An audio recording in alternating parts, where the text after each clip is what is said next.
Welcome to the all-new season of Global Clash Cup. Season 7. This spring,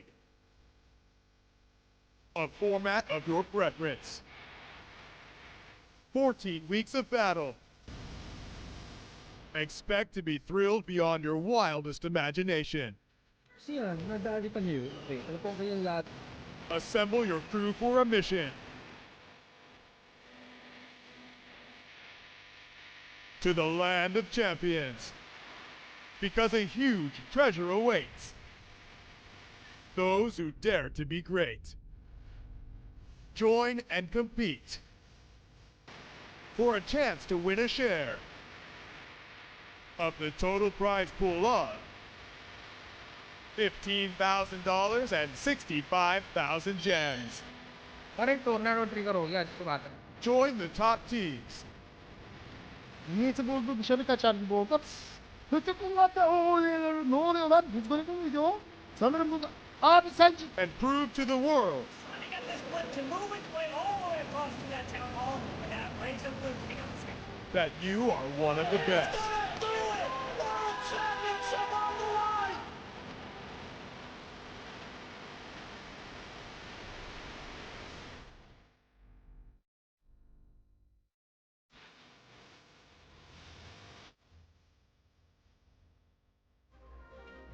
Hello and welcome into the Global Clash Cup Grand Finals. I'm joined here by none other than Khaled himself, and we are very, very excited.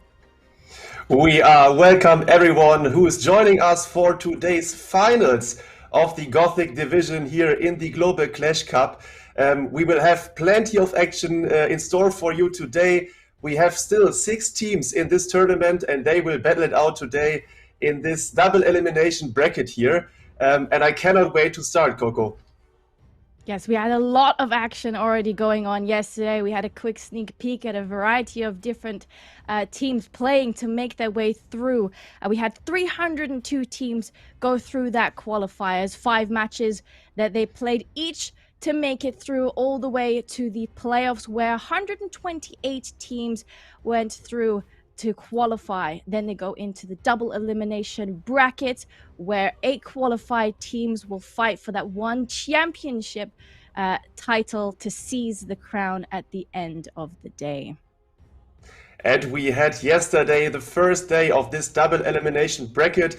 But let's have a look first here into the prize pool. So in total, we have $10,000 on the line here. The first place will take home $5,000. So an epic tournament here, which was set up by the Global Clash Cup here.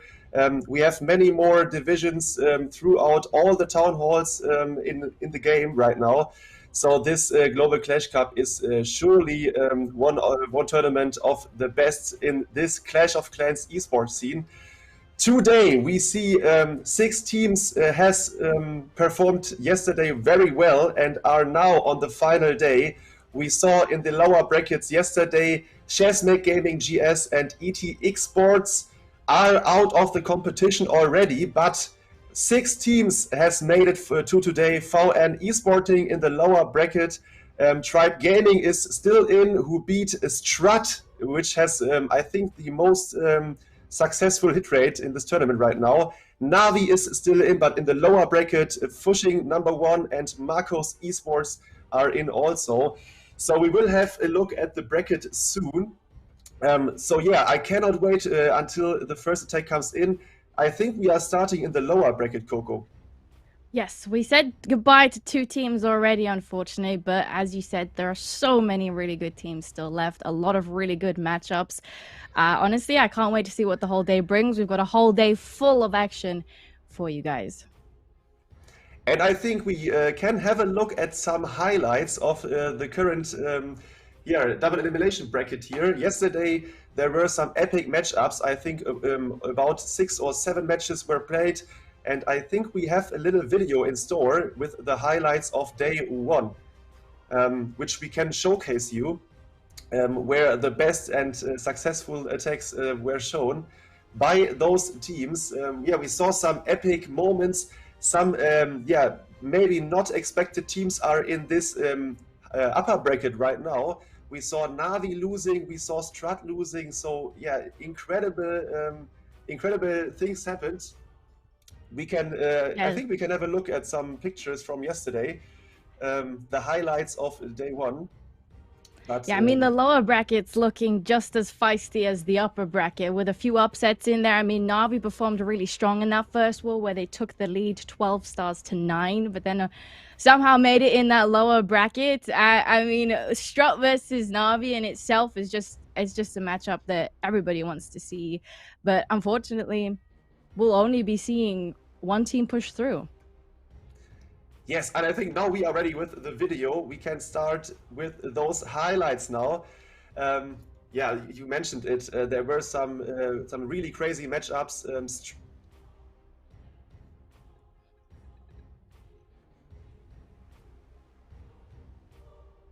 Yeah. Okay, let's go check out that highlight video.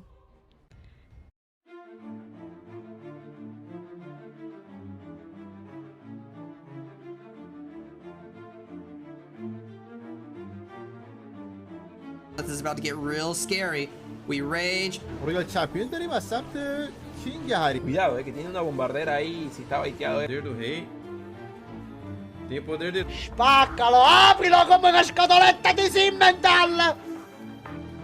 Madre mía, Rigo. Le queda una congelación, le queda una invisibilidad y tiene la habilidad. Half second late, and it makes all the difference. But Queen takes out the enemy Queen. Now we got CC troops coming out. Now she's in trouble. Oh gosh. Bunch of moves from the Velvet Cloak. All is gonna be very close. Exclusive! Gets the triple what Tribe needed to do most. Aqui Queen, aqui Royal Champion, tá boom. GG. Shoots them all. Healers go bye-bye. What a masterpiece of attack right there. Aí está. All these moves will go down. Baiteu por parte de Fuching.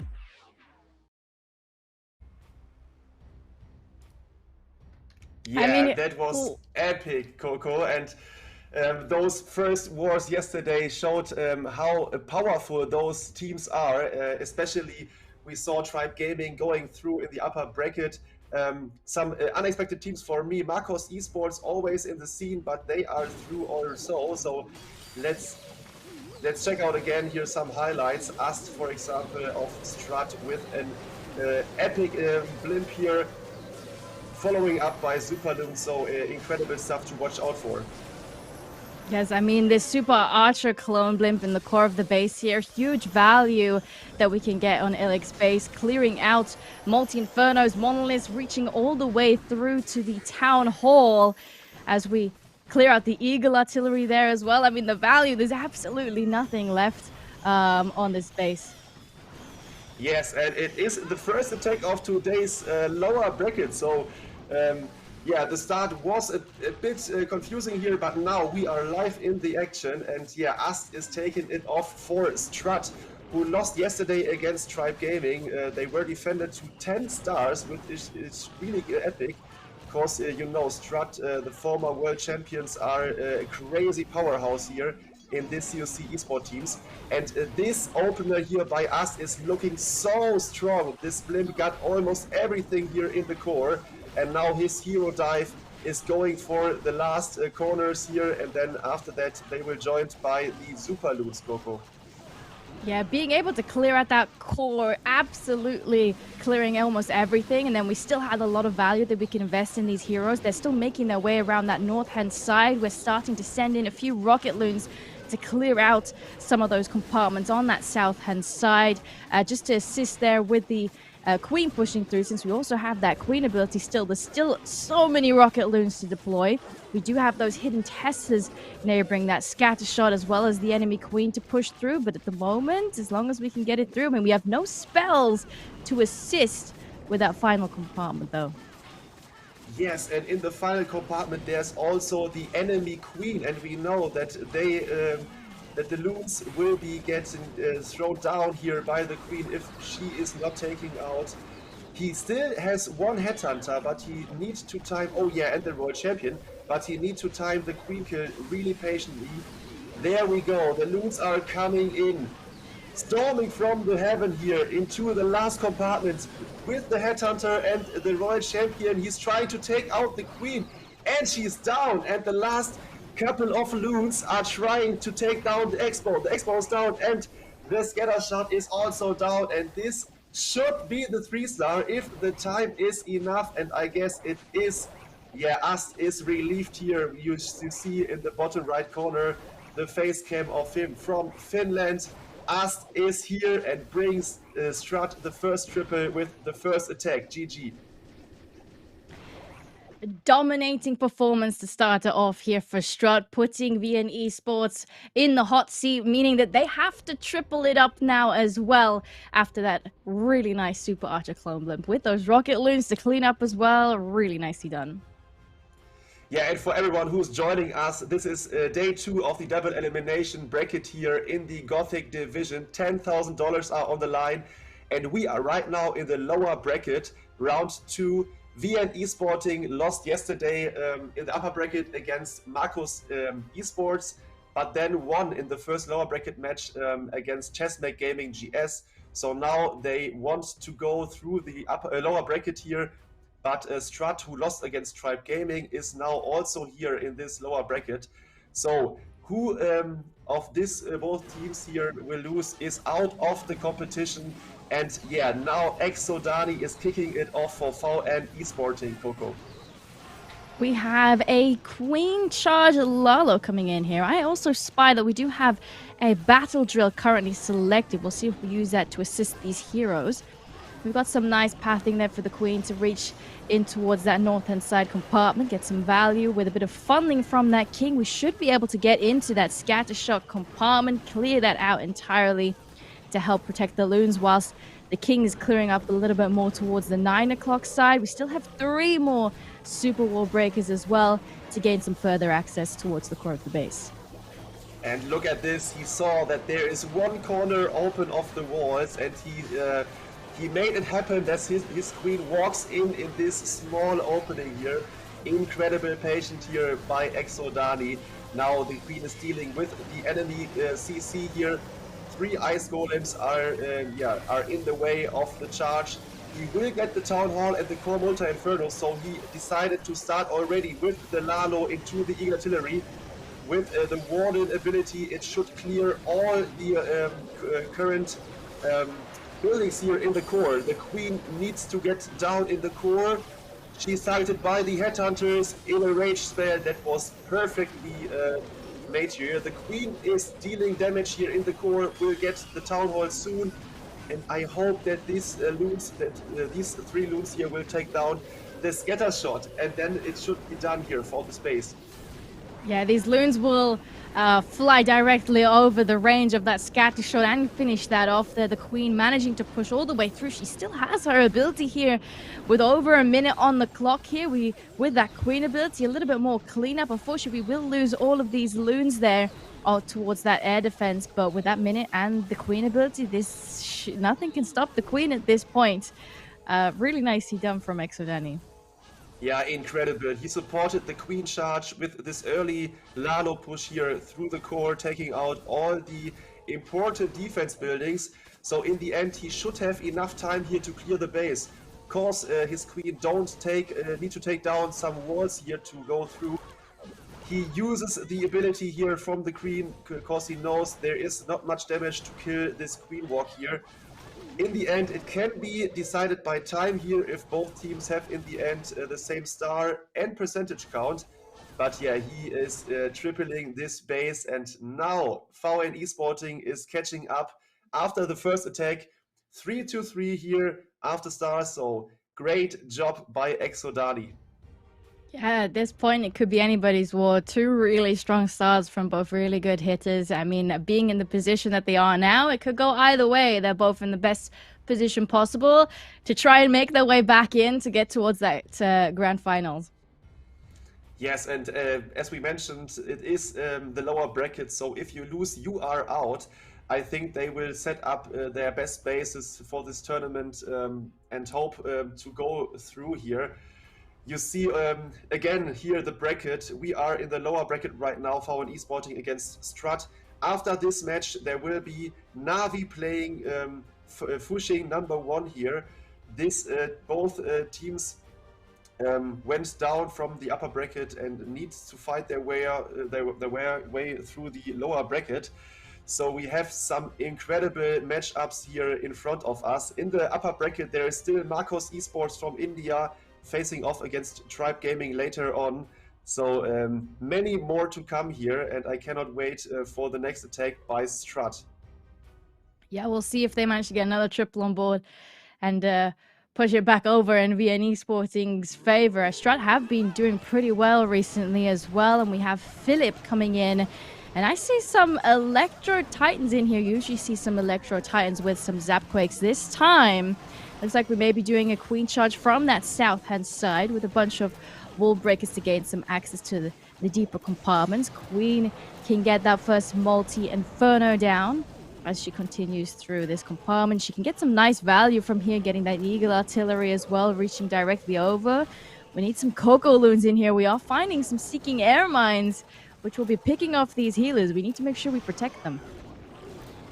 Yeah, but I think he will recall the Queen soon after she gets the pathing. Yeah, there we go. And putting it down at 9 o'clock maybe. Oh, he's directly going into this compartment there. Oh my god, he used the recoil spell to deploy his Queen again on the same place. Wow, okay, I didn't expect that to happen. But now let's check out. He's going through the core. The CC is getting killed within seconds here with those Electro Titans. And now he's pushing through the base into the town hall, Coco. Yeah, we've got that double damage going off here from that enemy Rage Spell Tower. So we do use that Warden ability maybe a little bit early here because we do still have that Giga Poison from the Town Hall to deal with. Investing a freeze spell on that Town Hall since these healers are also taking quite a bit of a hit in this compartment and there's not much remaining. Way too much damage for these Electro Titans. Only the Queen stays standing after that Town Hall compartment. We're trying to get some additional value there on that right-hand side with that drill and the Royal Champion coming in simultaneously to clear out some more of those defenses on that right wing. Yeah, and you see in the face cam, he is not happy with this outcome here.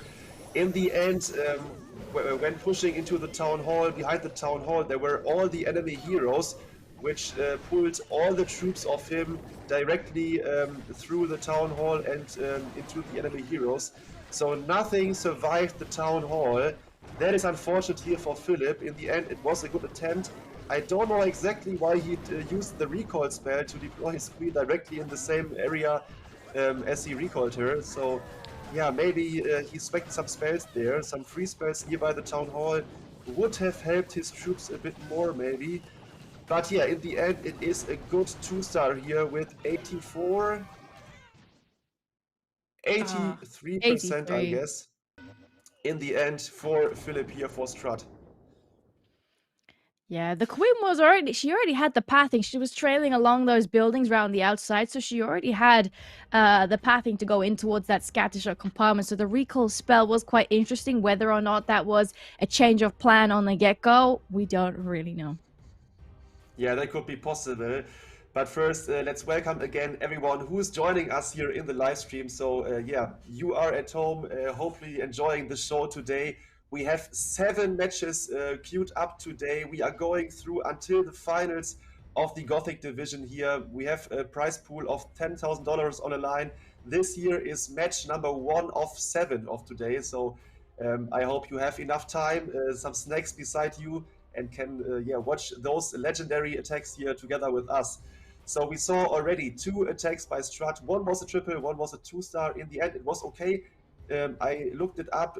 Strut was one of the teams with the highest hit rate here in this tournament, but they lost yesterday against Tribe Gaming, who are still in the upper bracket of this tournament. So yeah, Strut is going for it now against VN Esporting. So hopefully the next attack will be a 3-star, Coco. Yes, VN Esporting are in the position now to potentially take the lead. We have Hawk up next. We have some more Electro Titans. And as we said previously, this one coming in with some zaps. We cleared out one of the Expos as well as the enemy Rage Spell Tower here in this compartment. This is to help the Flame Flinger. Since that Expo does outrange it, we don't want to force that too soon. We've got that Warden Walk to help give us some funneling and speed up the process of getting that Flame Flinger towards the Town Hall. I do see one hidden Tesla around there. We may find some additional ones. We need to make sure we get a test in. I think we may have already used a test hog already, because we don't want any surprises en route to that Town Hall. Yes, and now the Stone Slammer is targeting the Wizard Tower. That is super OP, because now he has a different angle to the Town Hall. Of course, on 9 o'clock you see there is the King, the enemy King left standing, so the Flame Flinger should target the Town Hall in the next 2 or 3 buildings. That would be OP. But let's focus here on the push through the core. The Electro Titans are in now, the CC is coming. Wall ability is covering all the troops here. That looks really good here for Hawk of VN Esporting. He still got a jump spell here to go through the core, but now the Warden is taken out by the Monolith here, and now he needs to rely on those troops. The Town Hall got taken down here, that's okay, the 2-star is there, but the troops in the core are thinning out, and now he only got his King with ability and the Royal Champion to clear those remaining buildings. Yeah, we had the Queen, which actually snuck her way into that Town Hall compartment. So we did secure that, but if the Queen was in the core, was that what's missing? Since we only had the Electro Titans, we did even use those Rages, making sure that these healers were also in range. But unfortunately, yeah, as you said, that Monolith was hitting pretty heavy on all those Electro Titans in the core. We've got the King trying to make his way through to get some additional percentage in. We have one freeze as well, 50 seconds on the board. How much percent do you think we can get on this one? Yes, as you remember, Philip of Strut had 83% and Hawk wants to get this mark, surely. So there's a baby dragon. Oh, the black mine. Oh, that is unfortunate. So he will get in the end like 82%. We're on 81 at the moment. I mean, the Frost is doing a good job at stunning some of these defenses up here, but we've got some more traps here as well, which is going to slow down the King. 83. It is 83 in the end, so tied up here on percentage. Oh, no, 84 for Hawk. So a 1% lead here at the moment for VN Esporting, Coco. One building is giving VN Esporting the advantage after the first 2 rounds of attack. That is not much of an advantage, I must say. I'd still be sitting there nervously on the edge of my seat, but that's an advantage at the end of the day. If they manage to get some triples in, that one building might cost them the war. Yeah, and you see how close it is here. The top teams are in this competition, and yeah, they are battling it out today. So incredible stuff here. The first attack were triples of both teams, but now they are 2-starring. So we can expect maybe like 12 or 13 stars in the end, which would be OP in the comparison to their hit rates. So it's a final day, and they know it. They will battle it out for the championship today here. But first, Rigo Torres is in. A long time I didn't saw an attack of him live on my stream, but now he is here in this tournament, and we can watch some crazy Queen Charge Lano action by Rigo Torres. Yes, I think this is one of Rigo's favorites. This is what he's also pretty well known for. I mean, we've got the Flame Flinger as well to support that Queen Charge. What worries me a little bit is that there is a mortar there that we do have to be careful for. And we found some hidden testers around there as well. That actually might be quite nice. A few skeletons are going to go towards the Flame Flinger as well and do some damage. Need to make sure we get those down with a few additional troops there. Queen, we're trying to get us some value into that Town Hall compartment. She's trailing around the outside. Rigo uses an invisibility spell here to redirect the Queen back into the Town Hall compartment to help get that first star on the board. And this is extra class here. He saw there is a rage spell tower, which is dealing so much damage with this additional troops here from the enemy CC. So he decided to freeze those CC troops and the ground bow. That was OP here. Oh, and look at this minion triggering some red knights and the tornado trap. This is an OP opener here for Rigo Torres. He took down the mortar, but now the Stone Slammer gets his troops delivered here. So we need to check out the king with ability should take out the scatter shot. I think this was the plan here. But there will be skeletons. Yeah, they are Teslas slowing down the king. The queen used her ability. And also the scatter shot. No, the queen is down and the scatter shot, both scatter shots stays up here, Coco. That is so unfortunate. We were looking so strong there with that queen charge into that town hall.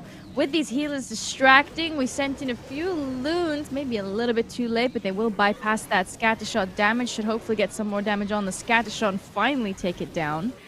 Early warden ability from the remainder of the loons to try and path towards that monolith. Unfortunately, we do have some headhunters in there which help get down the enemy king, the enemy queen as well in that compartment, but this double damage multi-infernos in the core, they look troublesome to me. Yeah, and he is disappointed about this attack. Surely, normally if it would go after plan, it would have been better, but in the end it is only a 2-star here for Rigo Torres. But he's still got one of the nicest backgrounds until so far here in this competition. Behind Coco's background for sure, but yeah. Rigo Torres, a streamer himself, always in the esports scenes for many years now. Yeah, currently playing for Strut, but this was not his best attack here. The Queen Charge Lado only brought a 2-star. And now VN Esporting is in position to get a star advantage. Yeah, they do. I mean, we're set in the 80s as well, so a high percentage as well will help sway the percent over. Ideally, a 3-star would put VN Esporting in the best position possible. Unfortunately, with that final attack, there was just way too much like major defense is still standing there at the end in the core. The double damage, multi-infernos, it was unfortunately too much. It's very sad though, because the Queen Charge looked so strong. The Flame Flinger, as we said, the mortar there did look a little bit questionable to me. But the Queen Charge was in a really good position at the beginning.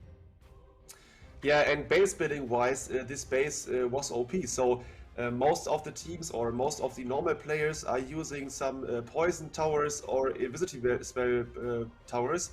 But in this case, those rage towers, hired up the damage so much that Rigo Torres' Queen Charge was dead after like 15 buildings. So incredible stuff here by the base builders of both teams.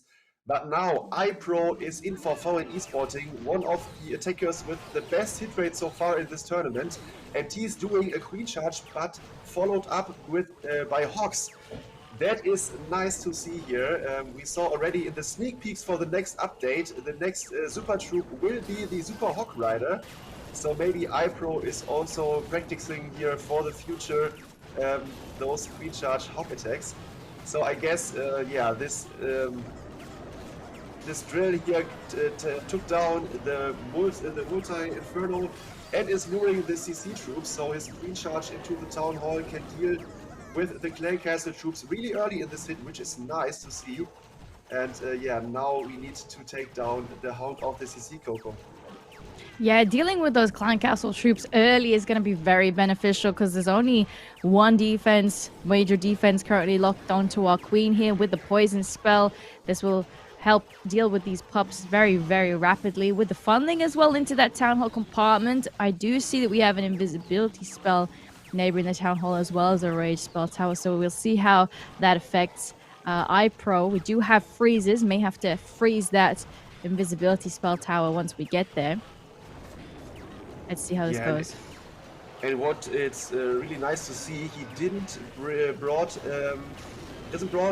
heal spell for his hot part, so I think he's pushing everything into his hero dice or his Queen Charge to take out most of the really important defenses here for a Hawk attack.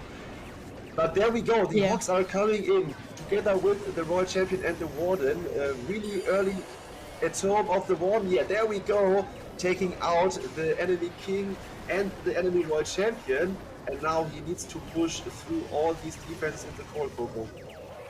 Yeah, these hogs are gonna take quite a bit of damage from that multi-inferno. We do have one more freeze remaining, but that monolith standing there next to the town hall also scares me a little bit. We're investing a freeze here to keep that royal champion. She will be able to use her ability here, regain some health, get some damage on to some neighboring defenses. That invisibility spell tower is going to regenerate, which might be a little bit problematic. I mean, we're running out of time here as well. Queen's clearing up around the outside, and then we have to make our way all the way back towards the core again. Will this push through? I don't think so. There are some walls which the queen needs to destroy first. So yeah, and the monolith will take down so much health here from the queen. The warden got taken down. Now the invis tower is activated and the queen go behind this monolith first. So yeah, and the time runs out, so this is not ideal, but it is a high percentage 2-star in the end here. We saw some traps here in front of the enemy heroes where the hog part started. There were some string traps and some skeleton traps which slowed down his entry here with the ward ability. So in the end there were not much hogs left in the core and the royal champion died. And the queen went past the monolith without taking it out. So yeah, it was not ideal in the end, but it was a good attempt here by iPro for VN Esporting, and they are still in the lead because Strut also only 2-starred. Yeah, they have that percentage advantage now by quite a bit as well. 55 to 52%. Both still sat here on 7 stars, though. Mask is up next for Strut. And again, we've got some more mass hogs. This time, we are absolutely wiping the monolith with that invisibility spell tower off of iPro's base. Do not need to leave that up until the very end, then like the previous attack. We've got the queen starting off there on the right-hand side. We'll get some value towards that right-hand side there where we can find that scatter shot as well. Yes, and this entry looks OP. So now he decided to take out the monolith, as you mentioned, and the invisibility tower. So no full power here behind the town hall. His queen charge looks decent. He still has some wall breakers, so I think he wants to get his queen into the compartment of the queen and the scatter shot, and then break through into the core of the base. Let's see, the first troops out of the CC are there, and yeah, he needs to go for the town hall. It's very interesting as well. Usually, the town hall with the sneaky goblins, I guess. Yeah, we have got a bunch of sneaky goblins, and we have the Phoenix on the queen to give her a revive. You usually see the unicorn supporting the queen. We've got those clan castle troops that we're dealing with. We use the invisibility spell here because we don't want to force that too soon.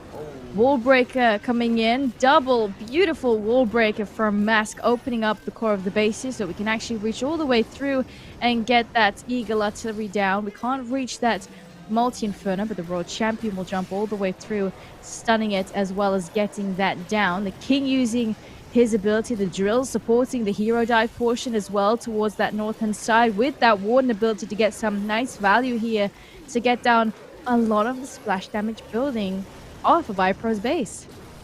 But his queen hasn't any spell left here, and she needs to... Oh, that was close. Now she's going for the scatter shot first, and the town hall is already activated. You mentioned it, there is the Phoenix on the queen, but the queen will not get the town hall because she's going for everything beside the town hall. 1 shot, 2 shot, 3 shot, but it is not enough. So now the royal champion needs to take out the town hall with those hoggies. Oh my god, we still have the drill. Close. We still have the drill, and the diggy is able to stun the town hall. Whoa. The queen did not want to touch that town hall, Kale. We still have that drill up at the very end. They're giving us some additional troops for cleanup. I bet you Mask is sat there at the edge of every seat after that one. That was very, very nerve-wracking. The queen did not want to touch it. She didn't want any part of that town hall. And I was focused on the queen charge, and I didn't saw that the drill is still alive. So in the end, yeah, one of the last buildings left standing was the town hall, but Mask, as cool as he was, yeah, killed it in the end with the drill and the royal champion. So GG to Mask here. It is the triple for Strut. in the 4th attack, and now they are giving Forward Esporting some pressure here after the fail of iPro. So if Forward and Esporting is not tripling now, Strut has a 1-star advantage, Coco. Yeah, they might be taking that lead back over. We'll see what happens in the next attack from VN Esporting. I love the fact that Max decided to queen charge through the core compartment to enter that town hall compartment from like the backside of the town hall. Very, very nicely done. You could potentially avoid if the town hall may be baited, if there's a bunch of traps in front of it. So we'll see what we've got on the next attack for VN Esporting. Demo coming in again. More hogs. And it looks so cozy. He is chilling right now, attacking here in the competition for a big prize pool, laying in his bed. Nice one. And he's taking off with the Skelly Donut, but the first 2 invisible spells, the first 3 are not covering the CC, but I think he don't want to get the CC. I don't know exactly if it was planned like this. Yeah, I think they weren't dropped the Skelly spell within the CC compartment, so I think it's all fine here now for Demo.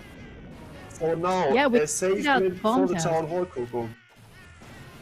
Yeah, we've cleared out those bomb towers, which will help us with those hogs, pulling some of those Clan Castle troops as well. The remainder will come out once we have those sneaky goblins taking that town hall, which we will pull all the way to that right-hand side, and then we'll probably deploy that queen to get that down with that Electro Titan as well, since we have the aura that will be able to wipe out a lot of those Clan Castle damage.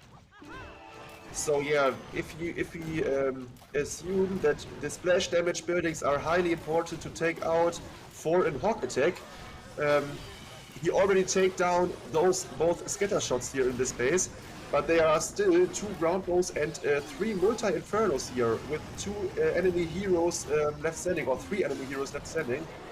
So this will be yeah, nice to watch here what Demo has in store for this hog part now. Yeah, I mean, we've got some access towards that right-hand side multi-inferno, so we'll hopefully get that king to path into this compartment, clear that out. The enemy queen is located right next to that multi-inferno as well. And here we go. We've got all these hogs coming in with an early warn ability. We lost a few hogs there to some traps as well. The enemy rage spell tower going off. We're freezing that multi-inferno as the hogs start to come out of that warden ability. Oh, yeah, but they have the so much damage here, so many giant bombs, so much damage through those infernos. But he's still got some hogs alive, and his queen, which is doing some great cleanup here.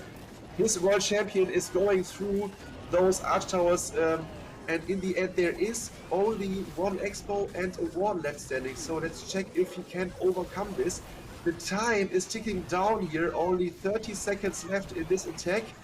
And I think his Royal Champion will die here against this Expo and he won in the end. It is a close one, but I think he will fall short. It's close. I mean, the Expo is hitting everything other than that Royal Champion. The Diggy's also still stunning that Expo here as well, leaving just 1 defense there. We got that Warden statue, which is going to be picking off. We got that enemy rage spell tower still standing, but unfortunately we don't have time. The Queen did manage to regain health from the Unicorn all the way through, but we have yet another 95% coming in from VN Esporting. 2 95s in a row. They're so close, but they're not the 3-star that they need, and Strut now have the advantage. Yeah, this was so close in the end. A pity here for Demo that this is not a 3-star. Great attack here, great opener. But in the end, yeah, it is not enough. The time ticked down, so GG, although he only 2-starred to Demo. But now the situation is the next attacker of Strut needs the 3-star to win this war for Strut. So yeah. Wow, this was a good first match here for this day. We have in total 7 matches. We are going through until we have a champion of this Gothic division today. So yeah, a really good first war to start, and it is Esk here for Strut to finish off this war, and he brings also, I think, a Skelly Donut here, Coco. Yes, I see a bunch of invisibilities and the skeleton spells here. We'll see what we do, we have that clan castle located towards the core of the base here on demo. I mean, it's a double elimination bracket. This attack is, we need this to be quite safe for them, since whoever loses this war will be going home. We've got that Skelly Bat Donut here in the core of the base here, clearing out the Monolith, the Clan Castle, and a Multi-Inferno simultaneously. Quite nice value here. We don't have too many spells for the Hero Dive, since we have to make sure we can use them on the Lala, but we do have 2 invisibilities which we're holding on to. Yeah, this Skelly Donut was OP, so you see in the core, it's took down the CC and 2 main defense buildings here, so great effort here by Esk of Strut, and now he needs to push for the Eagle Artillery here with only the King. That is really nice here, a really well-planned attack here by Esk. The Eagle got taken down by the King. The Queen should step in for the scatter shot and the enemy Royal Champion. He uses an invisibility spell to get surely the scatter shot now with the ability of the Queen. And this is looking really decent. Yeah, they're looking like he's going to be in a good position after this, with the Royal Champion getting one of those multi-infernos down as well, leaving us with only 2 major splash damage defenses. That Scattershot on the left wing, which will be using that Warden ability to protect all these loons, and that Blimp, which will be pathing directly towards the Town Hall to get that down. The Rage Spell Tower will go off as well, giving us some double damage on a few loons. We're investing a freeze spell on that Multi-Inferno. Now all these loons will start to bunch up and approach that Town Hall. Oh, that is an OP attack. Oh my god, this save Blimp for the Town Hall was so satisfying to watch. The Town Hall didn't deal that much damage here to the loon portion, but he needs to take out the Multi-Inferno in the end here. He don't has the Royal Champion or a Queen that's still alive here to finish things up. So now he needs to rely on the last 4 or 5 loons, but they are getting taken out by the Multi-Inferno and those Teslas. And now it's only the Warden with some cleanup troops to finish things off. And I think it is not enough here for Esk, although this attack was so nicely planned. Yes, it was very unfortunate. That I think we lost a few loons to the Multi-Inferno at first before we froze it. One more freeze spell would have helped these loons out quite a bunch to help push through, since we have some neighboring hidden testers as well, which were doing some damage. But we're getting some good percentage on the board here now, and they already had that 1-star advantage. Yes, but I think percentage-wise, it's not... I don't know exactly what the score is percentage-wise. Maybe we need to check this out. Yeah, but in the end, it is again a 95% 2-star here for Strut. Wow. Maybe, yeah, maybe we need to do the math now. So if VN Esporting is tripling, maybe they have a shot to win this war in the last attack. So I don't know exactly. Maybe we can check it out. I mean, we had a 92 95s from VN Esporting and an 84 as well as a triple. So they've got quite the advantage now. I think so too, yeah. Since maybe we had an 81 and an 83 from Strut. I can't do very good maths in my head. We'll probably see at the beginning of the next attack what the percentage will be at. But VN, if they get a triple on the board, they might be taking it home. Correct, I guess. I think you are correct. So in the end, they will need the triple to win this war here. So Alec is in the last attacker for VN Esporting, and he is doing some Zap Lalo action here. Oh, okay. Was it planned like this? Let me check. There is the one already placed. The blimp were opened. We may have had a Warden blimp towards the Town Hall, since the blimp landed quite on the back-end side of that Town Hall. Correct. With some Zapquakes in the core of the base here as well, clearing out some more of those defenses, only leaving us with 3 Multi-Infernos and a Scatter Shot for the Hero Dive Lalo. And he has a big golem to tank those ground bows here nearby the Eagle Artillery, to tank for his Hero Dive. So I think, maybe we are wrong, but I think if Alec triples this base here, VN Esporting will win it all. So wow, what a pressure here on Alec. Since we are in the lower bracket already, so who will lose this match is out of competition. His Royal Champion is joining the Hero Dive, and now the Lalo starts here from 6 o'clock, Coco.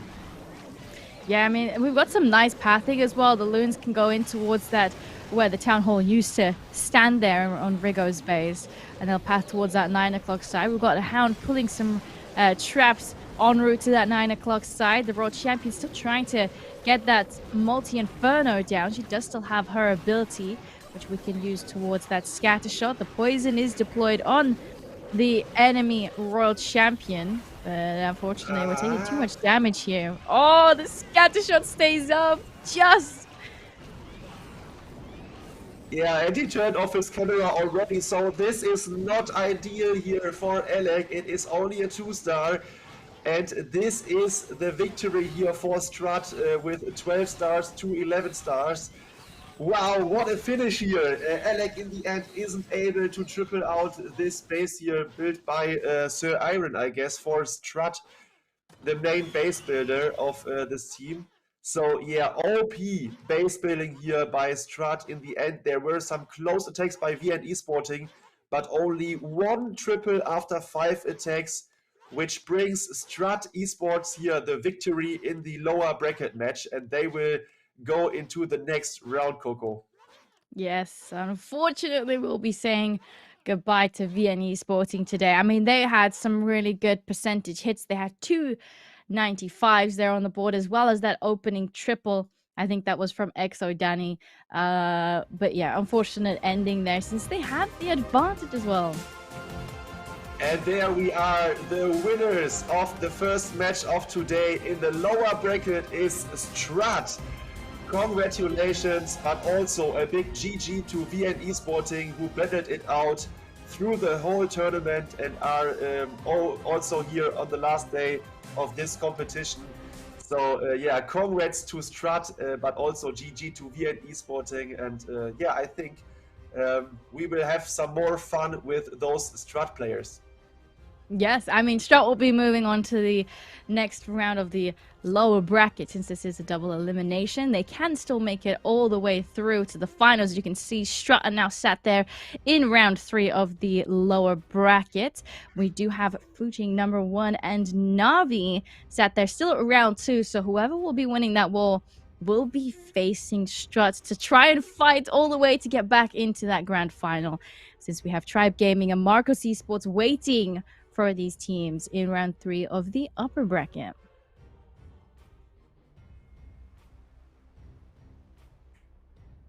So we've got quite the matchups coming up. I think we have quite the fan favorite Navi versus Fuching here as well. So we'll see how that continues. Unfortunately, Navi went down to Marcos Esports in round 2 of the upper bracket. I mean, Navi took out Chasmic Gaming GS on the route there as well. Navi have been performing pretty well in a variety of different tournaments as well, constantly outperforming a lot of other teams, but unfortunately making it to the lower bracket here so early on as well in the upper bracket. We'll see what happens in the next few rounds. I mean, I'm sure we have a few predictions in chats going on as well. Let me know, who do you think will be going through, and who do you think, and who's your fan favorite? Yeah, from my perspective, I was shocked about that Navi went down yesterday that early in the upper bracket against Marcos Esports, but Marcos Esports had some crazy attacks in store. So yeah, we can read the chat right now. So if you want to give us some predictions of the upcoming match, Navi against they are going up against Fuching number 1 for sure. So feel free to write in the chat. We can read your messages. AO the Wolf is also here. Welcome everyone who's joining us. We are live on Twitch and on YouTube, so both of those chats we have an eye on. So feel free to join us here chatting about the upcoming matches or the previous matches. But first here, let's have a look into these teams here which are competing now. Navi, the world champions, are in a good position, every tournament here, and also they are in this crazy Global Clash Cup finals here. Klaus, Stars, Kazuma, Gaku, and Koma will play here and battle it out for Navi, Coco. Yes, as you can see, Klaus has the crown of the team. He is their MVP, but make sure not to forget the MVPs behind the scene. We've got Gaku and End as the base builders for Navi. Gaku, he will have the experience as well. I mean, he's on the main team here as well as building, so he knows what it takes to take down these bases as well. Yes, for sure. And as you see, they have an incredible win rate here and also a good hit rate. But Fuching #1 will compete here as well. And yeah, they battled it out through the whole tournament as well. And let me check. I think we have some translations of those Chinese names. I cannot see it. Player list. There we go. Fuching #1. So the little brother Summer is in. Xia, Mok, Love, Sig, and Badlook will attack here for Fuching #1. They are also in the lower bracket. So yeah, it is incredible to watch here which teams will go through. So we saw before that Strut won their matchup in the lower bracket, and they will face off the winner of this upcoming match now. So we could see Strut against Navi in the next round of the lower bracket. So yeah, crazy stuff to come. Yeah, crazy matches all the way through. I mean, Strut waiting for the winners of this match as well in the next round. I mean, to be fair, if it's Navi, that's also a crazy matchup. I mean, even if it's Fuching, that in itself, I mean, they've been performing pretty well just as much. But we'll see which team will be making it through all the way through that lower bracket to try and make it back into that grand finals to meet with Marcos Esports and Tribe Gaming in that upper bracket. Yes, and after those two lower bracket matches we are seeing right now, there will be played the upper bracket match between Tribe Gaming and Marcos Esports. So yeah, I cannot wait for it. Tribe Gaming yesterday defeated Strut here with 12 to 10 stars. So only one triple, but also a 1 star for Strut in this matchup.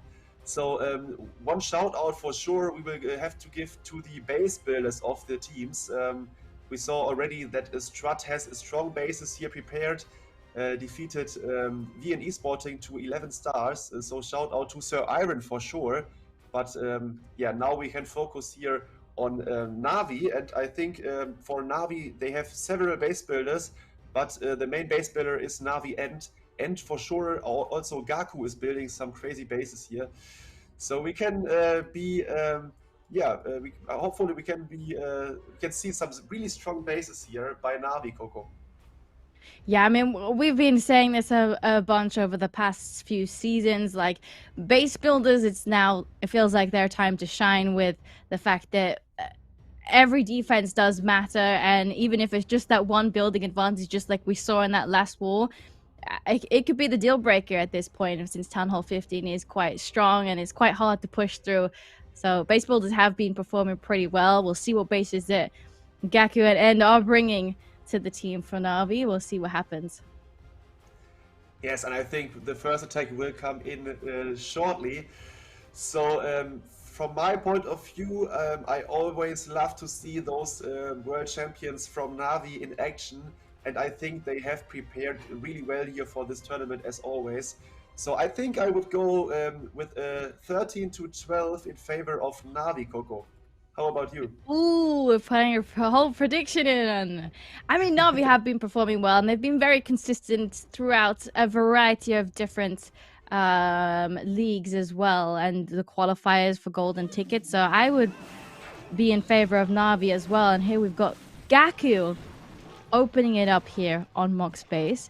And we have some super dragons coming in, and I also spy that we've got a recall spell. Yeah, that is always nice to see, and as you saw here before, he's funneling really well. That his queen will hopefully step in for the scatter shot maybe. Yes, maybe he needs to take out this gold mine.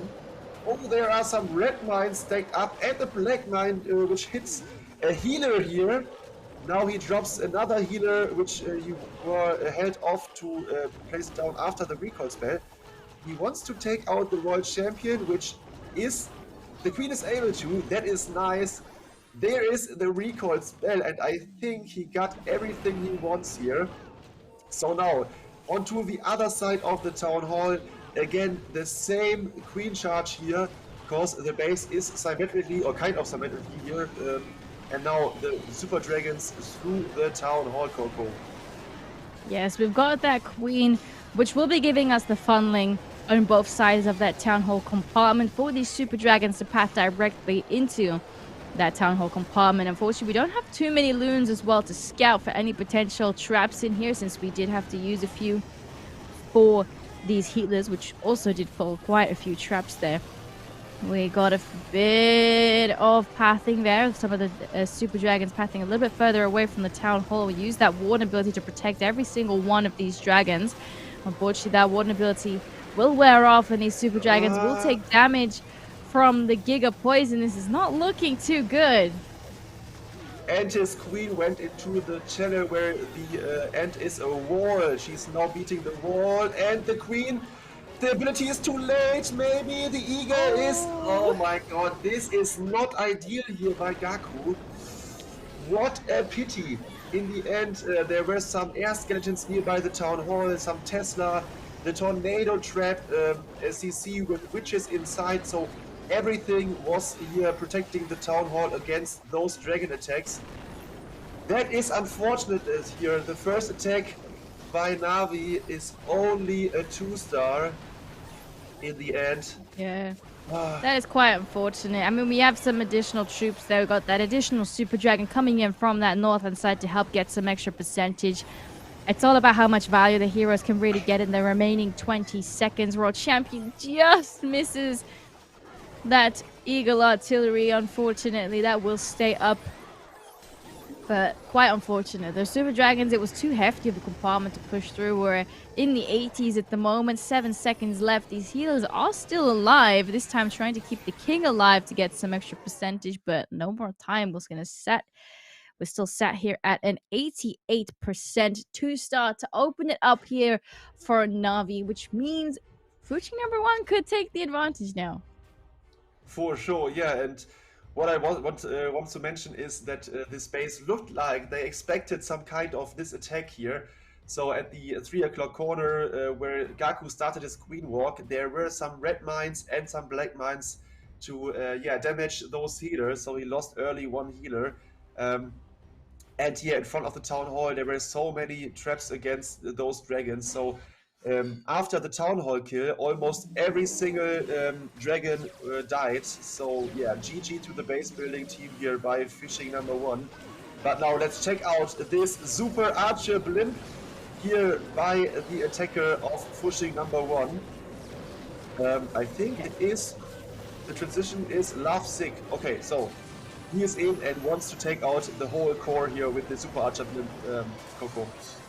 I mean, we could get some nice value in here. I mean, we're already reaching over these walls. We haven't got that monolith down just yet. We will redirect, though. The eagle archer shall also go down. But we've only got 2 more invisibilities. After this, we will have no more spells remaining. So we do have some ice golems and some hounds as well to give us some additional freeze value. Do we get that down? We've absolutely wiped out every single major defense off of Star's base. No scatter shot, no monolith, no inferno, nothing. That is crazy, and look at that, he's starting off the attack with a little lava potion here for the 12 o'clock compartment to start his heroes nearby the town hall now. So yeah, he wants to take out the town hall with his hero dive, supported by 1 ice golem and a couple of loons, and he directly started the rest of the Lalo with the world champion from the opponent side here of the base. So he's not losing any time here in this attack, and it looks really good here for this attacker. Crazy opener with this blimp, and now the charge here, or the hero dive, is OP. So I think it's GG already here for this base. Incredible start here. I mean, this hit was absolutely phenomenal. The fact that we took in that super archer clone blimp to risk it all with every single spell designated to that Super Archer clone blimp, and we absolutely killed it. Absolutely wiped out every single major defense. What a phenomenal attack coming in here for Lovesick. This is a hit to remember. Wow, for sure, yeah. Crazy, crazy stuff here. And as you see, it is the lead here by 1 star now. 3-2 after the first attack. Unfortunately, that Gaku failed the first one for Navi. So now the pressure is on Navi. And yeah, as you see, Fuching #1, although we don't see them that often in those final tournaments, they are really strong. So this opener, after a couple of minutes planning time here, was a good start here for Fuching #1, Coco. Yeah, they're in a really good position now up against Navi. And remember, one of these teams will be going home at the end of this war. And one team will be going through to fight it up against Strut to make their way back into that upper bracket. I mean, at the moment, Fuching have the advantage. If they manage to keep that up, they'll be in a really good position.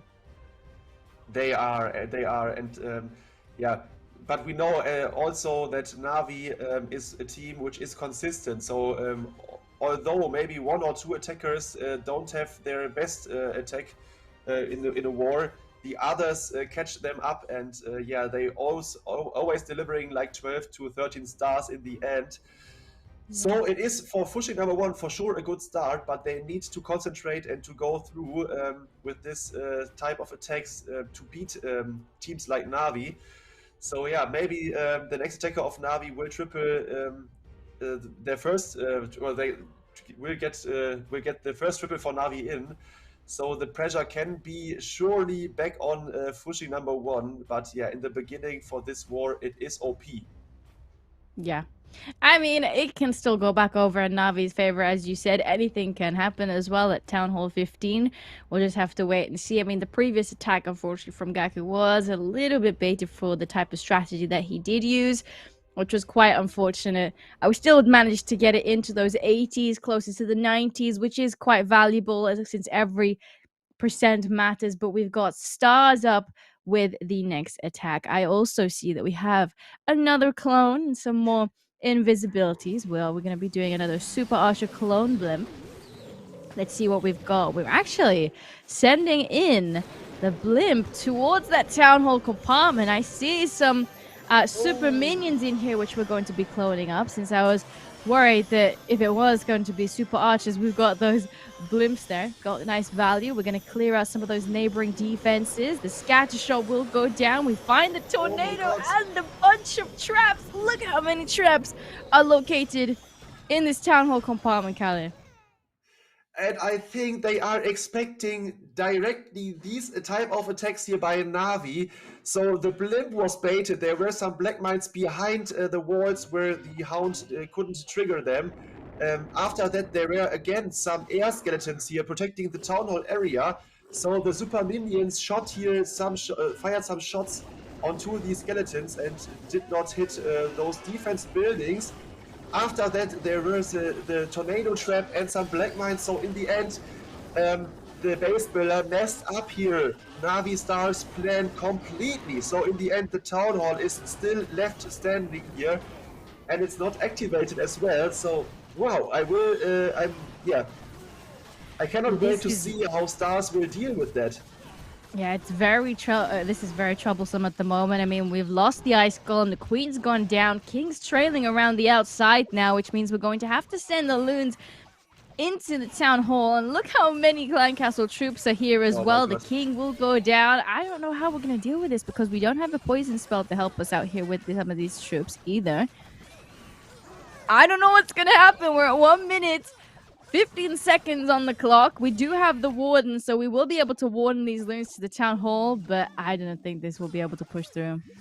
It is not activated yet, so this is devastating here for Stars. Oh my god, so he also planned completely different to what's happening now here. The archers are taking out here some Loons, which should take down the Town Hall later. Wow, this is incredible. He needs to back up this hit completely, and he still got only 36%. The Town Hall needs to be activated by something. Oh, a loot drop. Okay, so now it's activated. The Town Hall is taken down, but he needs to get the percentage too, Coco. Oh, I think we'll manage to get a few on that right-hand side. We only need an extra 2 more buildings to get that additional star, but it is going to be a super low percentage coming in from stars here, but good recovery to get that 2-star on the board since the Town Hall was not active. Even some of those loons bypassed the Town Hall. Luckily, we had some of those loons crash onto it to activate it to get that extra one in. We're in the 62%, but that's it. The timer runs out. Quite unfortunate here for Navi. I mean, the 62%, that's going to pull their average percentage down quite a fair bit now, and Fuching might get quite the advantage. Yes, and this is the second base where, the attack of Navi were some kind of expected here by Fuching #1. So great stuff here for their base building. And I think Navi will sort things out now and will think about whether those normal or expected hits by them are helpful here in this case. Wow, incredible start here. I didn't expect that to happen. But now the next attacker for Fuching #1 is in. Bandlook FC will start things off with a queen charge in the 3 o'clock corner. As we see, the Town Hall is on the opposite side here, so maybe we see later in the attack, Lalo through the Town Hall, Coco. Yes, I mean, we've got that log launcher, which is going to do some damage ahead of the queen charge. Queen actually has the opening to that scatter shot compartment. A few Coco loons in here as well. Raging up the queen. Healers need to be in range. He is. We're taking quite a bit of damage from that scatter shot, so we invest the freeze spell there as well. The log launcher does clear out one of the multi-infernos. And with these additional troops pathing towards that secondary one, we'll be able to get it down. We will be distracted by some of the Clan Castle troops. Poison has been deployed by Bandluck to help speed up the process of taking those Clan Castle troops down. The Yeti might get that additional multi-inferno down. Eagle artillery, multi-inferno still stays up though. Yes, and this is quite a long way to go now, but he still got his move portion with some additional freeze here for the Town Hall. Yeah, there's the rage spell, the warn ability. Yeah, the loons are mainly going for the Town Hall and now spreading up here to get the core buildings here in the base. Now, the Royal Champion is coming in with some giants to tank for, but one of these giants will sprung away here by a spring trap. So now we need to check out whether this Royal Champion can deal with those remaining buildings here.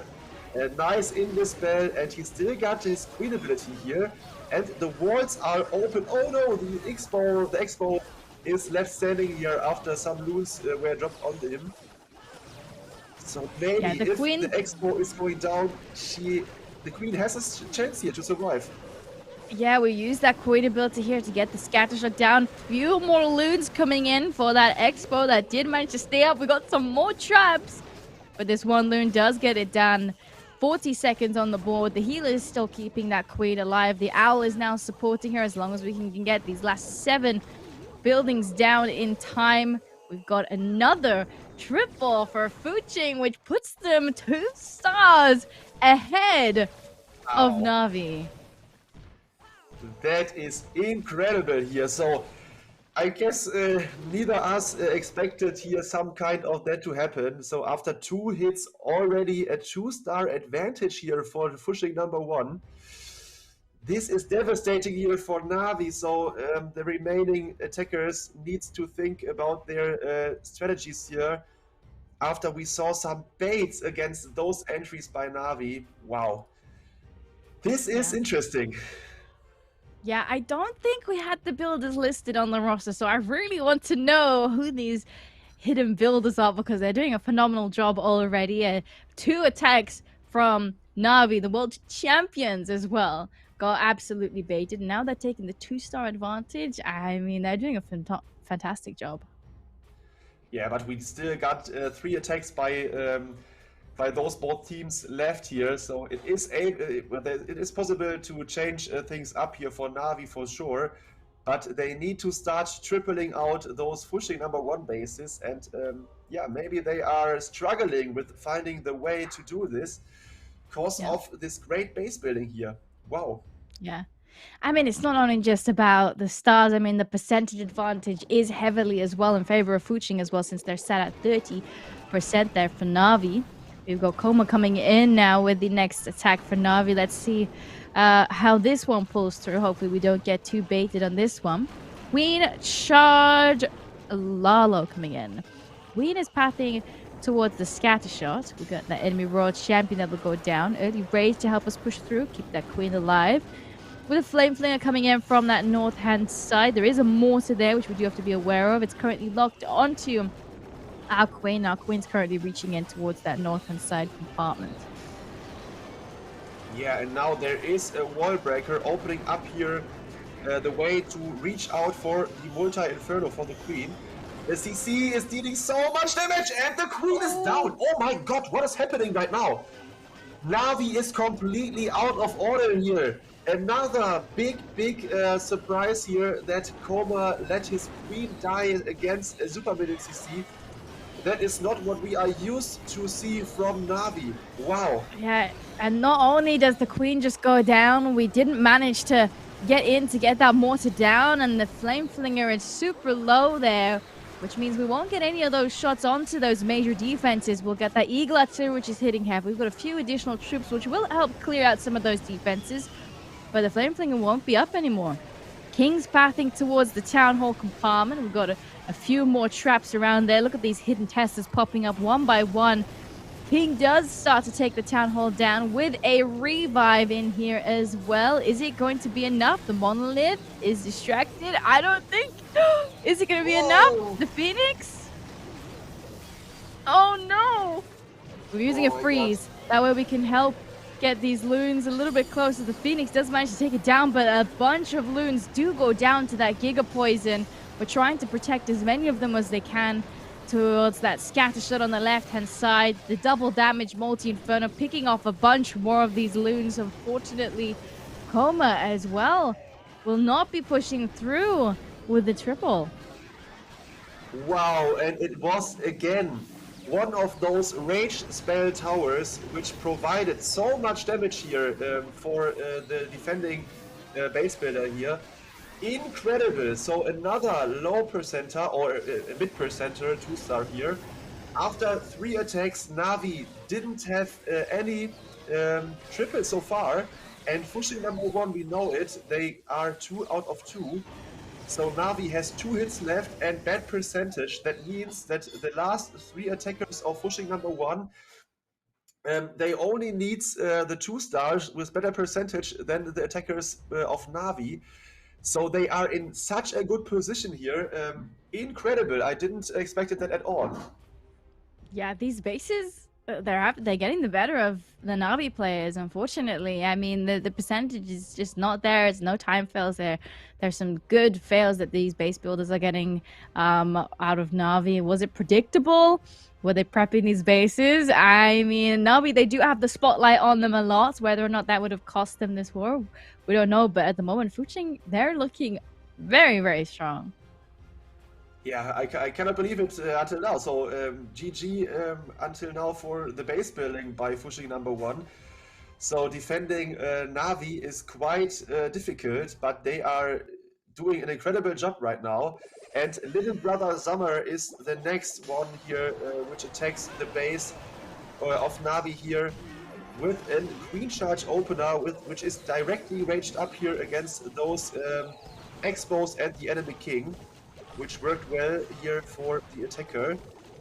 He still has some wall breakers with him and hogs. Yeah, correct.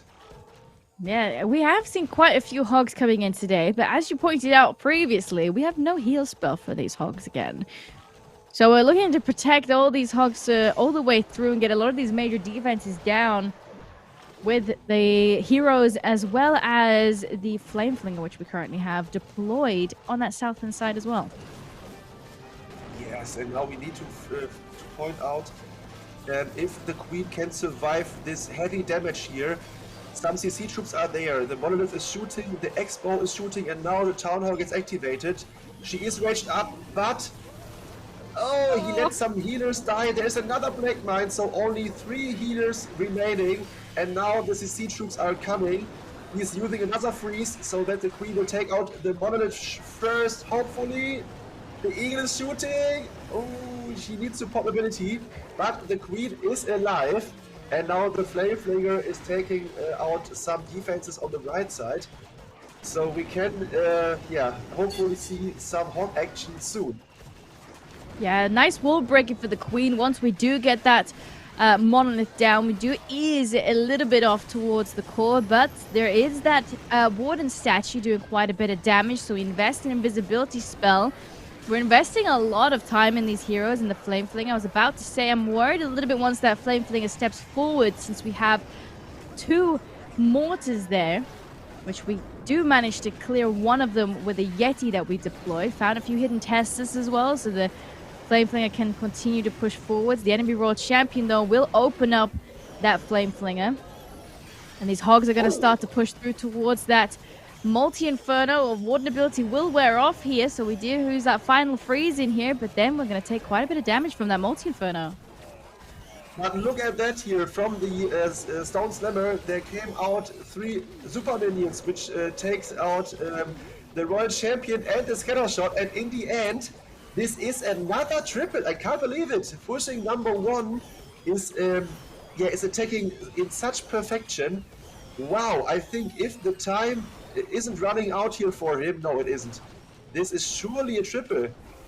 Ooh. 15 seconds. We still have 8 buildings to take down. We're trying to get some more damage coming in there on that right-hand side. 10 seconds. The storage is worrying me a little bit because they've got more HP, but the Queen's already on it, as well as one of those super minions. And we've got another triple counter, as you said. Fuching looking so consistent. Yes, so and consistent. They have a 3-star lead after 3 attacks. So 9-6 for Fuching #1 against Navi. Wow, that is incredible stuff here, Coco. Yes, absolutely phenomenal. I mean, this is not the way that we thought it would go. I mean, I knew Fuching, they're also a pretty strong team. They make it up into some of the top teams in the world consistently year after year. But, I mean, they're taking down the world champions right now. Yes, and in such perfection. So I want again to mention here the Flame Flinger. When the Flame Flinger gets targeted and opened up, there were not some Yetis inside or maybe some loons. There were some super minions which took out with their long range distance the enemy Royal Champion and the Scattershot. So this was perfectly planned and executed here. In the end, GG to Fuching #1, and it looks like that Navi will go out of this tournament already, Coco. Yes, unless it goes horribly wrong, Fuching are in a very, very solid position to move forwards to go up against Strut in the next round. I mean, all 3 triples. I mean, the first triple that we saw was absolutely phenomenal. Second one with the Queen Charge Lalo, even more consistent. I mean, this one, the final one, which we had as well. I mean, they're really nice hits, every single one of them. Let's see what happens with Kazuma's hit now. We really need a triple for Navi. And we're coming in with some Inferno Baby Dragons and some more dragons. I spy we have another clone as well with that blimp pathing towards that Town Hall compartment. We got some wizards in here. We cleared out some of the buildings around the outside to make sure we get some value on these super wizards, but they do go out that range. And I think we've lost every single super wizard. That is unbelievable. The base building by Fuching #1 is completely struggling here, or Navi is struggling against these bases here. Also, this was a cloned wizard blimp, so he knew that there is some possibility that his blimp isn't reaching the Town Hall compartment, so he decided to bring a clone spell to clone his super wizards inside the compartment. But although this happened and he sent those troops inside the compartment, there were some giant bombs which killed the remaining super wizards, and in the end it is another completely failed blimp here by Navi. So once again, a huge shout out to the base building team here of Fuching #1. Again, Navi needs to recover an attack here against the Town Hall, which we're supposed to be down at this moment. Wow, I cannot believe what is happening right now. Yeah, me either. I mean, we're getting some funneling with these heroes around that south side to try and get these dragons towards that town hall so we can get that extra star on the board. We're on that multi-inferno at the moment. There is a tornado trap, and we're taking quite a bit of damage already en route. The town hall. Oh, look, we're pathing a little bit neighboring it. We do have to make sure we protect them using that warden ability here as we start to take that town hall down. But the Giga Poison will pick off a few of these dragons as we push through them. And again, there is the Rage Tower raging up 3 expos, the Eagle and the Multi. And as you see, the dragons get melted down within seconds. So, again, wow, the base building is insane here. And yeah, Kazumer is also not happy with this performance again here in this attack. What a pity here for Navi. They are get defeated by excellent base building here by Fuching #1. And as we saw before, Strut is in the lower bracket as well. They won their first match, so they will go up against Fuching in the next round, and they will watch this match for sure. And yeah, they see that Fuching #1 has a great base building here against Navi, so yeah, they will try to think about planning in a different way than they normally do. Yes, unfortunately, again, this is a little bit on the lower side, coming in with a 76% 2-star. Quite unfortunate, as you said. This is not really how you want to see the world champions go down, and they haven't managed to get a triple on the board just yet. The bases, I really want to know who Fuching's builders are at the moment. Yeah, maybe we can ask them later for it, but yeah, first we need to point out it again here. Fuching #1 is in a great position. We see the next attacker is Xia FC, and he's starting his attack off with some lightning spells here in the core for the monolith, I think. Yeah, the monolith is down and the builder hut. So now he's sending in a warden blimp here directly into the town hall compartment. There are some traps, but the blimp is protected here with the warden ability. And now the safe blimp, the goblins will take down the town hall quickly. So great opener here for Xia. The scatter shot is still standing, but I think he is good to go for his hero dive now, Coco. Yeah, very unfortunate we didn't get that scatter shot down. It was super duper low after those loons were there, but unfortunately the world champion did step over and pick off some of those loons there as well. And it will be regenerating its health all the way back there, since that builder will be fixing it all the way back up to full health. We've got the clan castle troops which we pulled towards that right-hand side, which is just going to slow our queen down there with those ice golems. The poison did try and help speed up the process. 1 minute, 40 seconds about to be on the clock, and we really need to get this going. We've got that king deployed there, which will help clear up some value. The champion will jump through there to get the scatter shot down, which we unfortunately missed. We don't have any wall breakers, which means this multi-inferno will stay up. These heroes will just trail around the outside. Yes. So now we see the world champion will take down the scatter shot and hopefully the enemy world champion, which is happening right now, perfectly timed here. As we mentioned before, they have an advantage with 3 triples, so yeah, they only need the 2 stars to get in. Wow, another free spell here to take down the queen and the multi, hopefully. Yeah, he's damaging both, but it's not taking down those defenses. But now the Lalo is starting here from 6 o'clock directly into the multi-inferno. He still brought a free spell here for the multi to protect his Lalo. His queen still got the ability, which is used now. So we see maybe here a 2-star, but also a strong attack here by Xia. Yeah, those 2 defenses there, the scatter shot and the multi-inferno. And we're running out of time. We deployed these loons about on the 50-second mark, which means it was quite a short attack. We got that scatter shot which is distracted a little bit by those skeletons, but unfortunately we will be falling short here, but this doesn't matter. They have quite the advantage already, and coming in with a high percentage as well is going to be still in their favor since they've managed to defend 4 times up against Navi, coming in here with a 91%,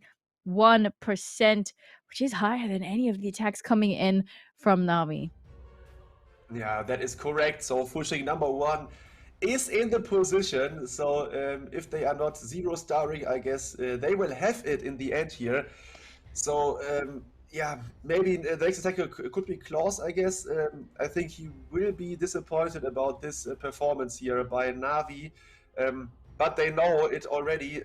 They saw their attacks themselves, and the base building by Fuching number 1 was completely OP today in this matchup. So yeah, if Fuching number 1 is not 0-starring in the end, we will see in the next round of the lower bracket the match between Strut and Fuching number 1. So yeah, incredible stuff to come here. This is the second match of this final day here. We have in store 7 matches in total. So after this one, 5 matches are ahead of us, including the semifinals and finals in the end. So yeah, I cannot wait for this day to end here to see which team is in the end the champion of this year's Global Clash Cup Gothic division. $10,000 are on the line. Yeah, Fuching number 1 is in a good position, although they are in the lower bracket. But they are, I think it's only three matches left for them to win it all. So, wow, it's incredible. Yeah, I mean they're going through this with an epic performance as well, and we have none other than Klaus coming in with the final attack for Navi. Will they finally manage to get a triple on the board? We've got that blimped warden pathing all the way through to the tunnel compartment. Look at all those traps already going off, which will direct towards these loons, which did clear out one of the scatter shots. We've got the safe blimp. We just have to wait for that purple bar to go down, and the first star will be on the board for this attack, clearing out one of the scatter shots as well, so we can continue with the queen, pulling these Clan Castle troops towards that south-hand side. She does step just in range of this expo, so she will be taking a bit of damage here, so we invest a freeze spell just to help keep her alive. We've got that baby dragon giving us some funding by clearing out one of those buildings around the outside, so we can start to path towards that monolith and get it down with our ice golem, which will hopefully give us some nice freeze value on some of these defenses. Yes, and as you see, there is already a skeleton spell used, but he also brought 2 bat spells here for his Lalo, maybe, to distract some air defenses first.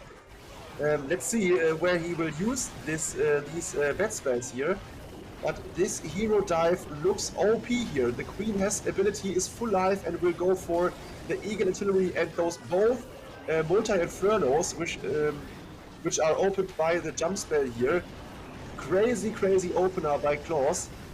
And now we need to check out whether he used those bat spells for cleanup or to tank for his hounds. Yes, I mean, having the heroes split so beautifully with the Royal Champion and the King getting that right wing down and letting the Queen jump all the way through to the core compartment, clearing out the other major defenses, and we have no major defenses left other than that one multi-inferno, which we do freeze and haste and heal all these loons around to help keep them alive to get those remaining defenses down. A few more rocket loons, as you can see. Really nicely done here from Klaus. Yeah, that was an OP attack, so he analyzed the base. He don't want to go in from the Town Hall side to get the Town Hall out, because he saw his teammates struggled that hard here before. So he decided to warden blimp the Town Hall from the far side. So yeah, GG to Klaus. That was an OP attack, but as you see in the face cam here, he is a bit disappointed for sure, because they will lose against Fuching #1 in the end here. It is a pity. Yeah. So Navi is always for you at home a great team to watch, because they have a really great variety of strategies in store for us. But you saw Fuching #1 is also very diverse and can perform in an OP way. So yeah, they are battling it out here today for them. and will continue this tournament. Yeah.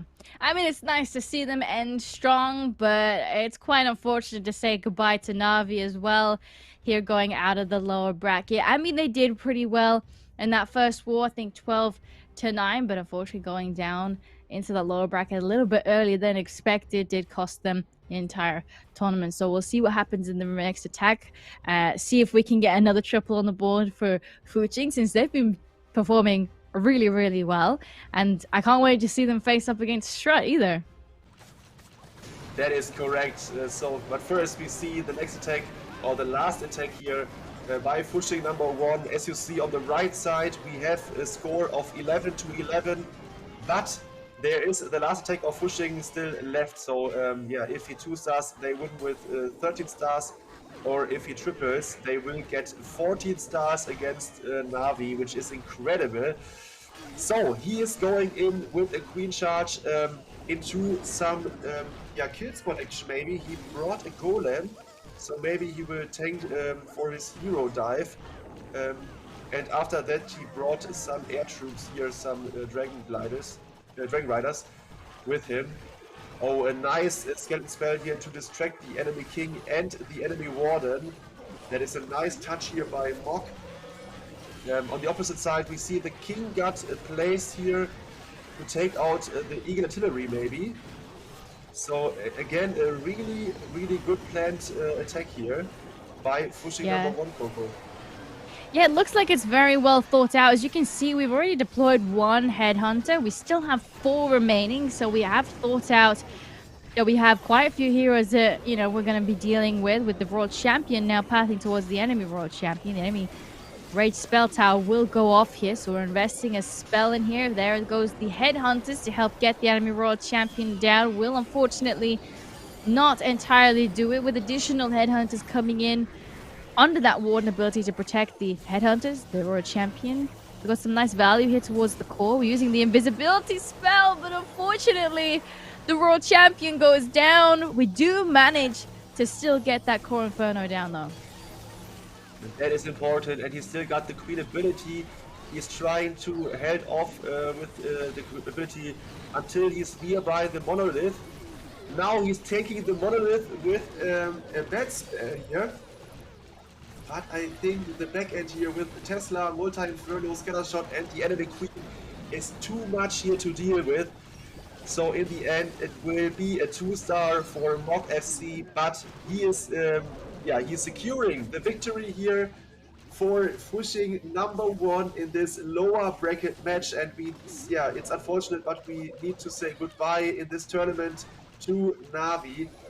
They left the tournament as the team number 5, so we still got 4 teams left in this competition. It is in the next round of the lower bracket, Fuching number 1 against Strut Esports. So a big GG here to Fuching number 1. They are our winners here in this lower bracket match. In the end, they are defeating the world champions of Navi and are continuing in the lower bracket. And they will face off against Strut in the next round. So this is an incredible outcome here. I think we saw in the chat here of you guys before that most of you voted here for Navi to win this off. But as we see, it is a 13-11 war here in favor of Fuching number 1. GG also to the base building team here. And I see you in the chat. Yes, some are annoyed here that Navi is out, because Navi always delivering a good show. But yeah, Fuching number 1, offense-wise and defense-wise, took down Navi in an incredible manner. So this is an incredible stuff here. Fuching number 1 outperformed Navi. That is what we saw, and Navi is out of competition. Once again, this is here the Global Clash Cup. So we see the brackets here for the final day of double elimination stage. We had in the beginning of this tournament over 300 teams competing, and for this weekend there are only 8 teams left. We see the upper bracket started yesterday. we and Esporting, Chessman Gaming, Fuching #1 and ET Esports lost in the first round, so they are in the lower bracket. We and Esporting and Fuching #1 won their matches and faced off against Strut and Navi today, which joined them from the upper bracket. And yeah, we saw it already. Strut won their match, and now Navi lost against Fuching #1, which delivers us the round 3 in the lower bracket, Strut against Fuching #1. But first, in the next matchup, there will be Marcos Esports against Tribe Gaming in the upper bracket. So they both have the shot to get into the finals, the grand finals directly, without going through the lower bracket, which contains less stress here in this style of tournament. So guys, we hope that you are with us enjoying the show today. We saw already 2 matches. We still have 5 matches in store for you. And the next one is Tribe Gaming, which is really strong at the moment. So we saw yesterday they took out Strut with a 12-10 in favor of them. So they defeated Strut by 10 stars, which is incredible. Stefan and I guess Knowledge are the base builders for Tribe Gaming, who are delivering great stuff at the moment. But first, let's have a look at Marcos Esports, who defeated Navi in the second round of the upper bracket.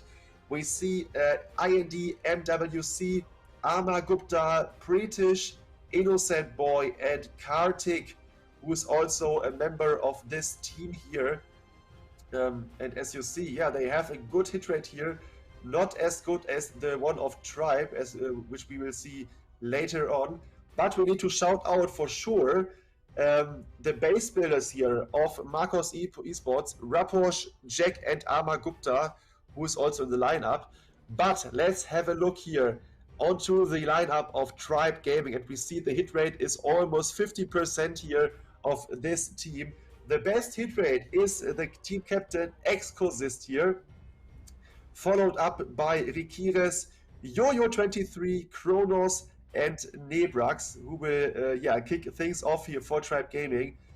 And as we mentioned before, they took out Strut yesterday. So yeah, we hope for a good war again here. Maybe we can ask again here the chat after your predictions. Oh yeah, I see on Twitch and maybe also on YouTube there is a poll started, so you guys can vote for your team. What do you think will win this war? Marcos Esports against Tribe Gaming. Coco, let's try it again after we lost both here our first prediction. What are your thoughts about the upcoming match? I mean, we both did lose our previous prediction. I mean, Marcos Esports, they're in a good position. They took down VN Esporting and Navi. I mean, a tribe that took down Strut and Fuching. And as you just saw how well Fuching performed, I mean, I would say I'd probably go in favor of Tribe. Okay. But again, this is probably like the fan favorite. Will we be proven wrong again? Yeah, maybe. So yeah, I know those Tribe Gaming guys that good. I will surely vote for Tribe Gaming as well. But Ama Gupta is the one who will take the first attack here in this war and is going in the first time this attack is happening today with Electro Dragons. Oh, wow, okay. So he's taking out some outside air defenses here, and now is sending in his electric dragons from the opposite side with the Warden and maybe a big blimp here through the whole base, Coco. Yeah, we have to make sure that we can get that blimp all the way through, since we're bypassing a lot of major defenses here and a lot of open space for potential traps. We do get that blimp all the way through. We've actually got some super minions in that blimp here as well, which will be able to clear the monolith and the town hall and get some neighboring buildings down. Get some nice value towards the core. What is a little bit unfortunate is that these E-Dragons didn't go for these Infernos. They're trailing all the way around the outside, and they will stay on the outside of the base for quite some time. Yeah, so he didn't get any major defenses here beside the monolith. And now he held off with his heroes so long. He's putting down the heroes now. and hope that they can clear most of the base. Maybe the world champion will go for the ground bow and those both multi-infernos here. Yeah, but it's not looking like a triple at the moment here for Ama Gupta. Yeah, a bit annoying here that those dragons, as you mentioned, didn't get here those both multi-infernos in the end. So there are some major defenses defending all the base here in the end. It is an okay-ish percentage in the end, but not what Ama Gupta wants to. Yeah, unfortunately, we do have these heroes trailing around where these E-Dragons were supposed to go. Getting both of these Infernos down with that invisibility here, we also get that enemy queen down as well as the scatter shot. We do still have 2 hero abilities though, and they'll wrap their way around towards that north-hand side. That enemy king though, the Expos, they're going to do quite a bit of damage. World champion does regenerate some health here by forcing her ability, trading off some of these defenses. Of course, there will be some more traps located in this north side compartment as well. In the end, it is a good percentage here, but also, although he has the queen ability left, there is too much damage here nearby this multi-inferno.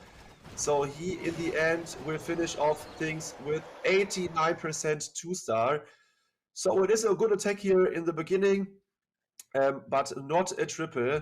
So we will see if Tribe Gaming is able to triple in the first attack here. So yeah, I think Marcos Esports is always known for their dragon attacks here in the past years. So they are often surprising base builders with entries they never expected before. So hopefully the second attacker of Marcos Esports is able to triple once. Yes, I mean, coming in with an 89%, it's not that bad on percentage, but it does leave the window open for Tribe to take the advantage. And a lot of the dragon attacks that we've seen, I think we had 1 or 2 already. I think we had one that had some Inferno baby dragons in the mix there. Again, I feel like dragons are not pushing through as much. The super dragon attack that we had in the previous war, I feel like it's not really in favor of dragons at the moment. Yeah, maybe that is correct. And also, Tribe Gaming knew that they will face off against Marcos Esports today. So maybe yesterday in the evening, they took some time and prepared bases against those dragon-styled attacks here. But also, Nebrax brings up here the Electro Dragons. That is interesting. So Nebrax is also a good hitter with air. So he uses the Electro Dragons also against Marcos Esports.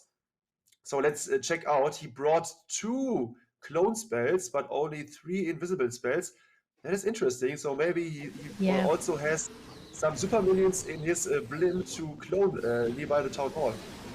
Yeah, it is quite unusual to see 3 invisibility spells. And we've got some rocket loons as well, which we've deployed around the outskirts of this base, which do manage to clear off 2 of these air defenses.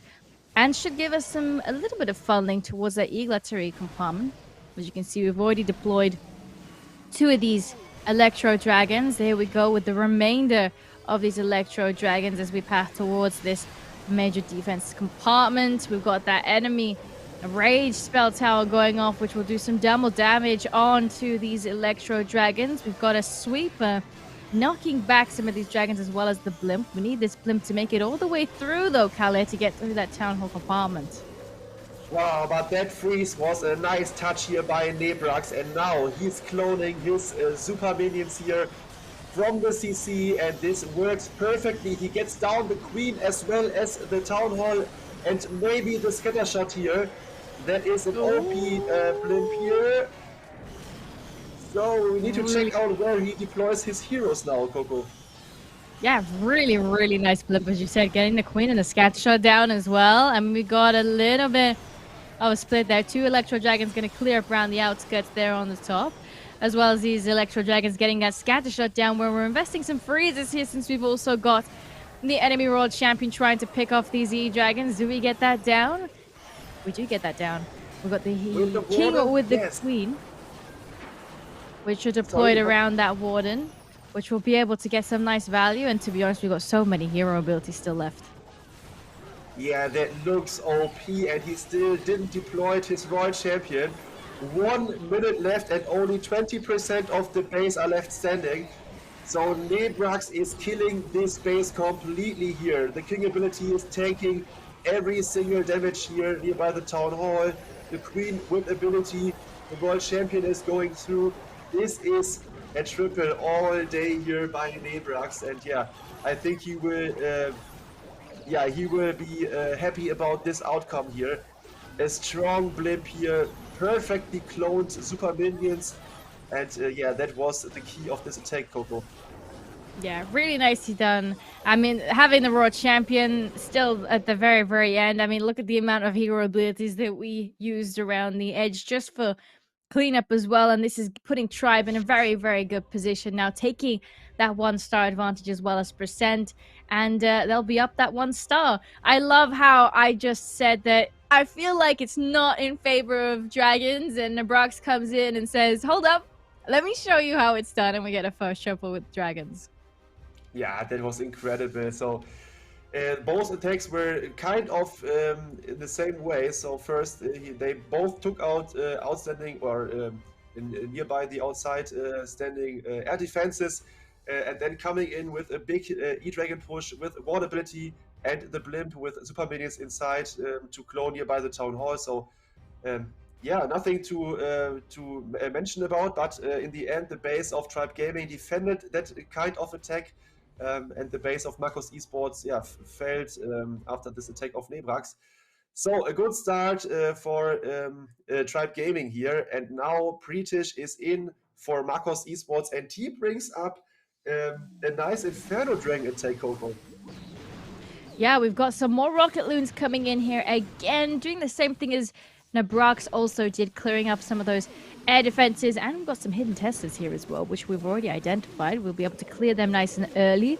We're pulling some Seeking Air Mines. The blimp did manage to get one on it, but we still path all the way through to that Town Hall compartment, and we've got these invisibilities dropped for these super minions to clear out the Town Hall.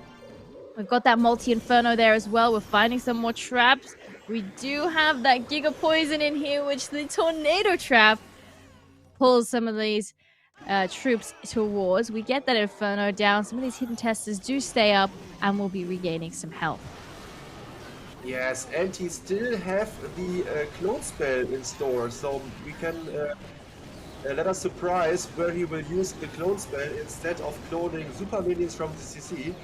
But first he's starting things off here with the main push here into the Town Hall compartment directly to the core. Super Inferno Dragons and some Dragon Riders in the mix. Wall ability will cover them soon. Maybe he's waiting for a deeper push here. Yeah, there we go. The skeletons are tanking the Queen, Scatter Shot, and the Monolith, so perfectly timed here by British. And now it's all about if he can take out the core structures and to give his heroes easy path back side the base. Yeah, we had a clone spell in there, giving us a few extra Inferno Baby Dragons to take down the Monolith, which was behind that Town Hall. And to be honest, with one freeze still remaining, these heroes are taking quite a bit of damage in this compartment, since that Rage Spell Tower will also go off. And we still have some of those Clan Castle troops, which are freezing our heroes towards this Eagle Artillery. The Warden with that Dragon Rider trying to get that Eagle Artillery down so low. And we still have that Raw Champion ability to gain some additional health before pathing towards that multi-Inferno.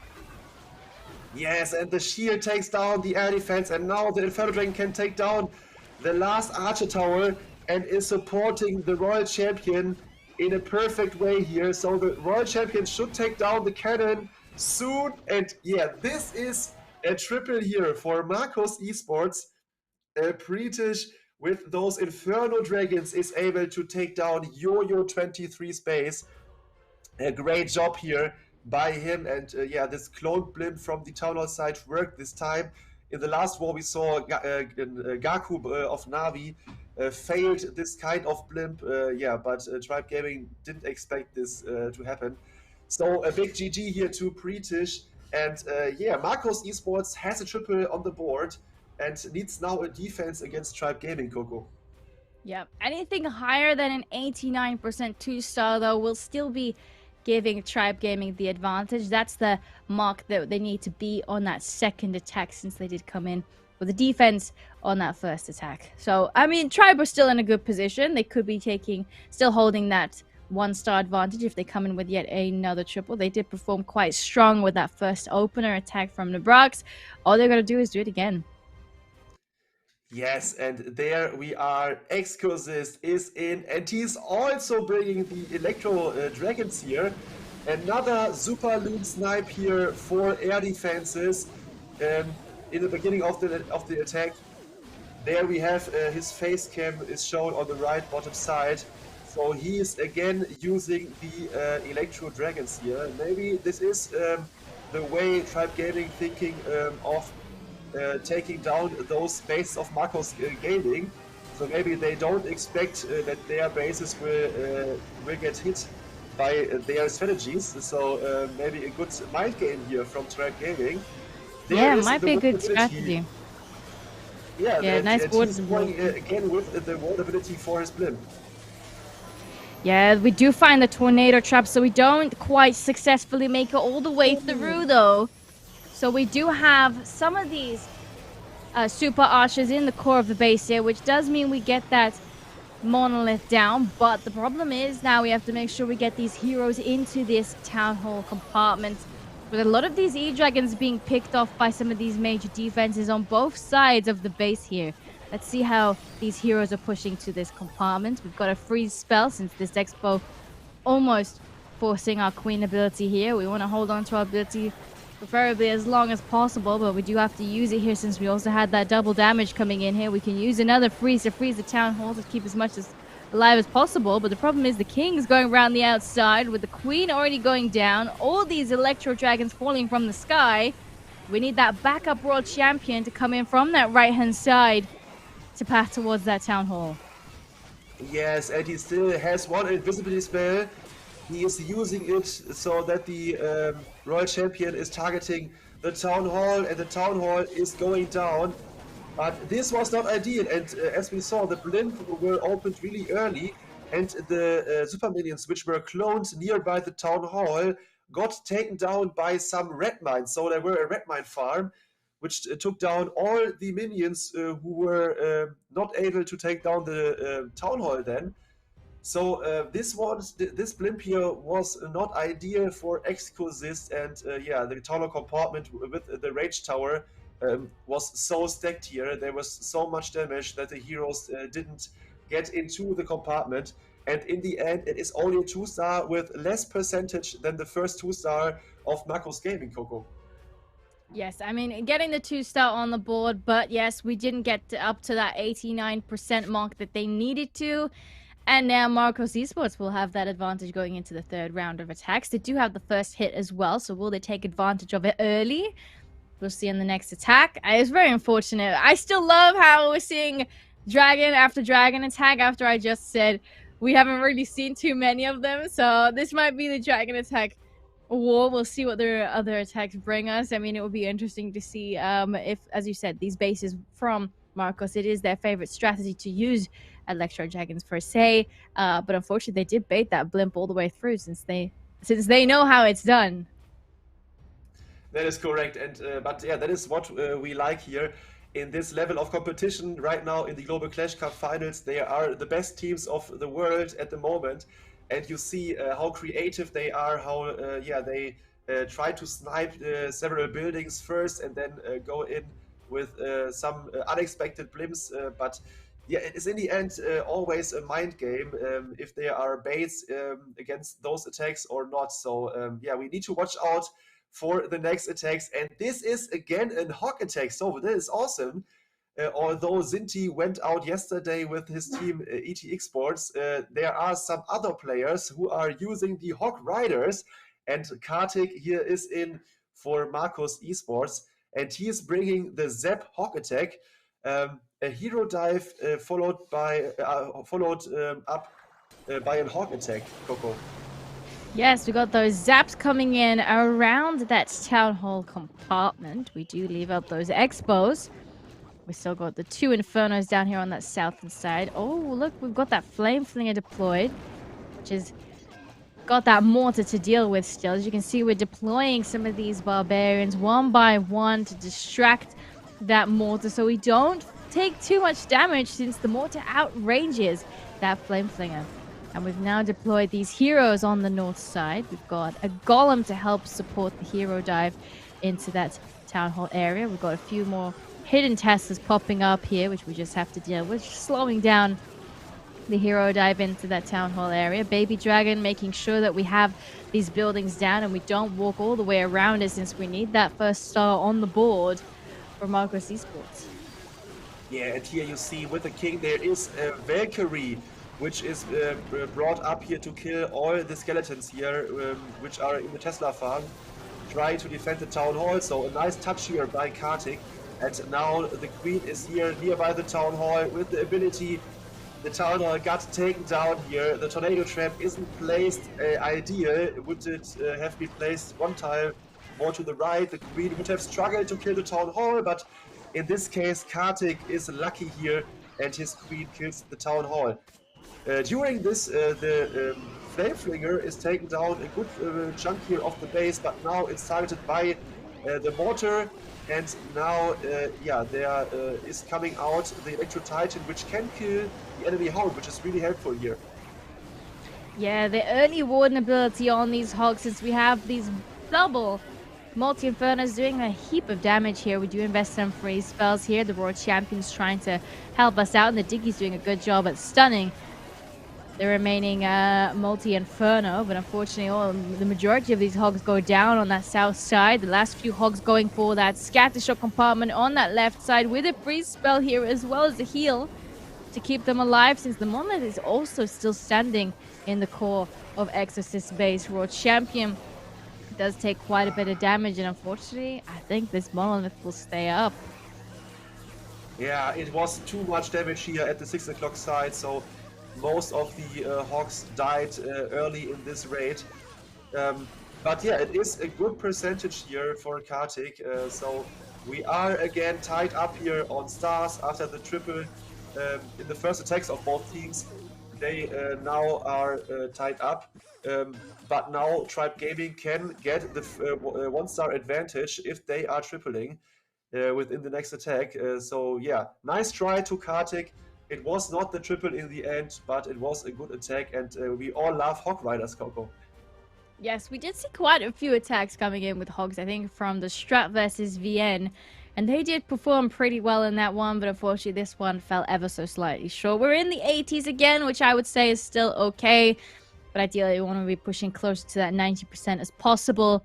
But they do still have a little bit advantage, since that they had a 68% coming in from Tribe. But let's see what Tribe's got with their next attack. Will they be flipping it back over and giving themselves the advantage? I mean, a triple will give them that extra star on the board.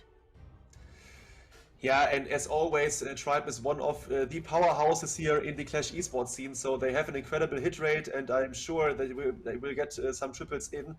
And also, on the other hand, they have a really strong base building team. Stefan, the main base builder, is always giving them OP bases here. But now let's focus here on Yo-Yo23, who joined this year the Tribe Gaming squad. And he is going in with a Hero Dive Lalo. He also is blimping. What is he blimping? Maybe it's a Kitty blimp? No, it is. Oh, wait, we've got a bunch of invisibilities coming in here. It is a blizzard. Blizzard, yeah, with only 3 invis spells. But he brought 6 free spells with him, so wow. That is a great start here for Yo-Yo. I guess he wanted to get the Royal Champion and the Scattershot, which he got. So I think the opener is well planned and executed here by Yo-Yo, Coco.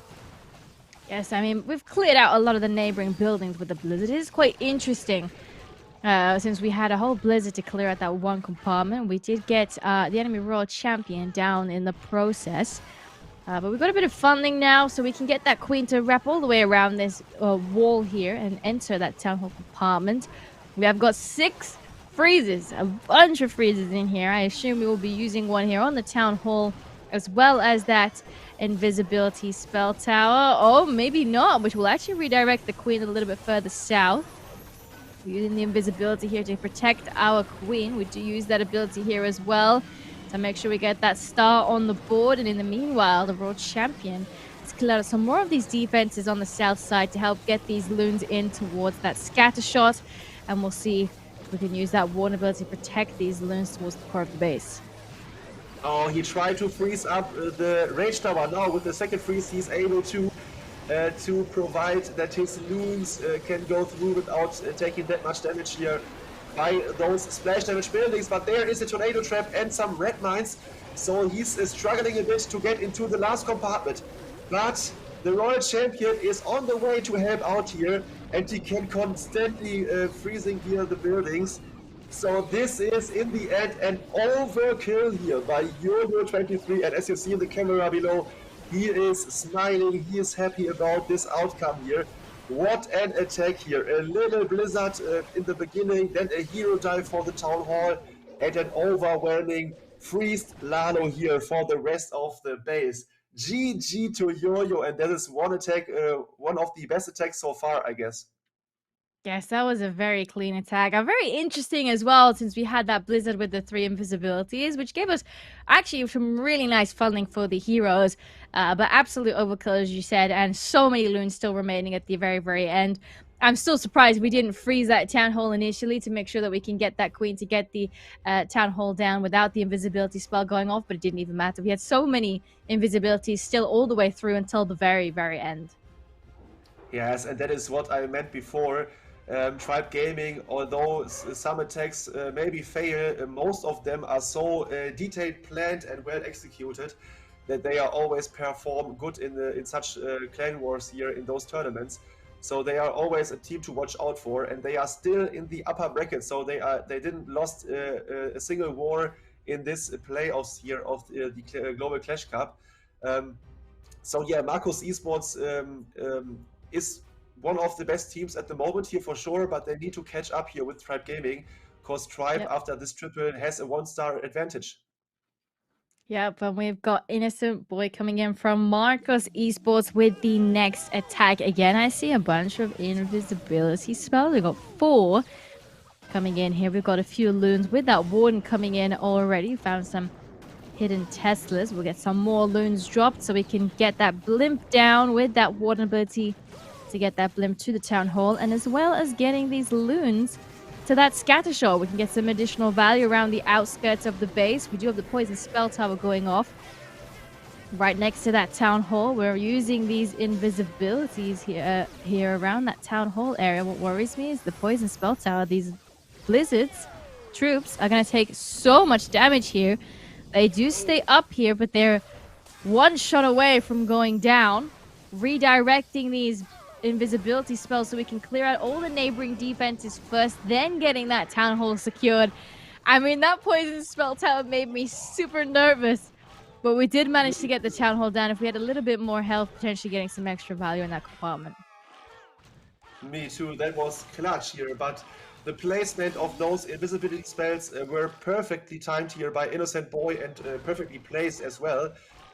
So great job here with the opener by him.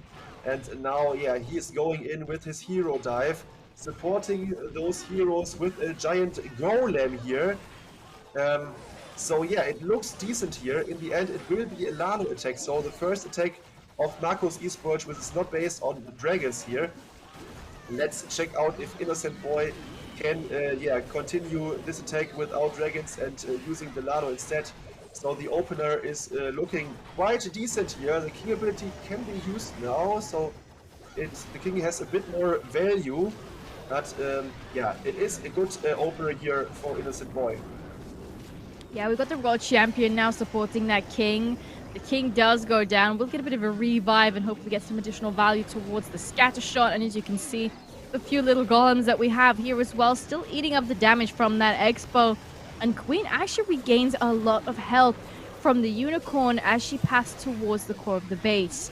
We've got no warden to protect these loons coming in from the left-hand side. There is a sweeper knocking them back as well. We're trying to freeze up this final multi-inferno to get these defenses down. The Rage Spell Tower going off again, freezing that Multi-Inferno yet again with our final freeze. Queen uses her ability to get through, and it's all about these last few defenses on that north-hand side. The Diggy's here as well to help stun these defenses. The air defense picking off these loons one by one. 16 seconds on the board, only 9 buildings remaining, and we've got another triple coming in for Marcos Esports, swagging that poison spell as well as we take Nebraska's base down. That is incredible. And as you see, he also brought 5 free spells here, which helped his Lalo in the end to go through here those last multi-inferno compartments. So great stuff here against those box-based styles here from Yo-Yo23 for Tribe Gaming, but also now for Marcos Esports. Really, really good plans here and well-executed attacks. So this gives Tribe Gaming a bit of pressure now because of the low percentage fail by Exclusives in the beginning. If the next attacker of Tribe Gaming only 2 stars, I think Marcos Esports will be in the lead on percentage again.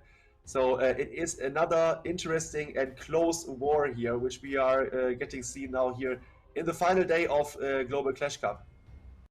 Yeah, it is getting quite tight. It could still go either way, as you said. And we've got Rikires up with the next attack for Tribe Gaming. And I see we've got a Skelly Batdona in the core of the Marcos Esports base, where we're going to clear out that clan castle, get that monolith down here as well, getting some nice value for the heroes to potentially go towards that town hall compartment. There we go. We got a few loons going to clear up some of these buildings around the outskirts of the base, which will help give us some funding as well, since we've already got that queen deployed on that south side. We've got that king joining her as well, with that golem doing a fantastic job at distracting this expo from our heroes. And as you can see, Rikira has deployed these wall breakers nicely so that the queen can get some value here towards that multi-inferno, get that down, as well as reaching in towards this town hall compartment. Rage Spell Tower will go off, so we've got some heavy duty damage coming in from these Rage Spell Towers damage around that town hall.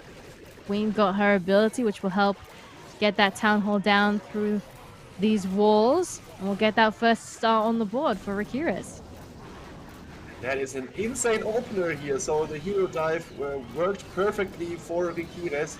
And now he can start his Lalo off with a slammer from the 3 o'clock side, who will continue to fly into the base, into the multi-inferno compartment, which is OP. So now this slammer is joined by the rest of his Lalo push together with his Warden and the Royal Champion directly into the Scalar compartment with the enemy queen and some Tesla. So he wants to overcome those high defense buildings first. There are some headhunters in the mix. Now the Warden ability. Yeah, there we go. Nicely timed here by Rikires, and this is looking strong, Coco. Yes, I mean, the Warden ability protecting a heavy majority of these loons. We do find a bunch of traps as we push through the middle of the base here. We're freezing that scatter shot since we lost quite a few of these loons, but with that Royal Champion ability and an invisibility still at hand, we use that to take down the scatter shot. The Royal Champion doing some damage here on that Dragon Rider, but we don't have any loons remaining. The Royal Champion is going to take so much damage from the enemy king, Kalle. That is annoying. The Royal Champion followed some skeletons directly into the range of the enemy king.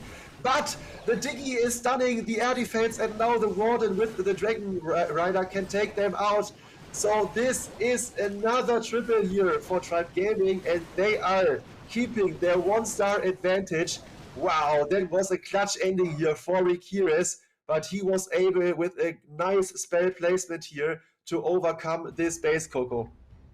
Yes, it really, really nicely done. And Tribe Gaming are really stepping it up now with 3 triples on the board. They are recovering from that low percentage 2-star that they had. They're making up for it now, and they're showing what they've got. I mean, at the moment, they're still ahead of Marcos Esports. Marcos Esports really need a triple at the very, very end here to end off strong, to be in the best position possible. But Tribe, they may be taking it home.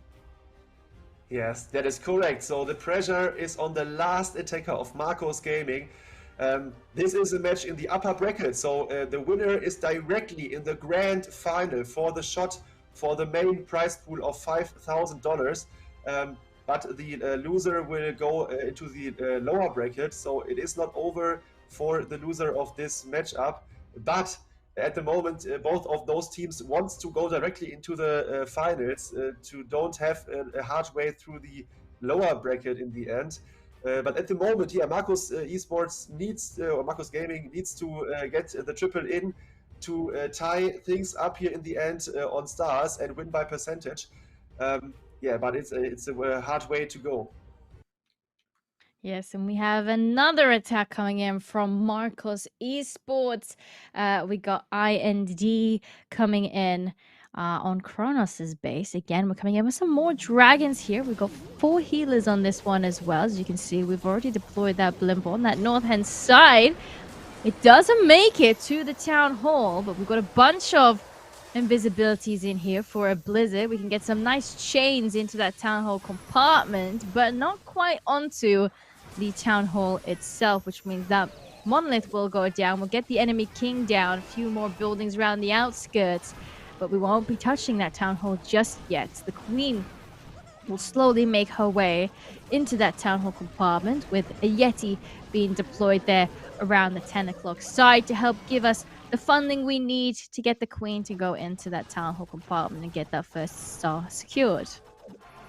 Yeah, and the funnel Yeti was OP, so he took out the air defense as well, so his healers will not be struggling against an outside air defense, which is still standing. So the opener looks here quite decent for MWC, and he's now charging the town hall with his queen charge.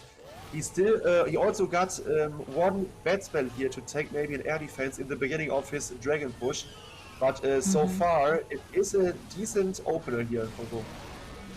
Yeah, so far looking so good. As you said, that bat spell to distract the air defense. As you can see, we deployed it there on that right-hand side, right in front of these dragons pathing toward there, which also helps a little bit since we have the enemy queen in here. 2 headhunters are currently at hand. We don't deploy them there on the queen just yet. Those clan castle troops, though, might be a little bit problematic as they start to do some damage on these troops pushing through. And Mortar Inferno is heating down those healers here. I think he wanted to proceed the queen charge a bit longer here, but he lost already the healers, and now the queen is without ability, dying. And in the core, the Royal Champion is trying to get down most of the buildings, but I think it is not enough here in the end for MWC. He still got the queen with the ability, but there is another Rage Tower giving so much power to Mortar Infernos, ground bows, the Warden, the Eagle. So another OP base here by Tribe Gaming, defending an attack of Marcos Esports. So again, a big GG here to the base building team of Tribe, especially Stefan, who is setting up most of the bases for Tribe. Yeah, that Rage Spell Tower plays really nicely. It got quite a lot of value from major defenses in there, which is really, really valuable to take a lot of these troops down. And unfortunately, the Dragons didn't make it through. We got some nice percentage in there. We're currently sat at an 86%.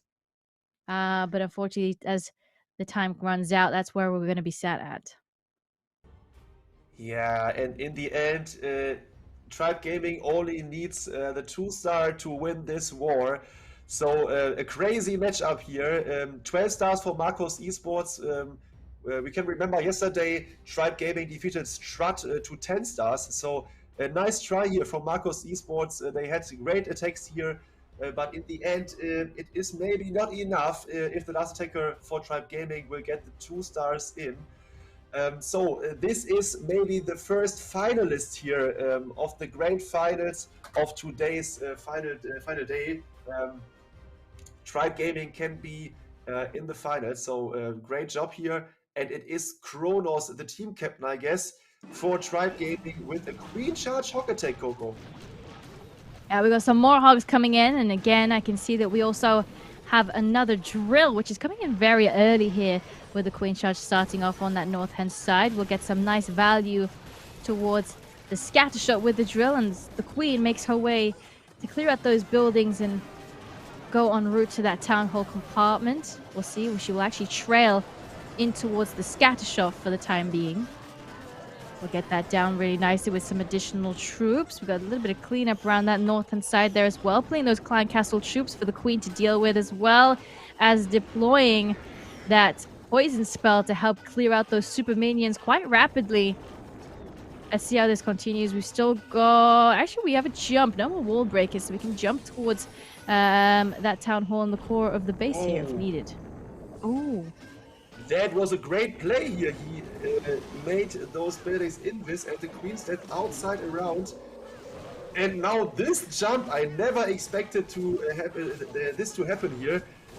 Wow, that is such a nice touch here by Kronos. And you see he's so patient here within this attack, funneling his Queen now inside with the King walking on the opposite side here of the jump space. So wow, that is a really nice touch here by Kronos, and he knows the 2-star will bring Tribe Gaming the win here, so he's charging the Town Hall with this jump spell, Coco.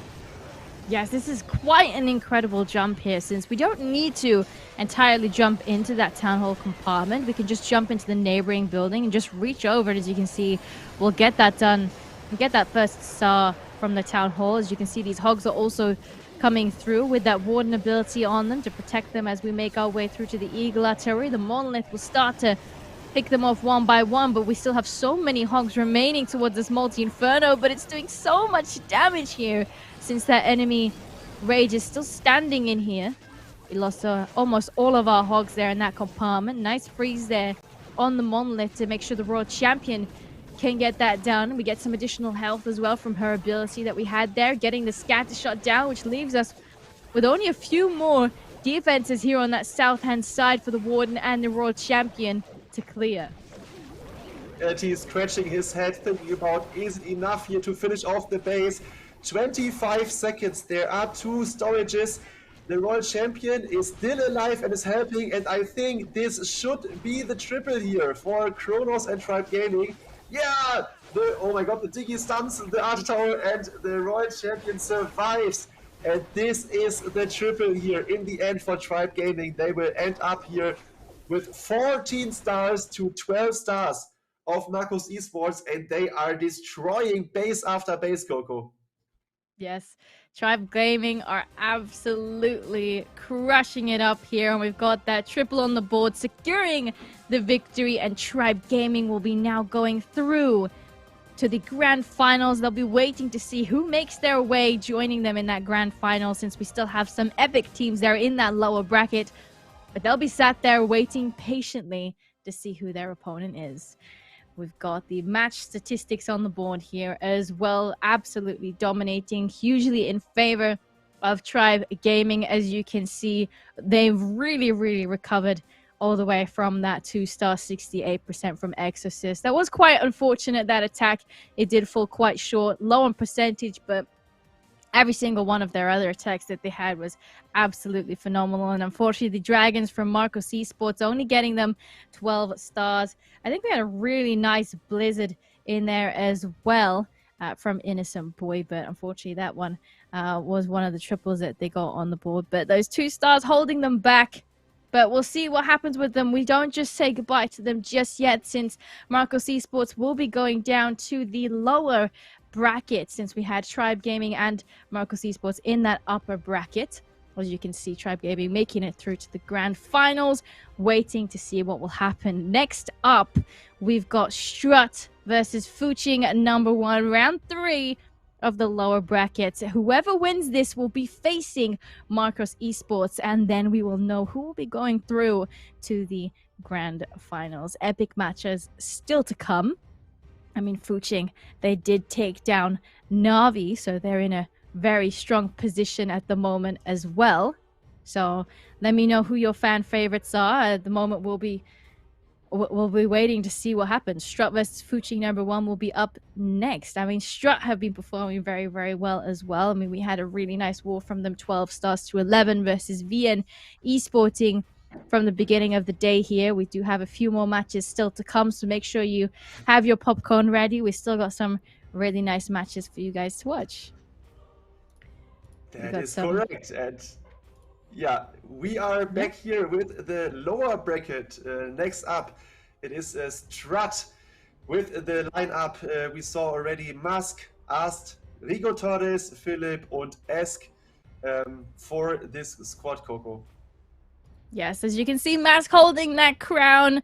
He's going to be the MVP of the team, the one to look out for. But as you can see, they're all got some really good stats in there. I mean, Ast is not far behind there on the stats, just leading a little bit by percentage. And make sure not to mention the MVPs, as previously mentioned. We've got Sir Iron, Esk, and Ninjas, the base builders, as you said. A lot of people working behind the scenes here for Strut. And it's paying off pretty nicely. And as we said before, we don't know who the base builders are for Fuching #1, but they have been doing absolutely phenomenal. Absolutely baiting Navi in that previous war that we saw. So I can't wait to see what more bases we got.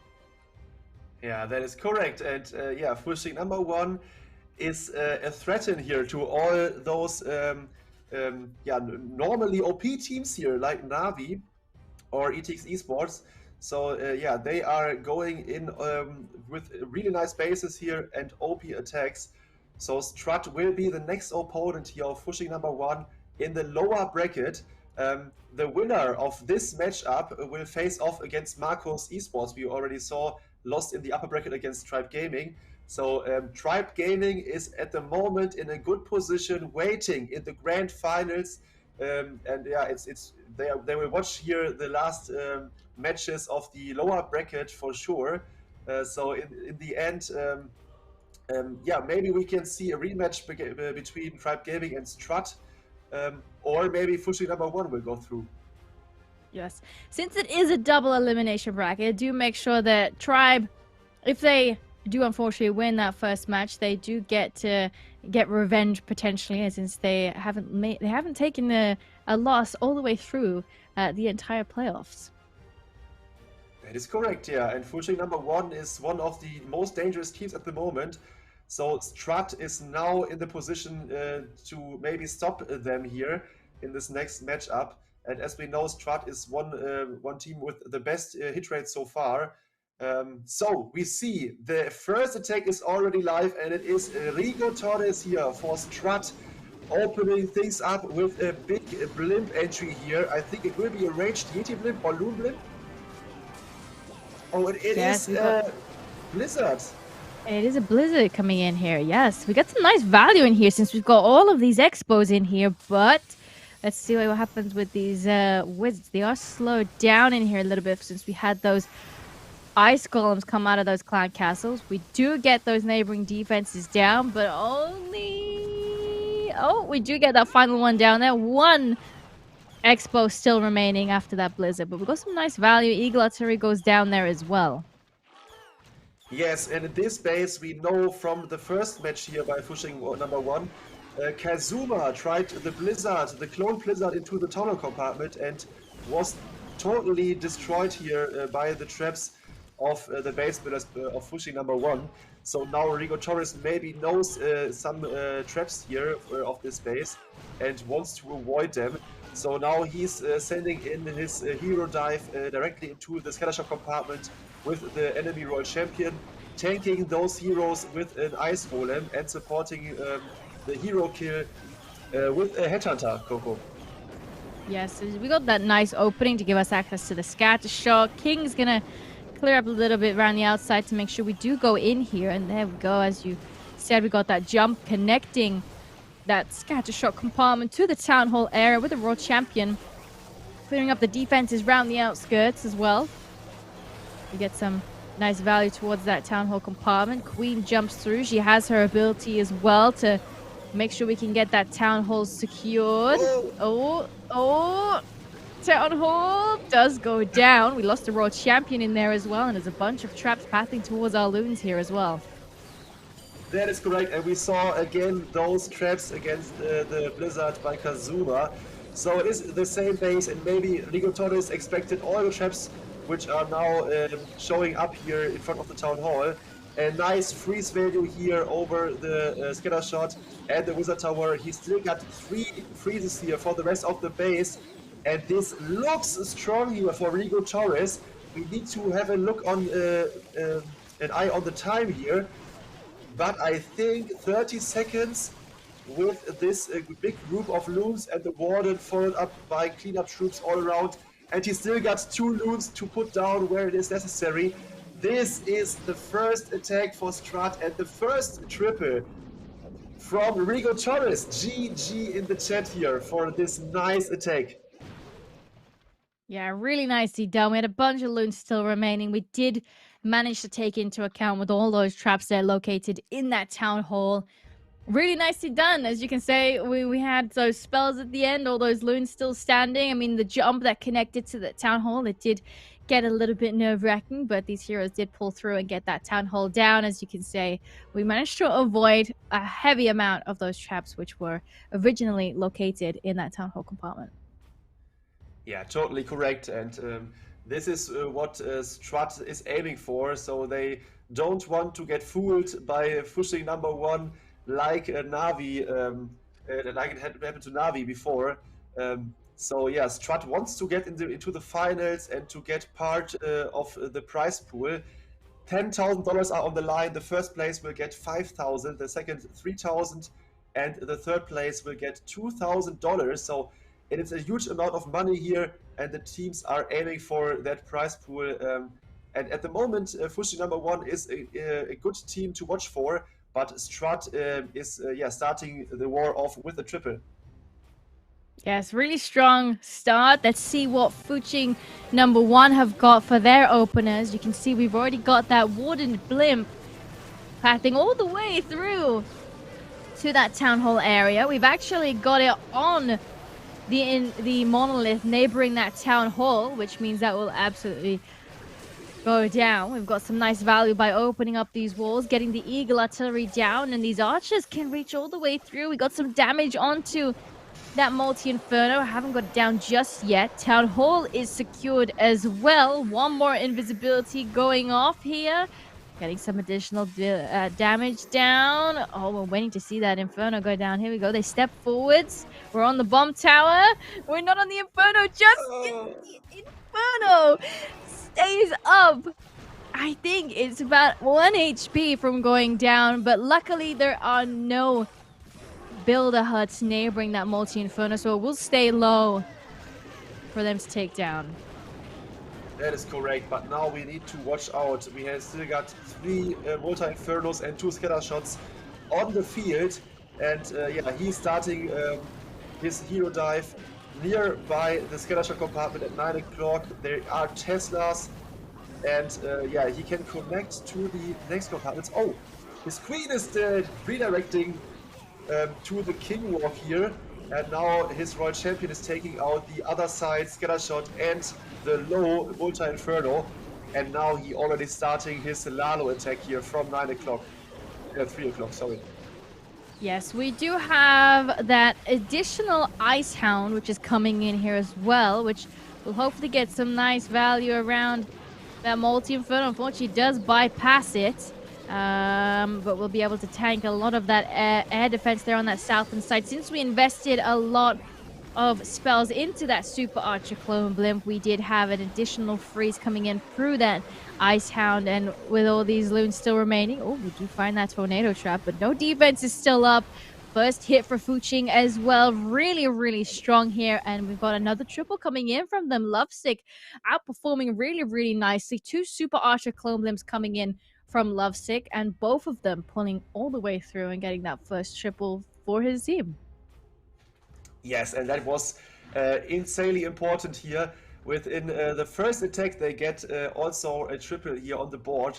So Lovesick, a great attacker here, although the base builders of Tribe Gaming and Navi for sure are one of the best of the world. He's able to triple those bases in style, and in the end, it was an overkill. So he was able to take out every single defense here, and the Lalo in the end was overwhelming the rest of the base. GG to him, and yeah, now it is again tied up here 3-3 after one attack of each team. So incredible start, Coco. Yes, a really good performance from both of these teams. They're both in the best position possible, which means it's all about where we get that first defense done. I mean, as you can see in the previous matching, Fuching did get some really nice defenses up against Navi. Will Strut be getting that first defense on these bases, or will it be the other way around? We'll see in the next attack. As you can see, Strut will have to come in with another triple as well if they want to hold strong and put the pressure back on Fuching. I mean, Fuching did pretty well in the previous war. We had 13 stars to 11. I think they fell back a little bit on those triples towards the end of the attack, but that by then they'd already known that they were going to take Navi down. Yes, and it is Mask for Strut now, who is doing a queen charge Lalo attack.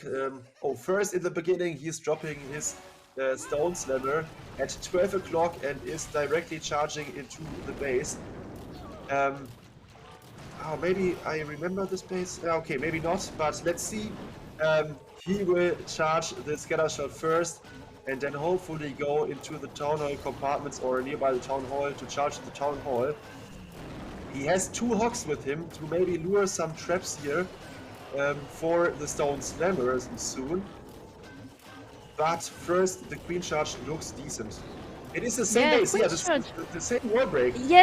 Yeah, this is the one where we had that wall break and the queen went down in this compartment. The clan castle troops do get pulled, poison deployed. This time the queen is alive. We're freezing as those headhunters come out. We've got quite the toxic CC in here. Some few witches in here as well as those headhunters joined forces by those archers. But we do manage to go through, get that mortar down, and hopefully we can get the flame flinger to now get those major defenses down without it popping too early. And you can see another wall breaker giving the queen further access towards the core of the base. And again, we're going to be doing a queen charge into that town hall compartment, getting the monolith down and getting the town hall down from core of the base. Whilst the king clears up around the outskirts, we do have his ability going off already. We have the Phoenix Wall, which will help get some additional value down there on the right hand side. Hopefully get that multi-inferno down.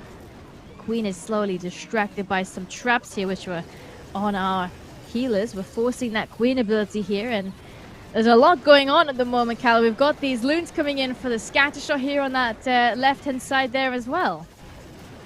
Yes, so the queen charge was successful here. The town hall is down and the queen is trying to get some more buildings, but in the end she is going down. There was too much damage here, and also the Lalo is struggling here.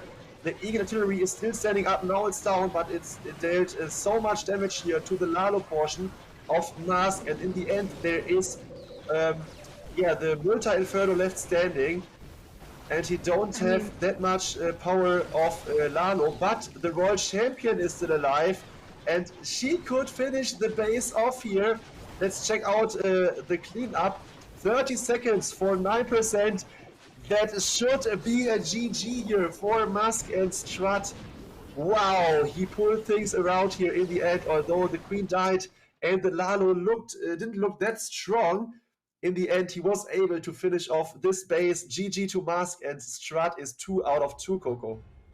Yeah, that was really, really good. That Royal Champion ability right at the end, giving her some additional health to push through and support those final few loons, and the cleanup troops still remaining, was really clutch at the very, very end there, getting another triple on the board for Strut. I think this is quite the matchup because Fuching did really strong and Strut did really good, and they're just showing us why. I mean, they're getting triple by triple. Will Fuching come in with yet another triple here as well, since they need to? Otherwise, Strut will be taking that early lead. Yeah, and this is exactly it was the same hit like Navi did. But this time Mask controlled his queen in a better way, so she survived those CC troops. It was a triple in the end, so maybe Navi was really unlucky in their war against Fuching #1. But yeah, Fuching #1 decided to reuse those bases here, and maybe this is not ideal against a really strong Strut team here, which can take an advantage here out of those trap placements. But now, Yeah. Benlock is in again here, and it is the first Queen Charge Hybrid attack of the day. I love Queen Charge Hybrid, as you know, Coco, and I cannot wait to Yes. see if this can triple. Yeah, it's very exciting. This is the first one of the day. We've seen a bunch of hogs in action, but here we go with the miners. I mean, the Queen Charge is pathing towards that Town Hall compartment at the moment. It does look quite scary in here since we have got that Rage Spell Tower, which will go off and do quite a bit of damage here. So Banluck coming in with an invisibility on the Queen, which is quite valuable to protect her from a lot of that double damage coming in there. Still taking quite a bit of damage in here. We're investing a freeze spell as well as a few Coco Loons, trying to get some of these hidden testers down as well. We haven't deployed a wall breaker to open up these walls just yet, so the Queen will actually trail a little bit round the outskirts of this wall into that Town Hall compartment. Yes, and it looks decent. We see at 12 o'clock there is a Yeti followed up by the siege machine, and now the hybrid is already starting in from 11 o'clock. So he's pushing his Queen directly into the Town Hall. So with a rage and a free spell to the Town Hall, she should be able to clear the Town Hall without having any issues. And the hybrid is healed up here against the giant bombs, eagle artillery shots, and the scalar shot, and hopefully is now aiming for the core of the base. The king is inside the eco compartment. The ability is popped here, and it looks quite decent here. Let me check if the core is surviving. The queen is unfortunately going down, and also is the royal champion going down. That is not ideal. I think this is not looking that good, Coco. Yeah, we don't have any more spells to support the hybrid through to this final compartment. I mean, we're getting still some good value, but the scatter shot doing heaps of damage. We do manage to push through. We're getting some stun value from the Diggy as well as the Frosty on that scatter shot, but the enemy queen still up in this compartment, looking a little bit frightful, picking off all the remaining hybrid troops in here. We do have the king with a revive, but all the other troops still stuck in this compartment as well. They can't pick which wall to go through either, it looks like. Quite questionable. But it was quite unfortunate we lost the queen in that compartment. The tornado trap did well those healers around, pulling them away from that queen, and the queen in that Giga Poison was a little bit too much.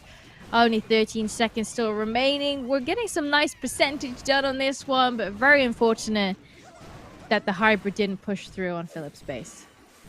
Yeah, that is correct, and it is in the end an 88% 2-star here for Fuching #1, and this is an ideal start for Strut Esports, who tripled both of their first 2 hits here and got a defense here now. So Strut is in position, and they want to follow up with more triples to win this war here. As we mentioned before, we are in the lower bracket, so whoever loses this war here is out of competition, and the winner will face off against Marcos Esports, who just lost against Tribe Gaming, to decide which team will go into the grand finals where Tribe Gaming is waiting. So this war is an absolutely hammered thing here. We cannot wait for Strut to deliver the next attack and to show off how strong they are, Coco. Yes, I mean, Strut, they have the advantage now, so another triple will secure that in their favor. But as long as it's above an 88% 2-star, they will have that percentage advantage, even if they Fuching come in with another triple. But they've been doing pretty strong.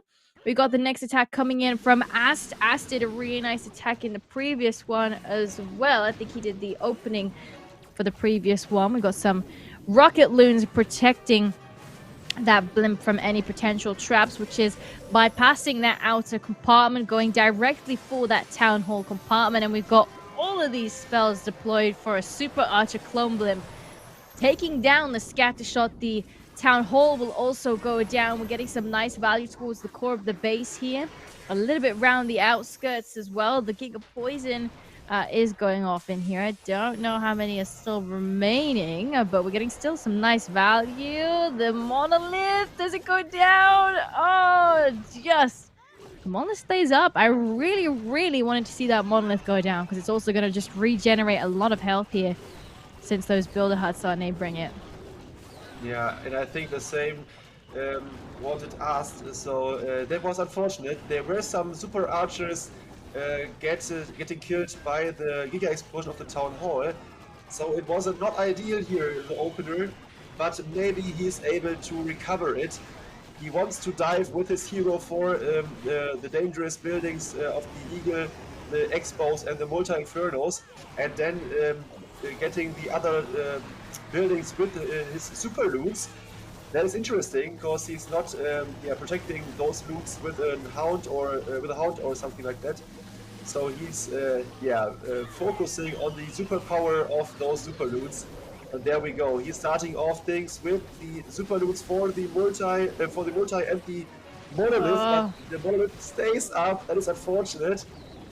So we need to see whether those loots can overcome the core, Coco. It's a little bit problematic. We don't have any spells either to support these rocket loons. That monolith is going to do heaps of damage still. The world champion will go down. We're sending in some more rocket loons for it, but I think that monolith is going to stay up all the way until the end. Very, very unfortunate. As you can see, those rocket loons, they're not making it past that scatter shot or the monolith. It would have been really, really nice to see both of these go down, because we did take damage, I think, on the scatter shot as well with the Super Archer Clone Blimp. So it would have been really nice if we got both of these troops down with that blimp, but quite unfortunate. I think that's what cost us this attack. Yes, and in the end, maybe it's questionable if this Super Archer blimp got the value it needed to be successful. I guess he wanted to get a bit more, maybe also through the town hall. The scattershot should have got taken down. So yeah, maybe this was not the best value here for this opener, and in the end, it is an 88% 2-star. Yeah. So things are tied up again. Wow, that is an opener which I did not expect it. When Fuching number 1 is tripling now. Yes, so if Fuching triple, it will be all even. It will be all even, and then we'll have 2 attacks remaining. So Fuching, the pressure is on them. Now they need this triple more than ever to clear the board. Yeah, incredible. So all of those matches here are... every match is a highlight here in this competition. So really great stuff here. And Fuching number 1 is one of my favorites at the moment, because they are surprising us in a way I never expected. Yeah, if they are tripling, it is tied up on stars and percentage, and it is like a 0-0. So now little brother Summer is in, and he is bringing up a Queen Charge Lalo, Coco. Yes, Queen Charge Lalo. We've got that loon coming in, which is going to scout ever so slightly, distract some of those defenses for that blimp. Pathing into that scattershot compartment. The raid spell tower going off, doing a bunch of damage, and look how many traps and the clan castle troops get pulled, which will be pathing all the way to that queen, which we also deployed directly behind. Oh my goodness! Little brother Summer just deploying these healers just in time, but we still force that queen ability here. We did even freeze those super minions coming out of that clan castle, but it was a little bit too much here for that queen to handle. But she's alive. That's the main thing. She's alive, and she's making her way into that multi-inferno compartment with that wall breaker that will be giving us some access.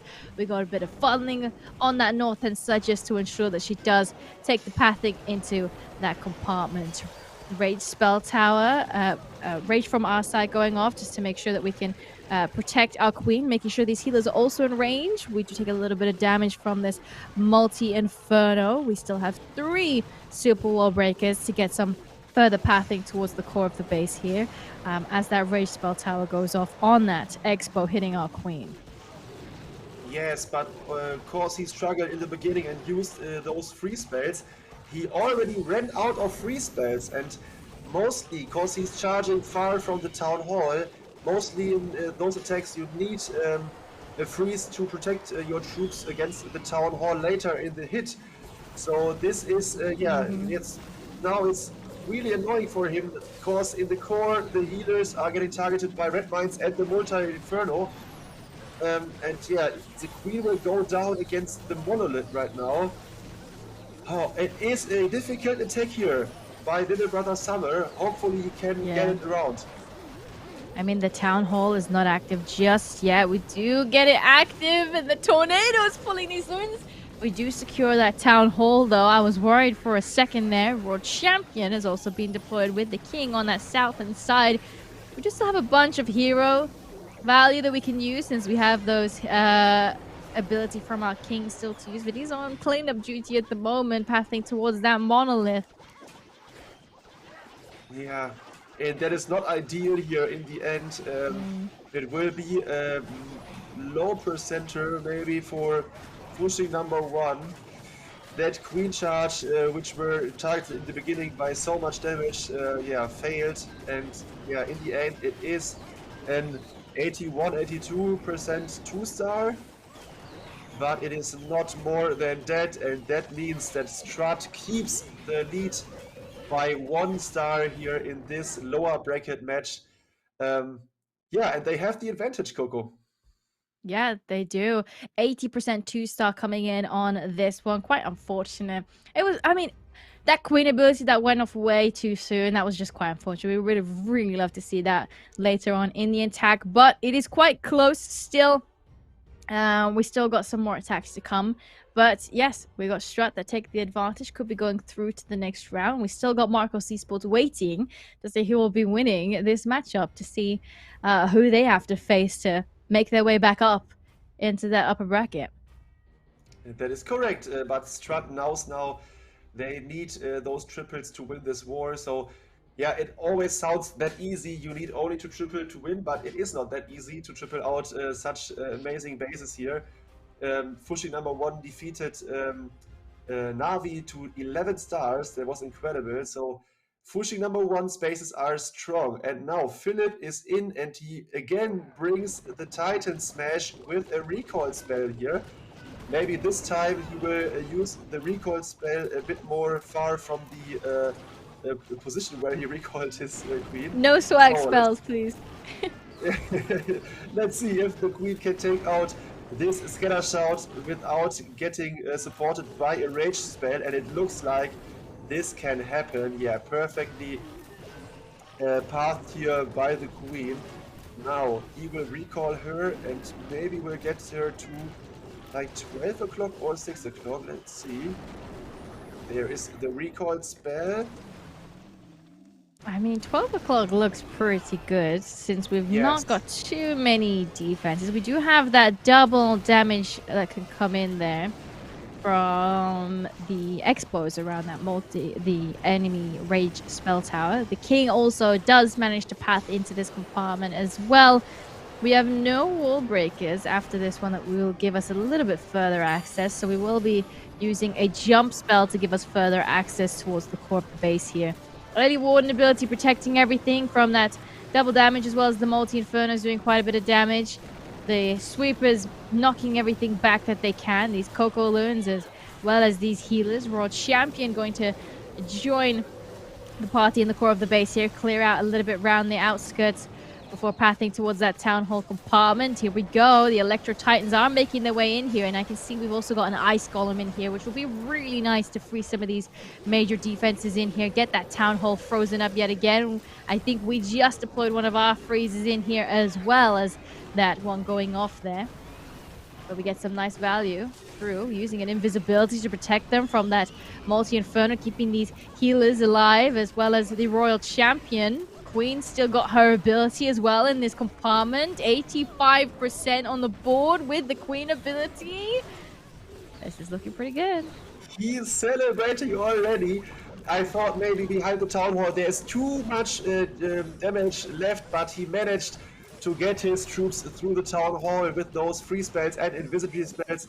This was a great attack here by Philip, Titan Smash, with the recoil spell and a really nice flame flinger here at 9 o'clock, who took out the scatter shot and made the path here for the core push.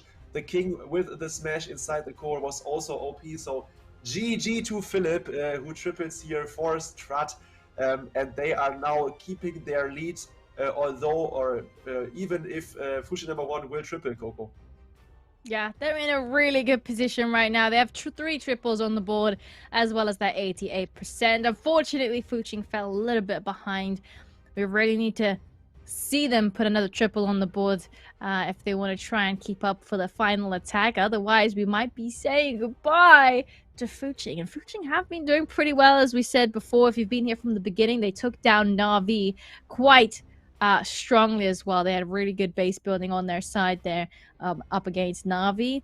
Not so much in their favor here up against Strut. Yes, you mentioned it. Navi was defeated with 11 stars, so that was a really good defense base building here by Fuching #1. But in this match, Strut has a new strategy to take down the bases, because they are now 3 out of 4. So 3 triples after 4 attacks is insane. And yeah, Fuching #1 can only hope for the best in the last attack of Strut. But now Xia is going to triple the next space here to keep up here with Strut. So this is a Queen Charge Lalo attack here with a Flameflinger at 3 o'clock as an opener, and maybe a Queen Charge for the Town Hall. Let's check it out, Coco. Yeah, we'll see what happens. There we go. Queen is already deployed, as well as an Ice Golem, which is going to give us an early freeze on all of these heroes surrounding that Town Hall. The Headhunter doing some work there. We got the Queen super low. Heal is now also deployed on the Queen to help push her into that Town Hall compartment, as you previously mentioned we'll be pathing towards. We get that multi-inferno down early will be good, so we don't bypass it and take damage on these healers. Unfortunately, we're taking quite a bit of damage from the raged up Expos, which are neighboring the Town Hall. We've pulled the Clan Castle, or some of the Clan Castle troops, which are actually going for the King up there on the northern side. Queen has the Warden now to help push through, interestingly enough. Let's see how this continues, because the King will get some nice funneling into that Scattershot compartment. Yes, and the Warden with the Queen Charge is what we didn't see today here so far. So he decided to support the Queen on her path through the core of the base. And there we go. There is the CC Clan Castle troops. There are Ice Golems inside. Now the King got pushed here outside of the base. The Queen can reach the Scattershot, but he's sending his Royal Champion for the Scattershot. Oh, and the Queen is so low, but he managed to... Oh, the healer switched to the Warden, I guess. But yeah, the healer switch. We do get that Queen ability to get the multi-inferno off, though. But yes, we're a bit unfortunate there.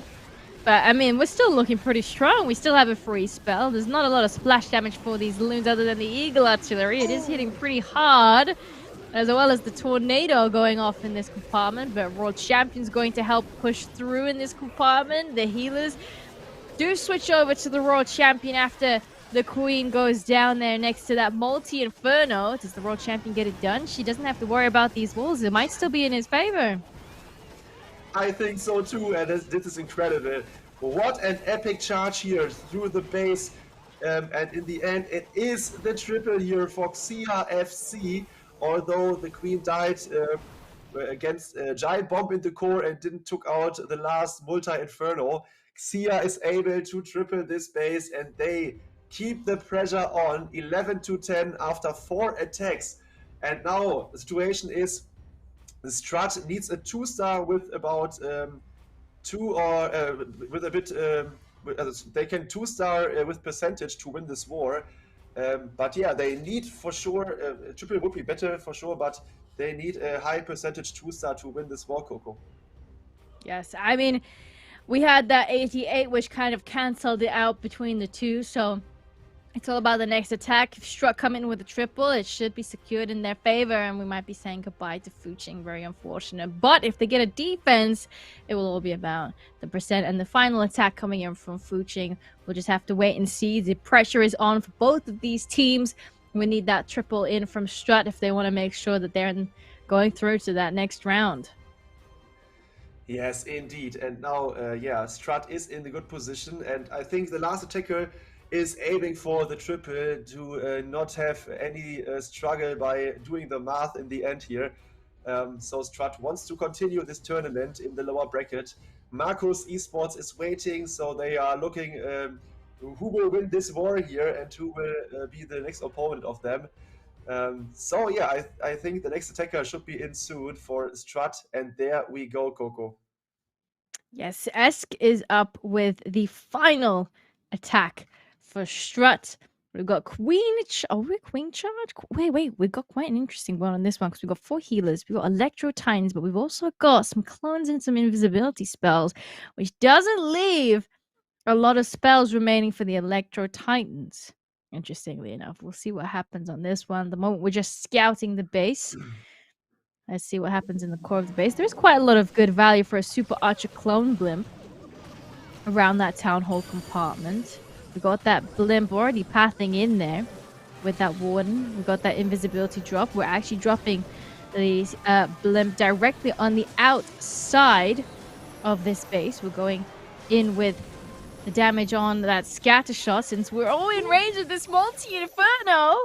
We do have a few of them still remaining, but we took way too much damage, but not getting it close enough to the Town Hall is going to mean that the Town Hall is going to stay up. Is this the defense that Fuching need? Oh my god, this is so unfortunate. His blimp wasn't ideal here, and in the end, the value was surely not enough here for Esk.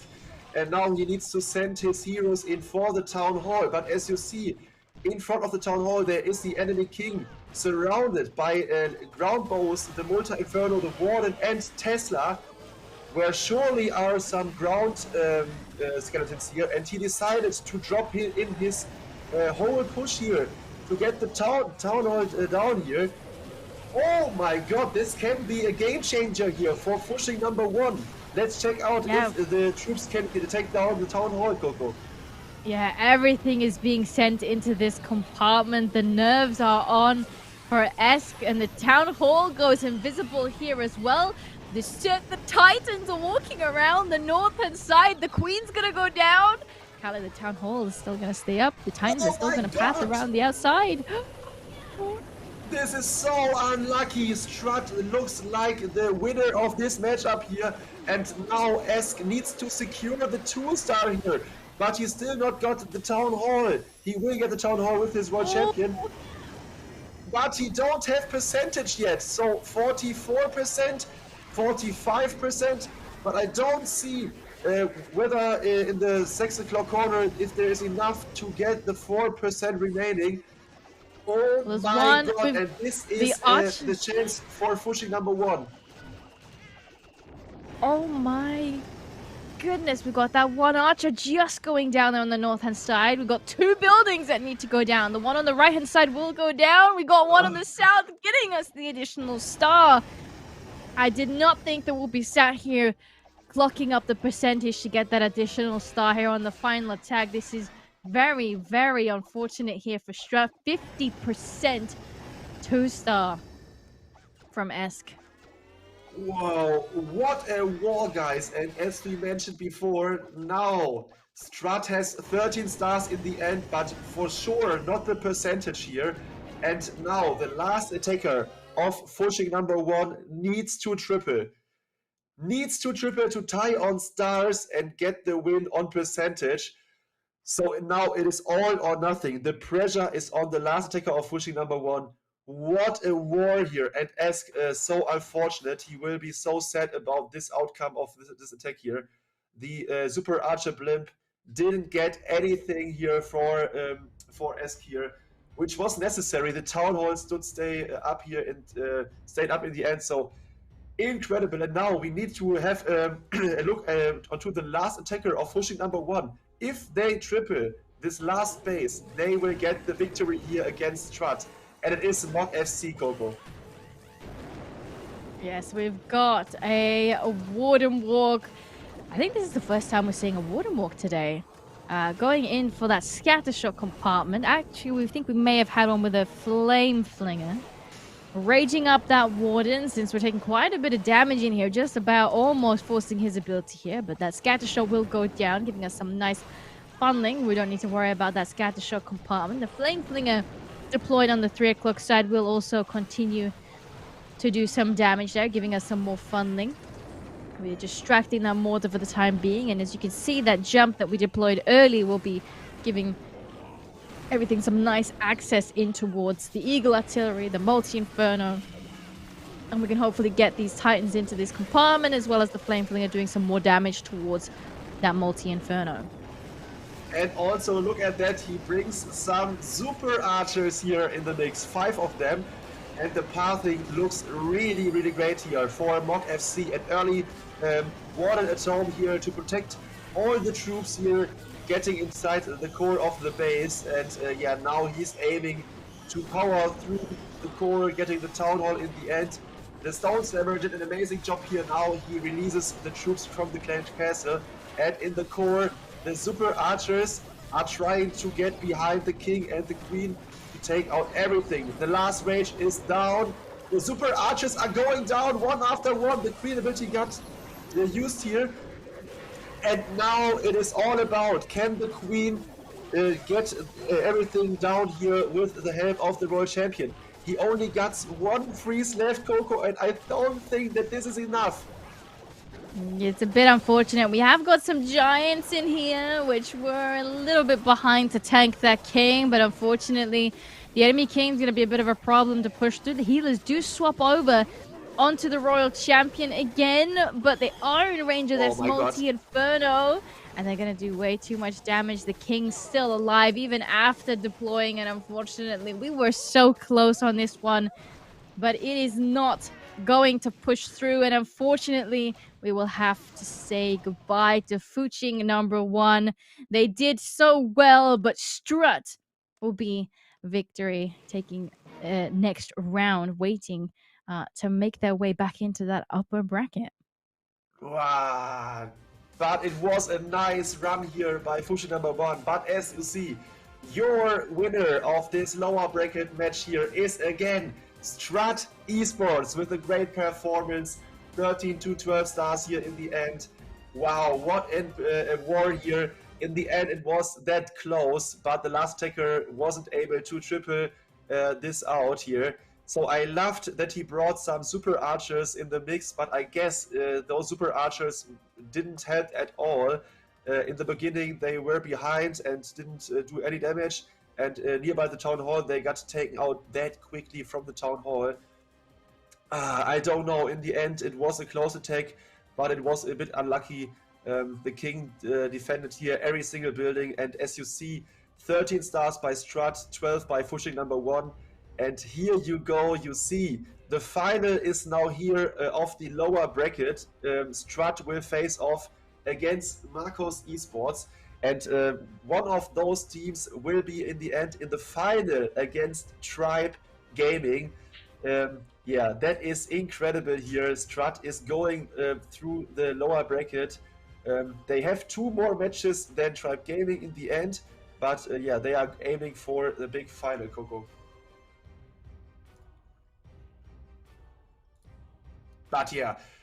Now, this after this amazing war, we have a little break here, because now the next match will be again played by Strut against Marcos Esports, and that gives us some time to maybe watch a replay here of the last war. We saw some amazing attacks here by both teams, and yeah, maybe we can go through the attack by Rigo Torres. It was the first attack here against the space which defended Kazuma of Navi really well, but Rigo Torres played here a really nice blizzard into the Eagle compartment to take down the Eagle, the CC, and 4 expos here and the Multi-Inferno. So incredible stuff here by Rigo Torres in this attack. So yeah, as you see, the blizzard was OP. After that, he tried, he started yeah, with the last wizard shot, he got the ground ball there, which was important because he's starting off his hero dive at 12 o'clock with his queen.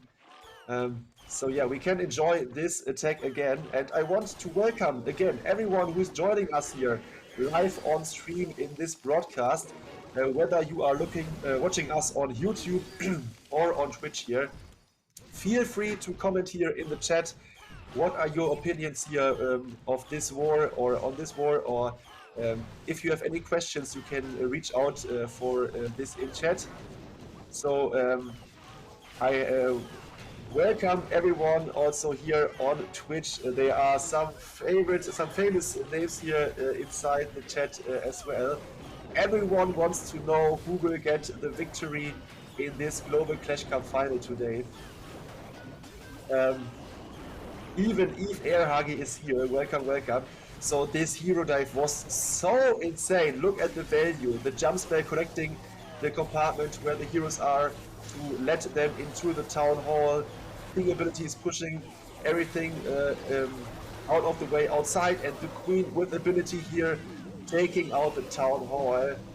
What an attack here by Rigo Torres. And yeah, below me you see the next match is starting soon. So Strut needs to get into the war again, because they are battling it out against Marcos Esports from India. So this will be the next match up here to know who will go into the finals against Stripe Gaming. So yeah, if you will have some predictions here, you can type it into the chat or do the poll here on Twitch or on YouTube. What do you think, is Strut able to take out another team here in the lower bracket, or is Marcos Esports taking revenge for their loss against Tribe Gaming? From my perspective, Strut looks really strong here, so especially Rigo Torres, Ast, they are incredible attackers, Musk for sure as well. So yeah, although Esk struggled a bit in the last attack, Strut is overall one of the powerhouses here in this esports scene.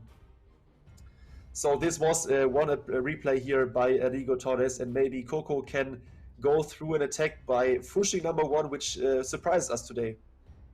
Yeah, sure, we can do it. Ready for another one. I mean, we've had some really good attacks from a lot of different teams, so it's been quite the performance. Can't wait to have a look at what the next few matches have in store for us as well.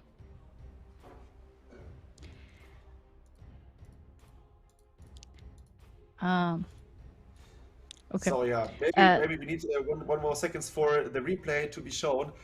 So currently Strut played already the last match, but they need to play the next match as well against Marcos Esports. And I think they are preparing now their bases and speaking about the clan caster truce, for example. So we need to be patient with them. But here, Coco, you got the next replay, Xia for Fuching #1.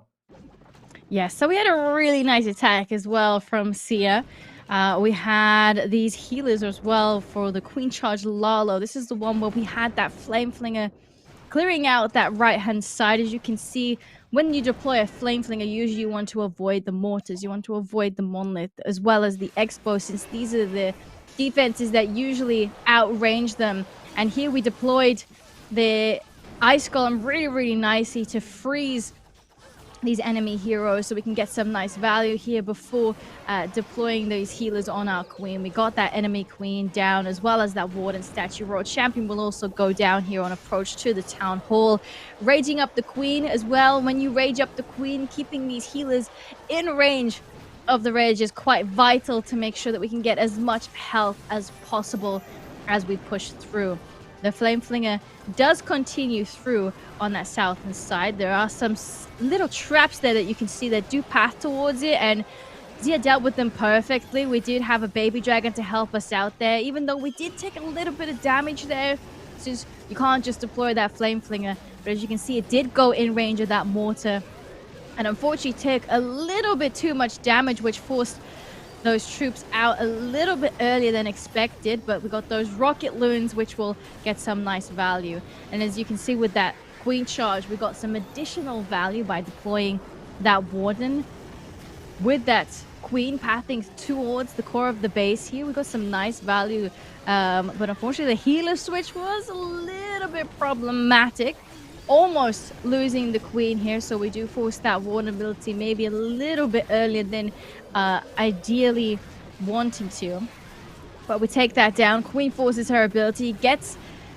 that multi-inferno down. The Raw champion does clear out the second scatter shot, which we had there on that left-hand side, and look how many loons that we still have, and not a lot of splash damage remaining. If we got that queen to take that multi-inferno down, we would have had absolutely no splash damage here for the loons, but good thing we still had that royal champion to come in clutch to path all the way through, and these healers, they did manage to stay alive towards the end there. So really nicely done here from Zia, getting that Eagle Artillery down there with the royal champion, as well as securing the triple by getting that multi-inferno down with the royal champion. Healers coming in clutch, staying alive until the very end. I mean, we've seen some really nice attacks from a variety of different teams, but we've got more to come. Do not fear.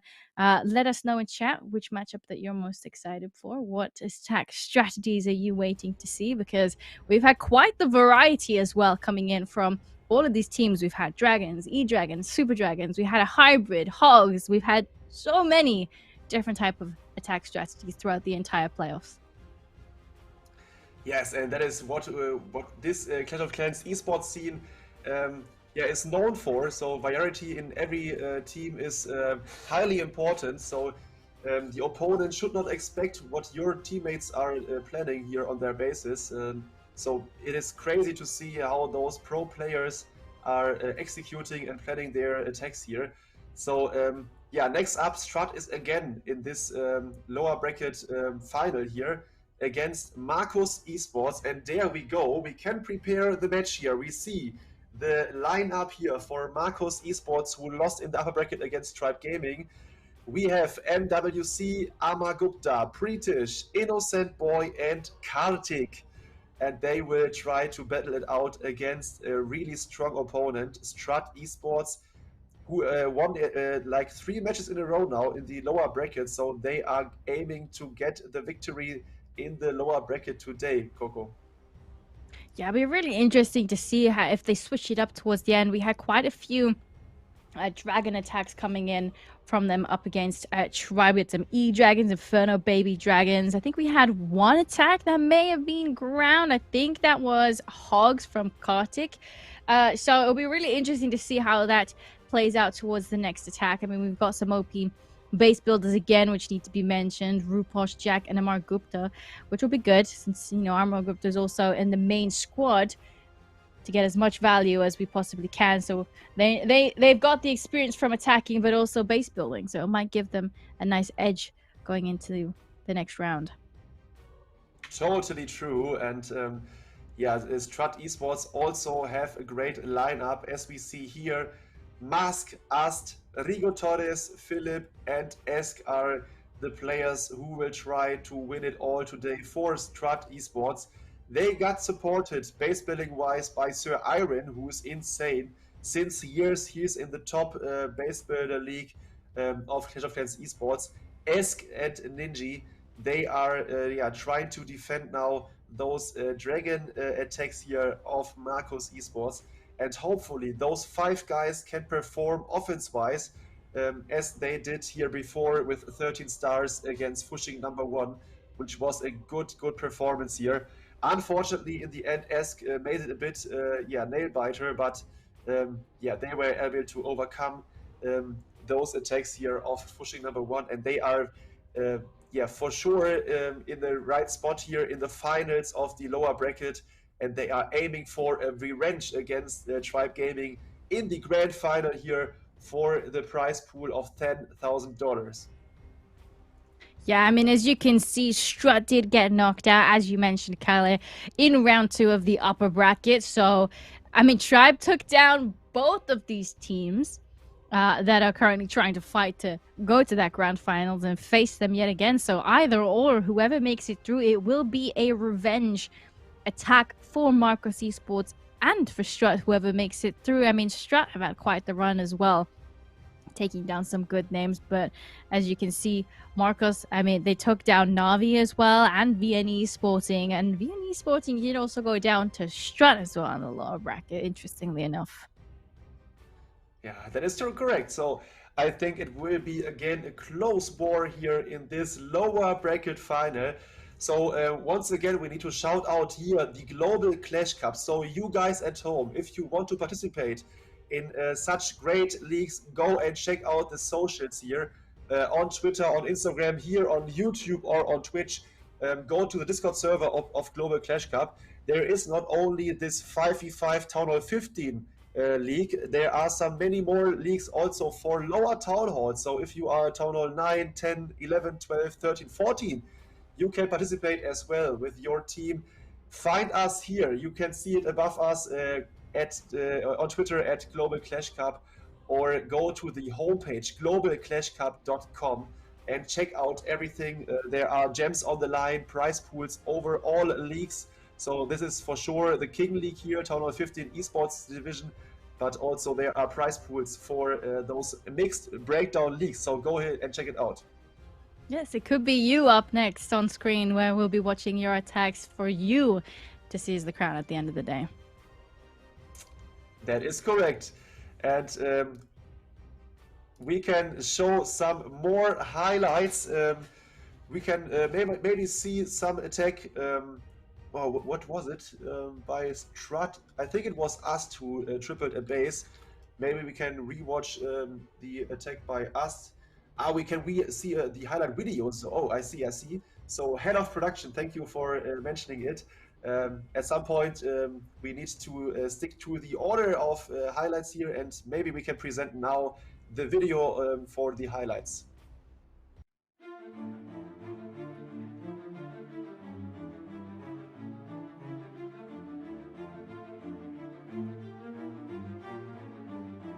This is about to get real scary. We rage. Royal Champion داریم از سمت کینگ هری. Cuidado, que tiene una bombardera ahí, si está baiteado. Poder do rei.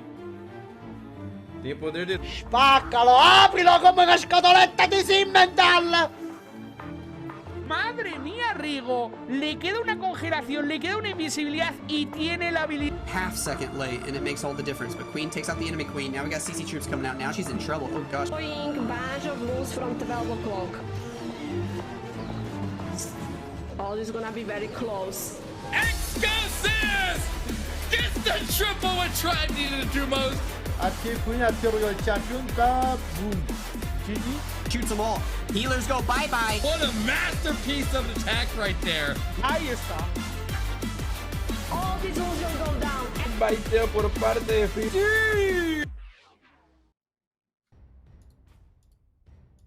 Yeah, Big shout out to a lot of community leagues. So as you can see, there's so many community streamers that also took part throughout the entire tournament. So make sure to go check them out. As you can see, they had a lot of their clips posted in that highlight. So thank you so much for covering for us as well. That's the only reason that we can be here today.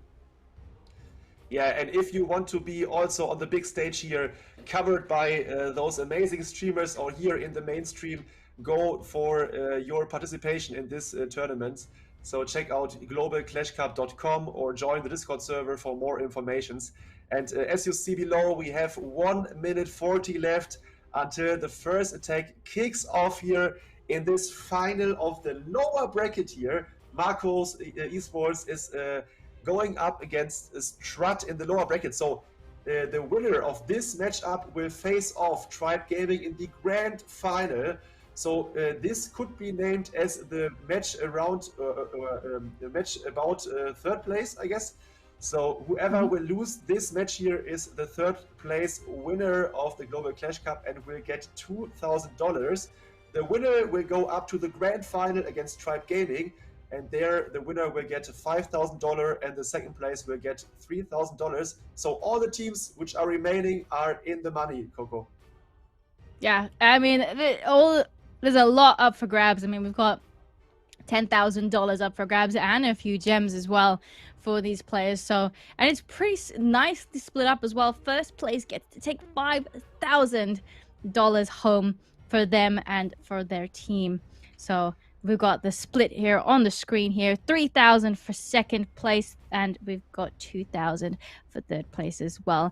So a huge shout out to our sponsors as well for putting this all together, since this is quite a big prize pool to be taking home as well. Very, very exciting for all of these players as well to make it pay off at the end of the day.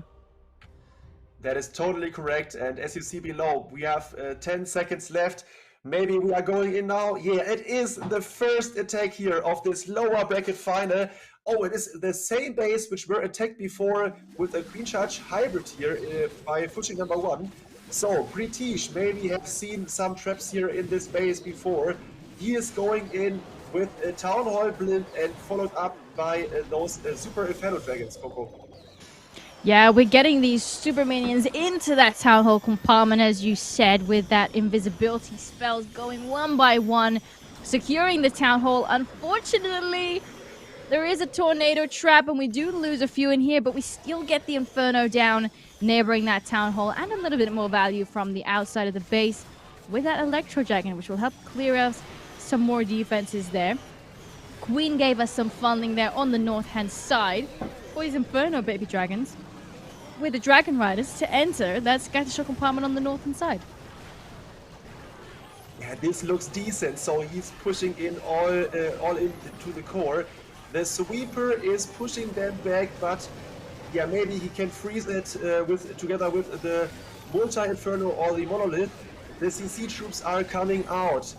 His troops are looking strong at the moment. He needs to push the... Yeah, there is the ward ability. And now he needs to overcome this high HP buildings in the core, Coco.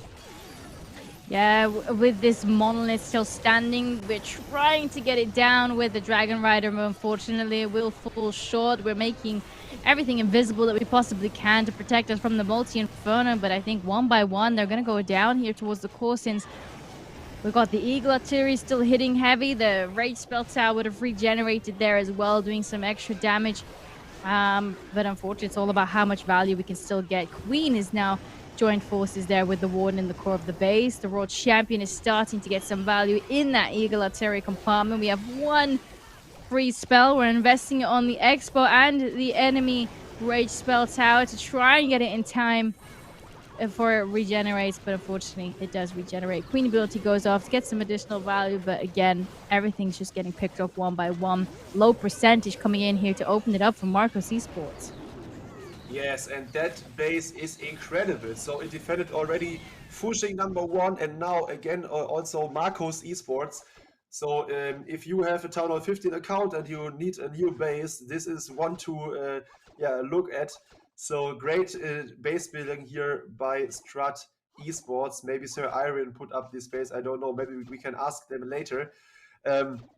So awesome start here for Strut. It is a low percentage, 68%. This Archer will surely not get this gold storage down here. We can watch her, but I don't think she will get it down. So really Archer. good defense. Yeah, you can support her. Yeah, unfortunately, the time's going to run out here. The storage has got too much HP.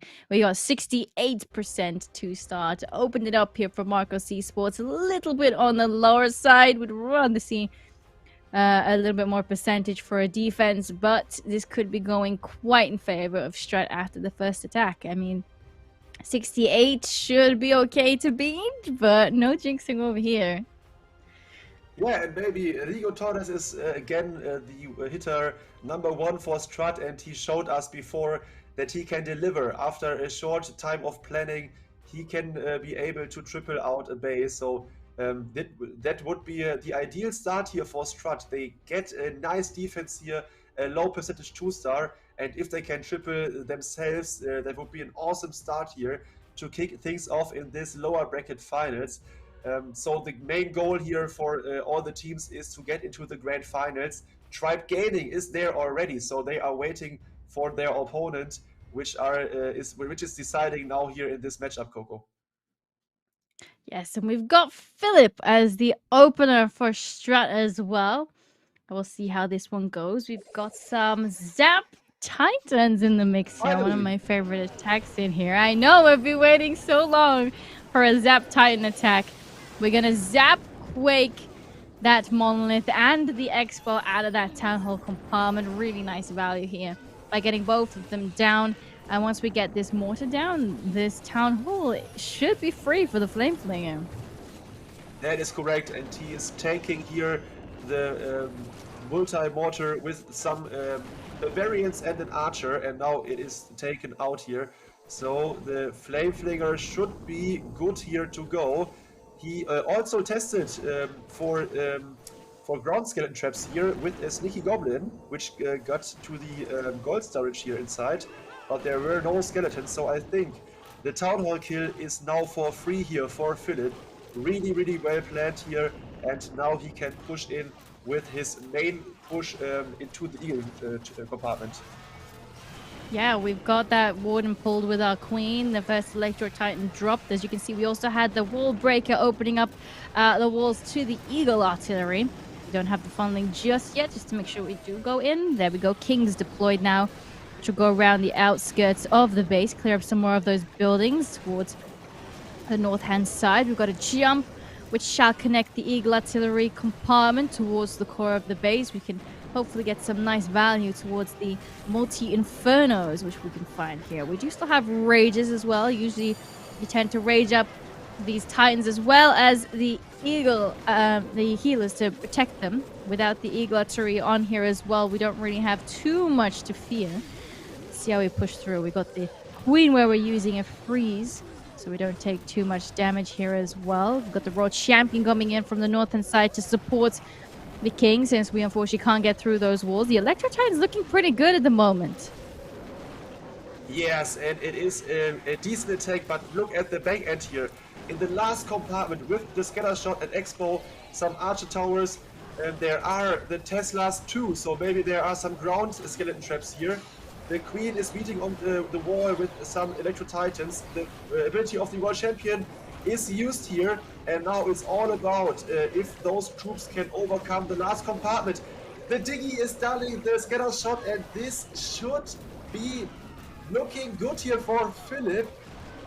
Only 2 archer towers and 2 Teslas are left standing, and the queen is following around behind those titans.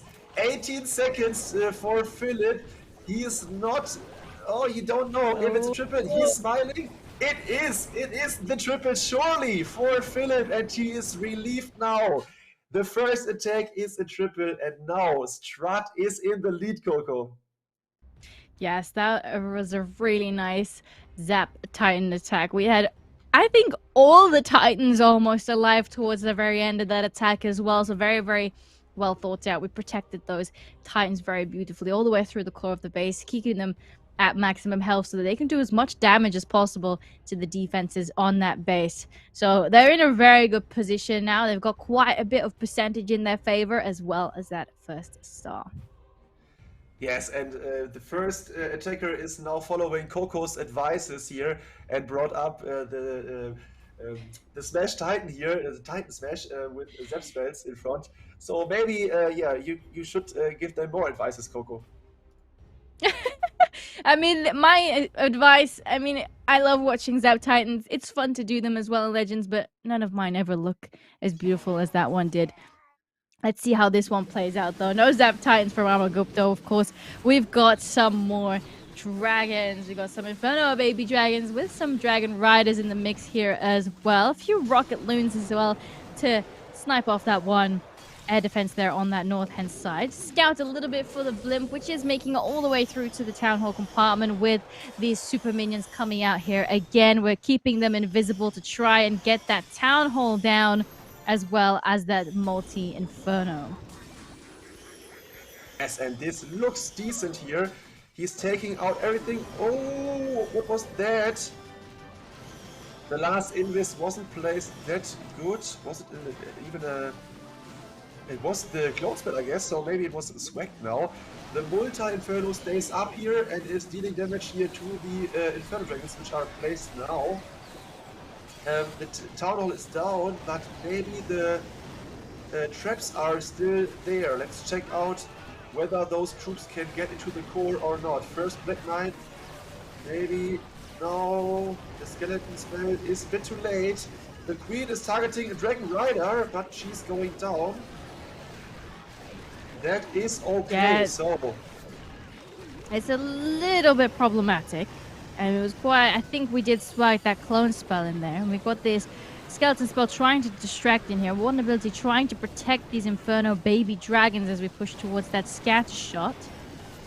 We've got hero value around the outskirts of the base. We've still got that Ice Golem, but unfortunately it's not eating too much damage just yet, but we shall get a freeze here. But unfortunately, all these Inferno Baby Dragons, they actually get picked off one by one, and the Monolith in the core of the base is just picking everything off, and it's gonna stay up. The Rage Spell Tower goes off here towards both of the multi-Infernos as well, which is gonna do quite a bit of damage on these heroes, and we have yet to deal with the Clan Castle troops. We're forcing that Queen ability here. The pups are going to be a little bit problematic here since we'll be picking them off one by one whilst getting some damage done by them. We're freezing that right-hand side compartment, but again, Marcos Esports falling short again, low on percentage. This is not what you want to see so late on in the tournament. Unfortunately, Strut's bases are getting the better of them.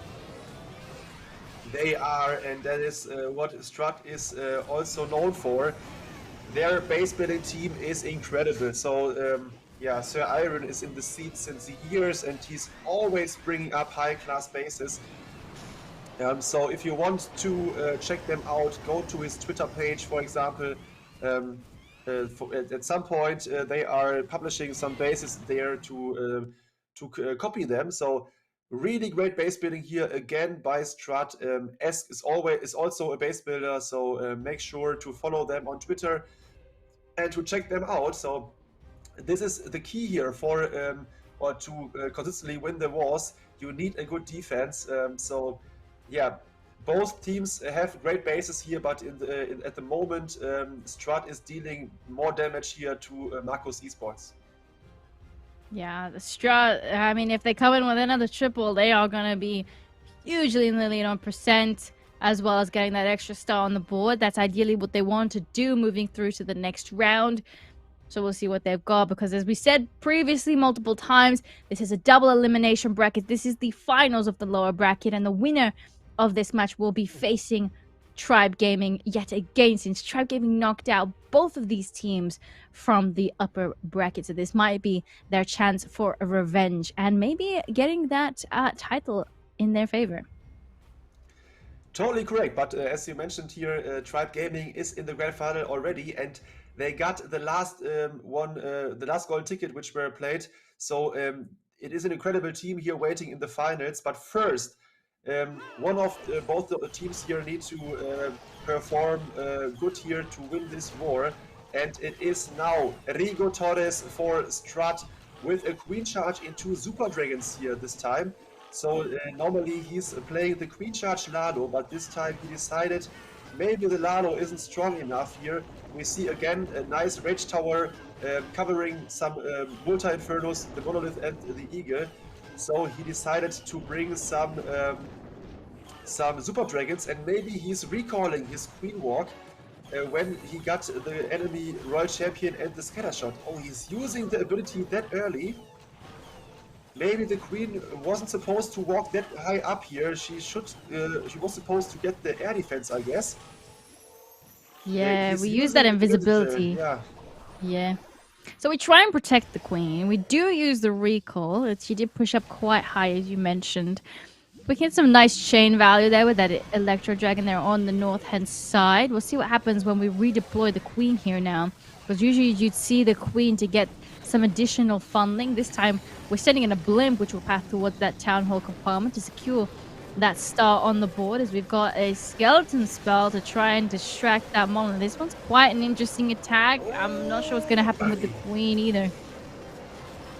The Town Hall kill looked a bit scary, but I didn't saw that there was a Dragon Rider inside, which killed in the end the Town Hall. It was close, but he got it down.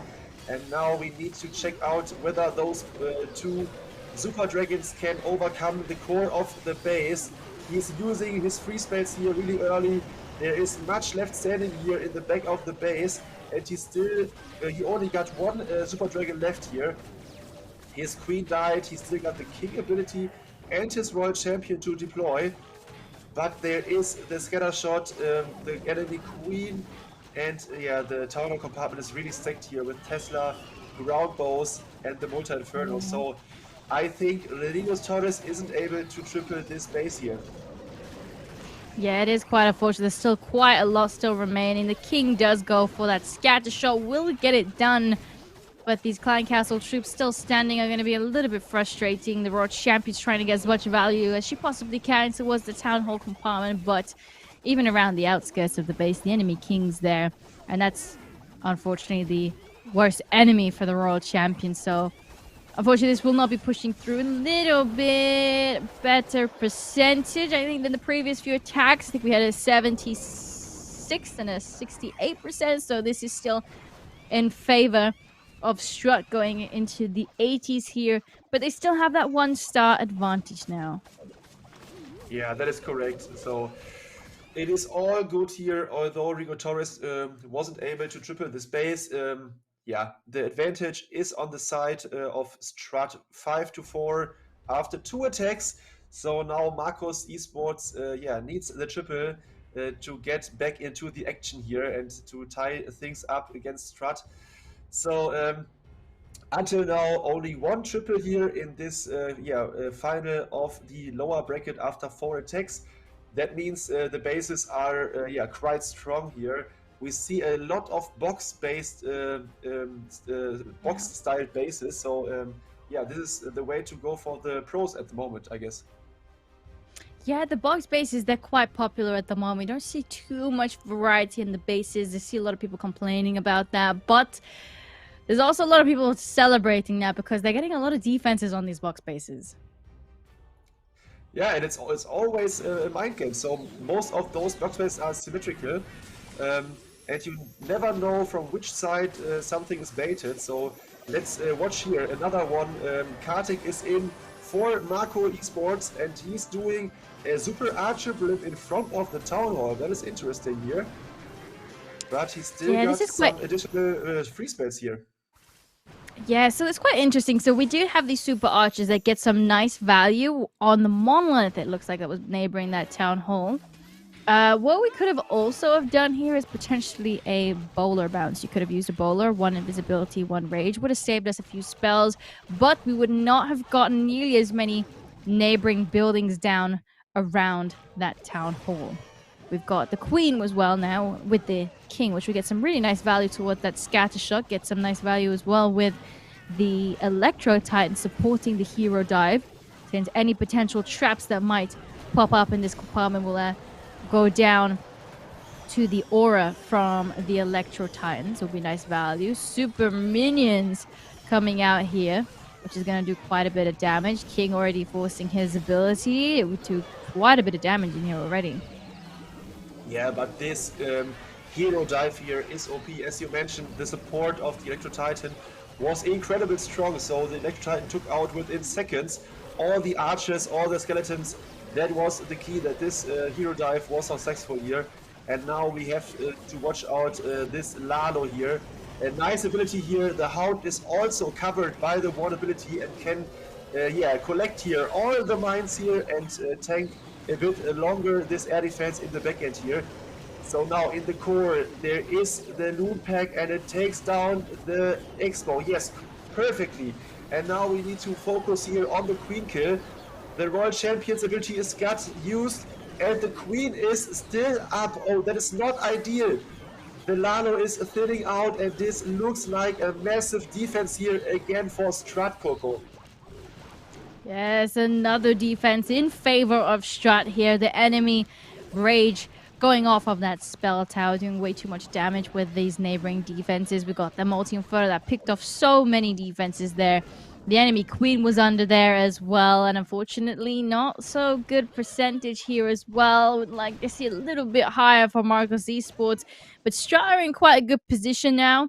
We'll see what happens with the next attack again, since they're already in their advantage with this 79% 2-star from Kartik. Yeah, so far the defense of Strut is incredible. 3 attacks by Marcos Esports and not a single one was a triple. So this is the best outcome here defense-wise for Strut. So now they need to perform offense-wise. They have 1 triple at least yet. So in the 3rd attack now they are aiming for another triple to get an advantage here by 2 stars, and this would let them it would let them into a good position here for the last 2 attacks. So in the end, this match will give us the third place winner. So the team which is losing is on the third place, and the winner will battle it out against Tribe Gaming, who are waiting in the upper bracket grand final. Yeah, I mean, all these teams are doing pretty well, as we say. As you can see, Strut's bases are doing particularly well at the moment, but will they have run out of bases by the time they get towards that grand final? We'll have to wait and see, since we've already used a few from previous matches already, so we'll see what happens. But we've got Mask up with the next attack for Strut. We had a double wall breaker in here just to make sure that these walls are open to all of these compartments on that left-hand side. The single Inferno that will be countering early. We'll get that single Inferno down with that invisibility, protecting our queen. Coco Loon coming in here as well, just to make sure that we can find any potential traps en route to that town hall, dealing with these storages. Let's see what happens with the funneling. We've got a few sneaky goblins, which are going to clear out some of the collectors. Raging up the queen here as well to keep her ability for later on during the attack, since we do have that invisibility spell tower neighboring the town hall, as well as the monolith. We'll probably use that freeze spell to freeze the invisibility spell tower, so we can get that town hall down and get that first star on the board. The invisibility spell tower will make the monolith invisible, whilst the king still clears up and has some nice pathing towards that scatter shot. Yes, and he is so patient here with his queen charge. This freeze spell was OP, so he is not making any mistakes here until now. The queen charge looks really strong here. Now, oh, there is another time the siege machine followed up by the royal champion to clear things up. And then I guess he will spam in the hogs directly into the multi-inferno. The heroes with early eternal tome. Yeah, there we go. War ability is covering every single hog here, which is sent in. The queen can kill the enemy queen, surely. Oh, he's freezing for his queen. He has his eyes everywhere here on the board. That is incredible by Mask here, Coco.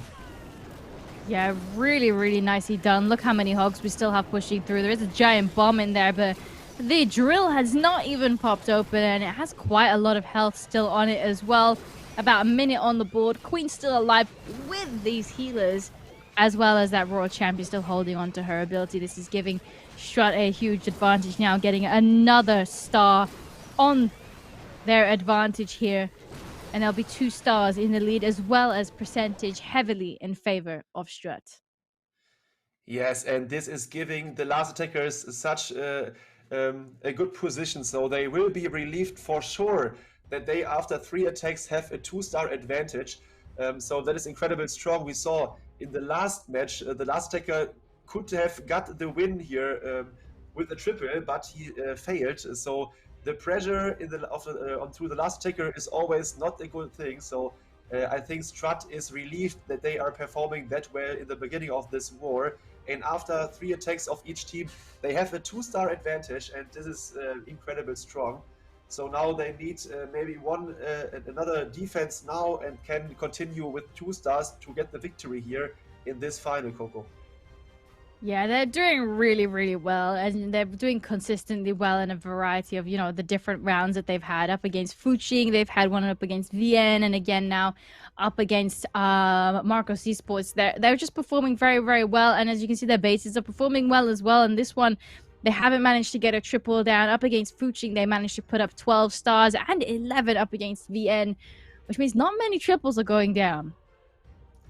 That is correct, and another time we need to say it, the key is often a good base building, and now we need to watch out for an attack here by Innocent Boy, who tripled in the last match against Tribe Gaming. So maybe he can start the triple series here for Marcos Esports. He will do a Zap Lalo attack here, zapping out the core IT and the Rage Tower behind the Town Hall. So hopefully his hero dive can get the Town Hall, or maybe King for Scatter Shot and Royal Champion and Queen for Town Hall, supported by an Ice Golem. But yeah, let's see. Yeah, that would be really nice funneling here, since we can get that Queen into the Town Hall compartment, and the king would be really nice to go into that scatter shot as well.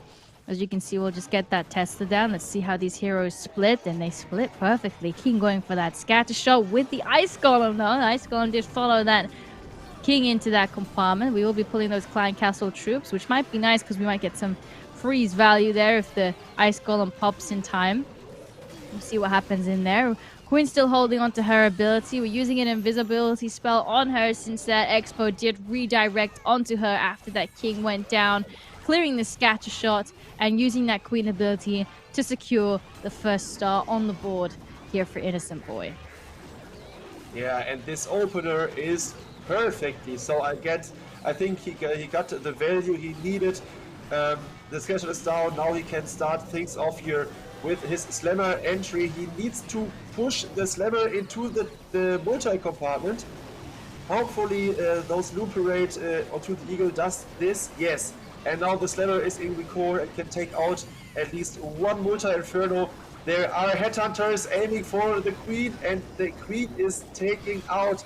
That is a great attack here by Innocent Boy, and that is what I meant. He is a strong attacker in the squad of Marcos Esports, and maybe he can turn the things around here for his team. Yeah, we still got that raw champion ability. We have one more freeze which we can use, and as you can see, the Stone Slammer just giving us some additional loons right now. Keeping that so late on in the attack is really nice. Here's that last free spell which we could potentially use. It's not needed at all though to protect these loons, but Marcos Esports Innocent Boy has been performing pretty well in all the rounds that we've seen him play. We've seen a really nice Blizzard Lala, I think, up against Tribe as well from them. So this might be the comeback that they need. Yeah, highly important here that at least one attacker is now getting a triple in here for Marcos Esports. And now the pressure is again here on Strut. So if they are 2-starring, they give Marcos Esports a chance to come back here. So the next attacker of Strut is aiming for the 3-star for sure. So yeah, it is an incredible tournament. So I cannot find any more words here. It is finally a great ending of the day here. The final of the lower bracket at the moment is again a close one. And yeah, both of those teams are trying to get into the finals. Incredible, Coco. Yeah, make sure to go follow Global Clash Cup on a variety of different socials, which you can see above me. Since if you want to keep up to date with any other tournaments going on, that's where you'll find all of the information needed to maybe participate yourself in some of them. You don't have to be at Town Hall 15 to take part, but Town Hall 15 is where all the action is at the moment as we move through to the next attack from Strut. As Khaled previously just said, they need another triple on the board just to make sure that they do have their advantage. As you can see, Marcos is set at 9 stars on that board there with the 4 attacks. So we really need some triples for Marcos. So Innocent Boy did a really good job. Totally. I think the both attackers of Strut who are missing are Ast and Esk, I think. So maybe Ast is the next one who attacks a base of Marcos Esports, and yeah, he's aiming to get the triple. No, this time it's Esk here for Strut, and he's this time again doing a Blizzard, and followed up by a hero dive into Lalo. So let's check out where he will Blizzard. Maybe for the Town Hall. No, he's going all in here and is blizzarding the Multi-Inferno and the Eagle, it looks like. So the sweeper is pushing one time against the blimp, but the blimp is aiming for the right compartment here. The first inverse is placed perfectly here. The Inferno is down. Now he wants to aim to get the Eagle. Yeah, there we go. And the Rage Tower as well. Maybe some CC troops will go down too. Yeah, and I think this is what he wants to get here with this Blizzard, Coco. Yeah, we got some nice value around there. I mean, getting the Eagle Artillery down early is going to be quite vital as well to keep these loons alive. I mean, we've got, as we have seen in previous attacks, we've got the Electro Titan supporting these heroes from the north-hand side, which will mean that if any traps pop up or any of those Clan Castle troops are problematic, the Aura can help us push them through them quite rapidly, since it does quite a bit of damage. And we've also got that queen pathing towards that town hall compartment. We have 6 invisibility, so I would hope to see one freezing that invisibility spell so we can get that town hall secured. We unfortunately don't have any more golems to protect the queen from this damage coming in, so we do use an invisibility spell here. Nicely done from Esk, just to regain a little bit of health, get one of them down, forcing the queen ability as we freeze the town hall, expo, and that invisibility spell tower simultaneously. Really nicely done. Unfortunately, it doesn't go off just yet, which means we'll still have to deal with that on approach to the monolith. Yes, and now he's starting off his Lado attack against the sweeper, so we need to check out whether the sweeper will annoy his Lado that much that the multi in the core... Oh, nice freeze spell here, freezing the multi and the sweeper. The wall ability wasn't that insane. Most of the loons are dying now. Oh, so he still got the Royal Champion in the mix here, but he still got the Invis Towers left standing, an X-Bow, the single, the monolith, and a back-end scatter shot. There's still 4 freezes. 4 freezes. We haven't been using these freezes. We used 1 freeze on that monolith here, but we're still holding on to 3 of them. That's quite unfortunate. And we were holding them on. We can still get some nice value with these freezes, with these heroes, but I would have loved to seen a little bit more value from these freezes to keep some of these loons alive, since all of the damage will now be going on to these heroes. Royal Champion does force her ability here, gets some value, but does bypass that monolith, which we're freezing yet again. Hopefully it does get distracted by some of these pubs, but the single Inferno is absolutely going to melt the Royal Champion, and it is so unfortunate. We're just left with the single Inferno and only 3 buildings, so good percentage, but only a 97% 2-star. Yeah, that was very unfortunate here. I think he could have got more troops inside the Grand Warden Eternal Home, so maybe the single would have got taken out by those loons. In the end, only 3 buildings, as you mentioned, were left standing. So a good amount of percentage here for Strut. They still have the advantage of 1-star lead. So Marcus Esports need the triple now and need to hope for a good defense in the last attack, Coco.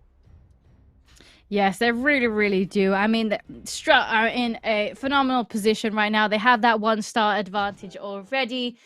And here we go, going into the next round of attacks. We got IND MWC coming in from Marcus Esports on Mask's base. And again, we're coming in with some Electro Dragons. We have 2 Zaps here in the mix, which we'll use there for one of the sweepers neighboring the town hall. So I assume we're going to get the funneling on the south-hand side, as well as the funneling around the 9 o'clock side to send all these E-Dragons into that town hall compartment. What do you think, Kalle? Yeah, it is a slow start here for MWC, but it is a nice push hits, you know, with his queen charge directly into the scattershot compartment. Hopefully his queen did not forget the air defense here at the bottom side. No, she will grab it. Nice. And now he can push his E-Dragons directly into the town hall compartment. There is the multi-inferno, maybe surrounded by some red mines. Yeah, there we go. Hopefully the loons will tank for the E-Dragons long enough here.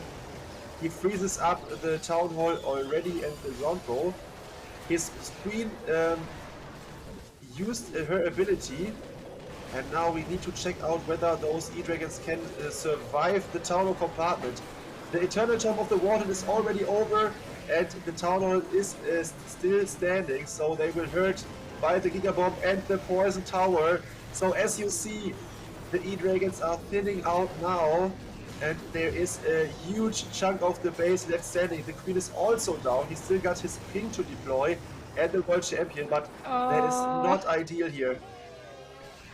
Yeah, it's not looking too good at the moment. The healers do redirect a little bit, but the Eagle Artillery is going to try and stop them on their way towards that King. World Champion is going to try and help out, get some of those additional defenses down towards the core of the base, whilst The king clears up around the outskirts, but no spells, and we've got a lot of traps coming out here, slowing the Royal Champion down. Royal Champion forces her ability, chaining off around the outside, but again, it's way too much just standing, and unfortunately, it's going to be too much. Only one triple coming in for Macross Esports, which is almost securing the victory here for Strut, unless it goes horribly wrong in the final attack. Yes, unfortunately, Macross Esports had a great run here in this competition. Here, they proved in the Global Clash Cup that they are one of the best teams in the world. They battled through until here the finals, 2 days finals of this amazing tournament. But in the end, I think they will fall short against Strut Esports after they lost in the upper bracket against Tribe Gaming. So 2 of the best teams in the world currently. So I think they will go out with heads up. Great performance here by Macross Esports, but a Strut with an incredible base building here, Coco. Yes, honestly, only one triple coming in. That's quite phenomenal. Which means I wonder what they've got in stock for the grand finals, though, because as you can see, they've had quite a few matches today. There are a few base slots there. Do they have any special bases prepared for the final match? We'll have to wait and see. We'll see what happens with the final attack coming in from Strut. Will they come in with yet another triple? At the moment, they're looking pretty good. They're currently sat at 10 stars. So, as we said, unless it goes horribly wrong, it should be in their favor, but you never know. As you saw in the previous attack, we were trying to fight for the 50% to get the additional star, so we'll wait and see what happens with this one from Ast. We've got a Super Archer Clone Blimp coming in directly neighboring both of these multi-infernos, clearing the Eagle Artillery as well. We got some nice value by getting some of these Expos in here as well. Really good positioning. We'll just have to wait and see. We've only got one more invisibility at the moment. We haven't got these multi-infernos down just yet. There we go. First one goes down. The second one, it's not going to be enough. The second multi-inferno stays up, Kyle.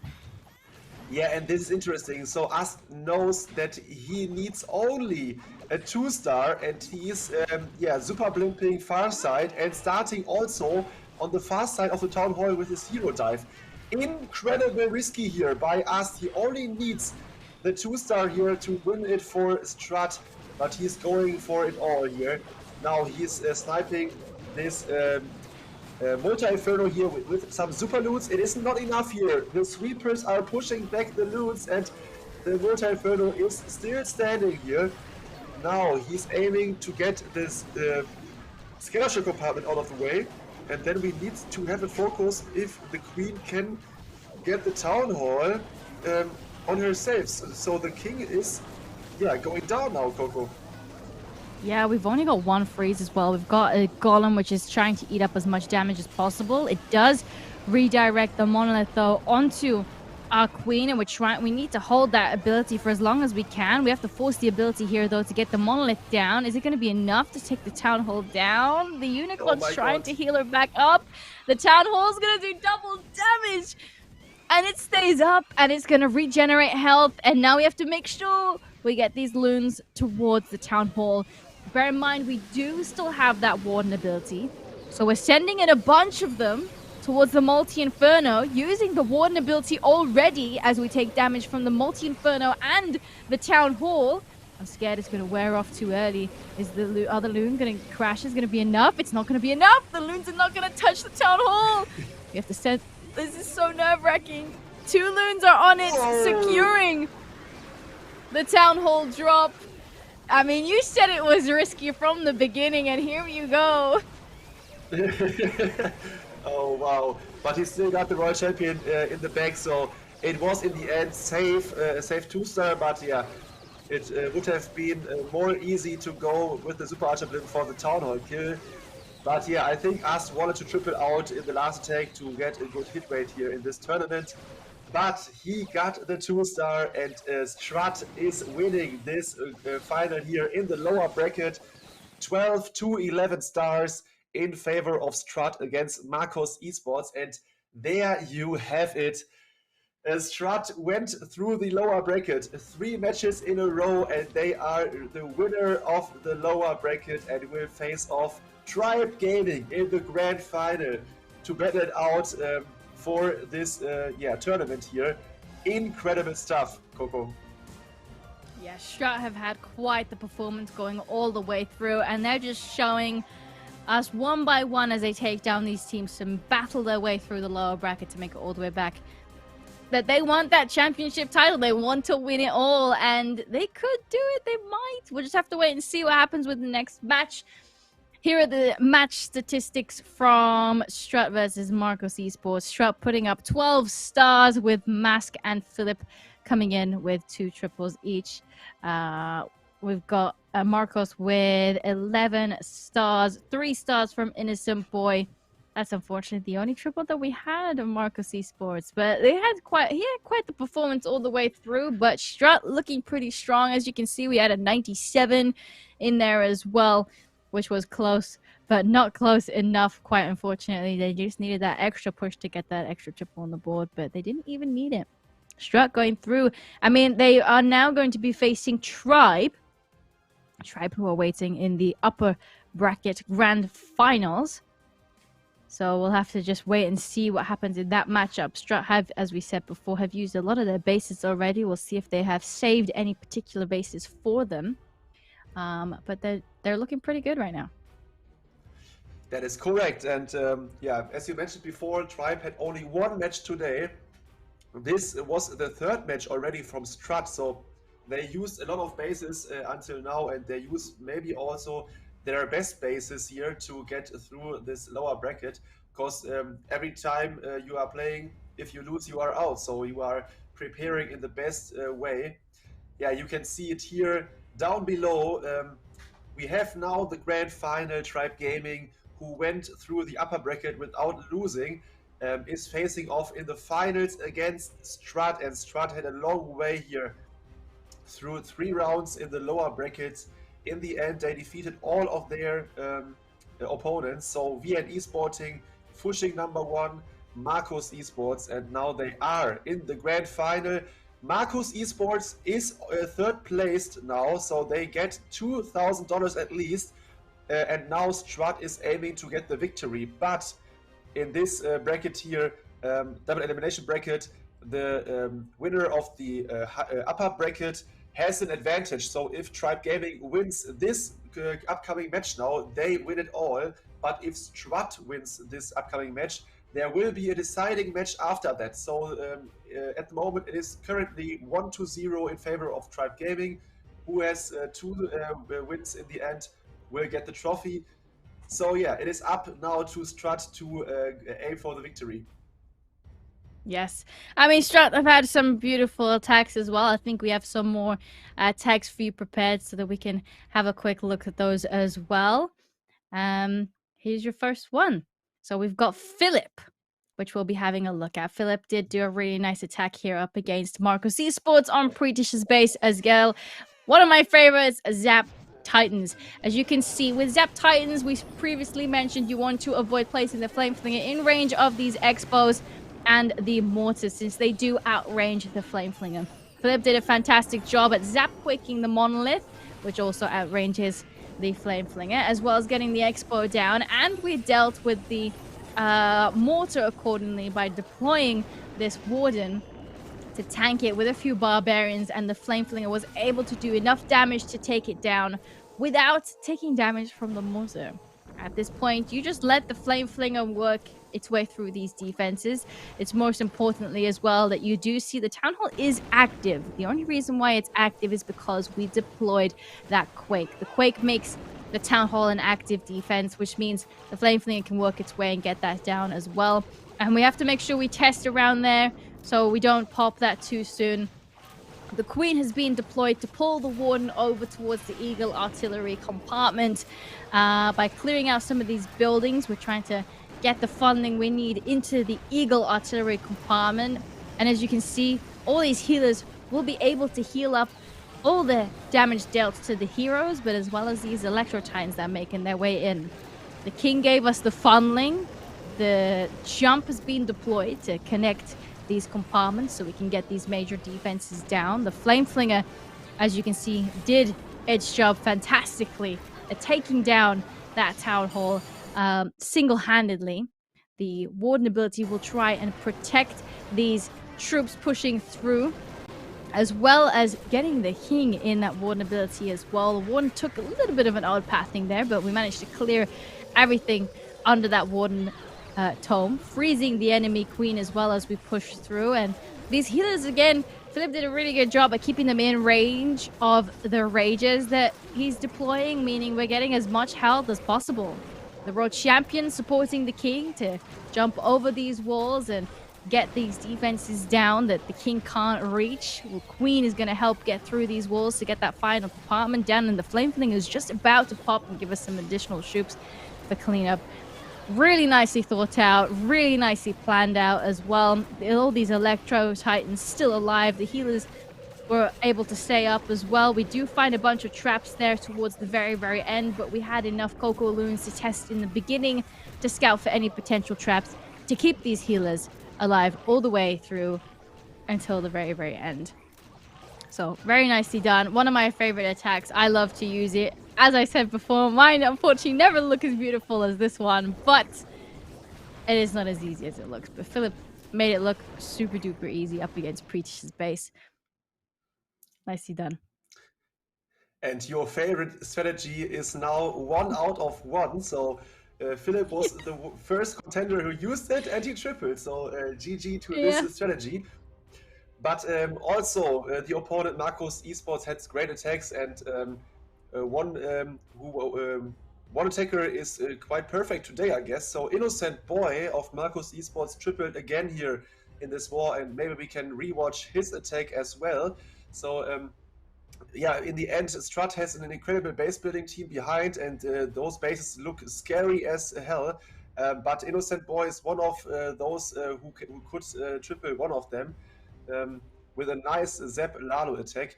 Maybe this is what we can watch again here in the break in between, because at the moment Strut is needing to start the next war, the grand final war against Tribe Gaming, and that is what we are waiting for at the moment. So to have not a big break at the moment, maybe we can rewatch this hit now. Yeah, and there we are, Innocent Boy, one of the best attackers here today for Marcos Esports, brought up a really nice plan here, zapping out the core multi-inferno with the rage spell tower and this builder hut there. So this was a nice key touch here, because as you will see later, he would hero dive the town hall, and if there would have been a rage tower on top of the town hall and the expo, his heroes would never have gotten that much here of the base. So it was a really nice plan to zap out this rage spell tower. Follow up by the hero dive. The king should go in for the enemy world champion and the scatter shot, while the queen should take down the town hall. Yeah, as you see, the king is tanking here the ground bow, taking down the world champion, is luring the CC onto him, and with the poison, most of the headhunters and archers get killed. And here, another nice touch is the invisibility spell, trying to avoid the headhunters damage here and yeah, get the queen to the town hall. So perfectly executed attack here. And now you can see at this point he still got his siege machines, so he's using the stone slammer to get into the multi-compartment. There are 2 multi-infernos left standing, so for the first multi-inferno he's bringing in his stone slammer, and the second one will get overwhelmed by the Lalo, yeah, secured by the Warden's ability in just a second.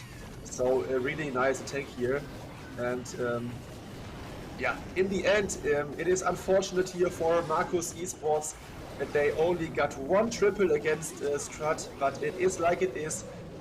Defense-wise, you can win wars as well. So yeah, this is the key here from Strut to get into the grand finals against Tribe Gaming.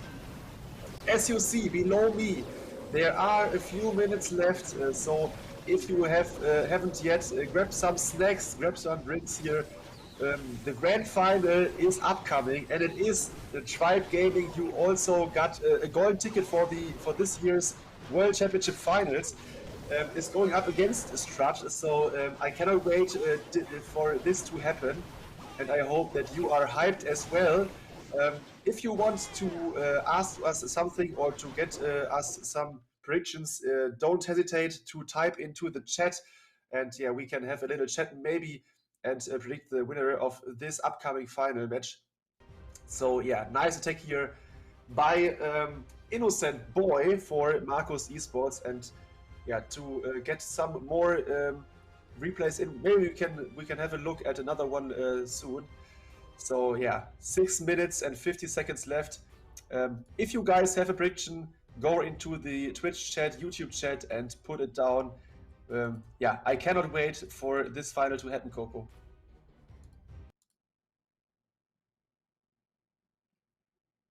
Oh, yeah, there we go. Another replay. Musk is in, and he did a nice queen charge here. So it was followed up by Hawks. So a nice queen charge start here. Start in front of the single Inferno, using an invisible spell here to get the queen going. And yeah, this was one of the most perfect hits here in this war. So yeah, hopefully Musk is able to do it in the finals as well, to present us another great attack here. As you see, the charge was for the town hall. The king was put down here to support the queen charge. The queen is now next to the town hall. The next free spell is important. So you see, he's freezing the town hall, the Invis tower, and the monolith. So more value, I don't think he will not get out. A free spell, and here another free spell to support his queen, that she survives the queen, the enemy CC, and the monolith. His king is taking out so much here on the upper side, supporting the queen charge, and so this was insane. And now, as you see here, the siege machine has an incredible value there, supporting the hog part. The royal champion is joining the crew, and yeah, then full spam into the multi-inferno with an eternal tome here of the warden. Now I think it's over to Coco here to get the rest of the hit in. Yeah, we did lose a lot of these loons around that compartment after the Warden Tome wore off, but having that drill alive so long was really, really valuable. The Queen still has her healers as well as she passed towards that left-hand side. World Champion holding on to her ability for so long as well, meaning she can help clear out those last few buildings towards the end of the attack. I mean, the Queen just clears up around the last few defenses on that 9 o'clock side. Cleanup deployed for everything that we may have missed. Even though we lost a lot in that compartment, it didn't matter. These heroes got everything else that they needed to. And we had another beautiful triple coming in from Strut.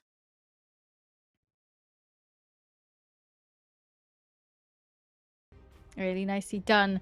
I'm very excited to see what the next attack brings us. We will be having a quick look at the lineup, see if we can have a look and re-mention who will be playing. If you want to put your predictions in, feel free to do so now.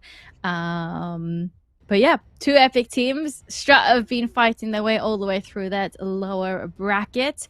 And here we go. Tribe Gaming. They've been waiting in the upper bracket grand finals to see who they'll be facing now for that championship title. We've got Exorcist with the MVP crown there on that left-hand side. We've got Exorcist, Rikires, Yo-Yo23, Kronos, and Nebrox. And not to mention, we have Stefan as well as the base builder behind the scenes. As you can see, they've all got some pretty close statistics. I mean, star-wise, we've got 245 on a bunch of them, and it's pretty tight on percentage there between them, but Exorcist ever so slightly in the lead. Yes, and yeah, this squad looks so OP. So all of these players are in the scene since years, and they are battling every year at the top of the esports scene. So they are well deserved here in the grand finals of Global Clash Cup, and they are going up against a team which we saw 3 times today. They battled through the lower bracket in incredible style, and here we are with Musk, Ast, Rigo Torres, Philip, and Ask here, who will try to overcome this Tribe Gaming Power Squad. Base builders are Sir Iron, Esk, and Ninji. So they deserved a shout out as well, because in the last matches they defended insanely. This is the prize pool. So you see the third place is Marcos Esports. They will get $2,000 US. And now we are in the grand finals, and the teams of Tribe Gaming and Strut will battle it out. Who will become the first place and will get $5,000, or who will get the second place and will get $3,000. So much money is on the line here, and I cannot wait this final to start, Coco. Yes, $10,000 on the line and some gems in the mix there as well. So again, thank you so much for everybody who took part in putting this whole thing together, because it has been a whole whirlwind going through all of the stages of the entire tournament to be here at the very, very end for the grand finals, being Strut and Tribe Gaming. It has been quite the journey for both of these teams, since it's multiple stages that we did go through as well. And as you can see, Strut, they were fighting. They didn't want to let go. They wanted to be here in the grand finals, going all the way through that lower bracket after Tribe already took them down once. Will they do it again? Yeah, and I saw some predictions here coming in the chats. So Anthem is saying Tribe will crush Strut. Another guy in the chat said Strut is so OP at the moment, they will get it. Coco, what is your opinion? Do you have something to mention? Well, I think it's really tough. I mean, we've had quite the epic performance from both of these teams. Tribe put up quite the performance. I think they only missed one base up against Marcos Esports. That's the only one that we saw here today, but they did perform very well as well throughout the entire tournament. That's why they had quite some nice statistics as we saw on the roster. So I would say Strut, since they're all warmed up, they've been playing through that lower bracket. If they've got some fresh bases, I think they're in a good position to take Tribe down. But that would mean that they get to play them again. That means they'd have to take them down twice. Would they be able to do it twice? Okay, so you are going with a Strut, but I would suggest that Tribe Gaming is in the better position at the moment, and I think that they will win this war right now. And the things are starting. Nebrax is in, and another time we saw it before against Marcos Gaming in their matchup. He is sniping two air defenses here with super loots, and then is playing the he's zapping also the sweeper. And then he's facing off the rest of the base with a big push of E-Dragons. So let's see if he... oh, that is nice to see. He's throwing in some loots really early. But they are now followed up here by those E-Dragons. And the Blimp, which should perform well this time here and get the Town Hall, hopefully, for Nebrax. So CC is coming out and he's trying to get the Town Hall, but there is the tornado. That is unfortunate. Hopefully he can deliver his troops to the Town Hall, although they get spun around. Yeah, the invisibilities are going off here one by one to try and get these defenses down. These super archers will pass. Super minions, excuse me, will be passing towards that Town Hall, but unfortunately will be taking too much damage in here and will go down. The Town Hall did take some damage, but will regain its health back from the neighboring builder huts.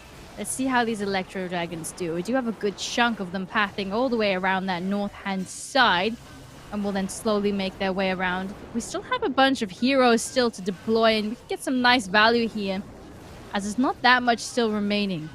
We got those major defenses piled up in that Town Hall compartment, which we can use freezes on simultaneously. Let's see how this Queen does, trailing around that right-hand side. We've got just over a minute left as well. King will be able to eat up a good amount of the damage as well before deploying the Royal Champion. Maybe he will try to get the enemy king with his king and then send the Royal Champion from the opposite side behind the Town Hall, directly to the Town Hall. Maybe this could be an option, because I don't see that his king and his queen will walk into the Town Hall compartment and will get it. Because there is so much damage. There are Teslas, maybe there are some skeletons in front of the Town Hall, and for sure the enemy king. So we need to watch out whether his king and queen can get the Town Hall or not. The headhunter is really nice here, supporting his king to get the enemy king. The queen is stepping in, and it is a good sign here for Nebrax. He can start his world champion on the opposite side. The last free spell is there, and he's screaming already. He knows this is the 3-star. 20 seconds left, and the queen got the town hall. With the ability of the world champion, it is everything down, and it is the first attack for Tribe and the first 3-star for Nebrax. Really, really good position to be in now for Tribe Gaming in the grand finals, and the opening attack is a triple. Not only might that give them an advantage if they get a defense, but I think this will put them in a very good headspace to move on with the next few attacks as well, starting off as strong as you possibly can. And as you saw, it is so important to be patient. So he saw that his super minion blimp got trapped, so the tornado trap avoided this blimp to get the town hall, but he stayed calm and waited until the last second to deploy his world champion when he saw that his heroes were able to get the town hall. So a big GG here to Nebrax, who's always a really strong attacker here for Tribe Gaming. Always, or most of the time, he's attacking first. So he's taking so much pressure from the rest of the squad, Coco. Yeah, he does. I mean, he's been consistently going in quite early as well. And he's been performing pretty decently, which, as we said, it puts them in a really good position to move forwards with the second attack. Having an early advantage puts them in the best position possible. Let's see what happens with Philip's attack. We've got Philip coming in with some Inferno Baby Dragons. I see we actually have one clone spell. No invisibilities, though. Which means we will try and clone up towards the core of the base, I assume. We've got some cleanup around that left-hand side. We have we had the air defense there, which we are going to try and reach and get down. We do manage to clear that entire left-hand side. Baby Dragon will be giving us the funneling there as well, so we can get all these Inferno Baby Dragons towards the scatter shot. And we're actually sending in the blimp here as well, so we can get that early warden ability on all of these dragon troops, as well as getting the blimp to secure the town hall. Those clan castle troops, they're going to be pulled here as well. The Giga Poison from the town hall, as well as the poison spell tower going off here as well, doing quite a bit of damage. Let's see how this continues through. We still have some skeleton spell which we can deploy to try and distract some more defenses, but we're taking quite a bit of damage here. But we can avoid that core compartment a little bit now and path towards the left. Yes, and it looks decent. So the cloned Loon Blimp near the town hall was OP. Now he needs to take out the last major defenses here. The Expo, the Ground Expo would be nice to have, and the Multi Inferno. The last skeleton spell should tank here the scatter shot, and it is working here for Philip. This looks quite decent. He still got every single hero ability here of the king, of the queen, and the world champion. And it looks like the scatter shot is going down, and that means that he could be able to triple this base here in style here in the end. So Nebrax, it was like the same attack. Maybe in the end it was the same buildings left standing, and Philip seems like to copy this attack of Nebrax here with Inferno Dragons. Yeah, they're looking pretty good. I mean, having the king and the queen ability towards the very, very end. King also has a revive from the Phoenix that is supporting him, and the Unicorn managed to regain all of her health back as well from the Unicorn.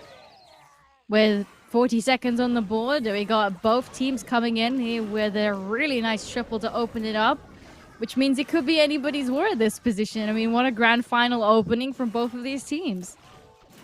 Yeah, that is correct. And as you see, both teams are, mainly surely the best of the best teams in the world here, together with all these teams playing today here in this tournament. So they are well deserved in the big final here. Strut needs the victory to get the decider match after that, but Tribe wants to win this first match directly to get the trophy of the Global Clash Cup.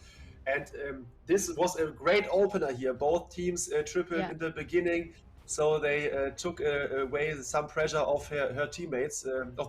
So I cannot wait for the next attack of Tribe. Yeah, I mean, it's basically like we're starting from scratch here in this war. I mean, this is just as much pressure to open the attack just as it was for Nabrax. We need another good hit coming in. So we can move forwards and make sure that, you know, Tribe Gaming, if they want that lead, they need another triple or to be in the best position possible. So we'll see what happens with the next attack. I mean, they're performing pretty well, but we've only seen one today, and they came in with 4 out of 5 triples. So if they do the same thing here, they might be in a very good position to take it all home. For sure. And we got the next attack. It is Excosist. Going in here with a Queen Charge Hawk attack. Oh, nice touch here by Excosist. He's starting off the charge Town Hall far side. So at 6 o'clock, let's see if he wants to go up to the skeleton compartment and into the Town Hall, maybe. Yeah, I think he's ignoring the multi-inferno there. Walking through with his Queen directly into the scattershot compartment with the ground bow there.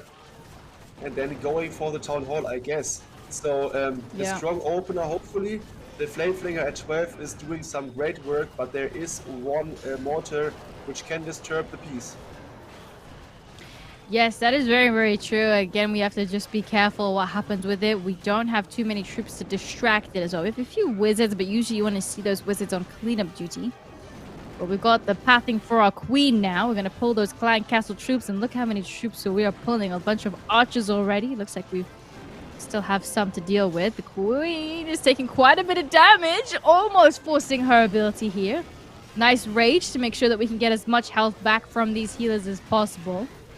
We also froze in that town hall compartment. As you can see, we have a few rocket loons to try and get that mortar down for the flame flinger. There's the remainder clan castle troops. We can use the poison with that royal champion there as well, so we can get some damage on the royal champion as well as those clan castle troops. And here we go with the hog scatter. That is crazy. Until now, this attack is perfectly executed. So I think he's, he didn't had expected another outcome here of this attack. Really overwhelming hog part here. A nice entry, directly supported by the warded ability here.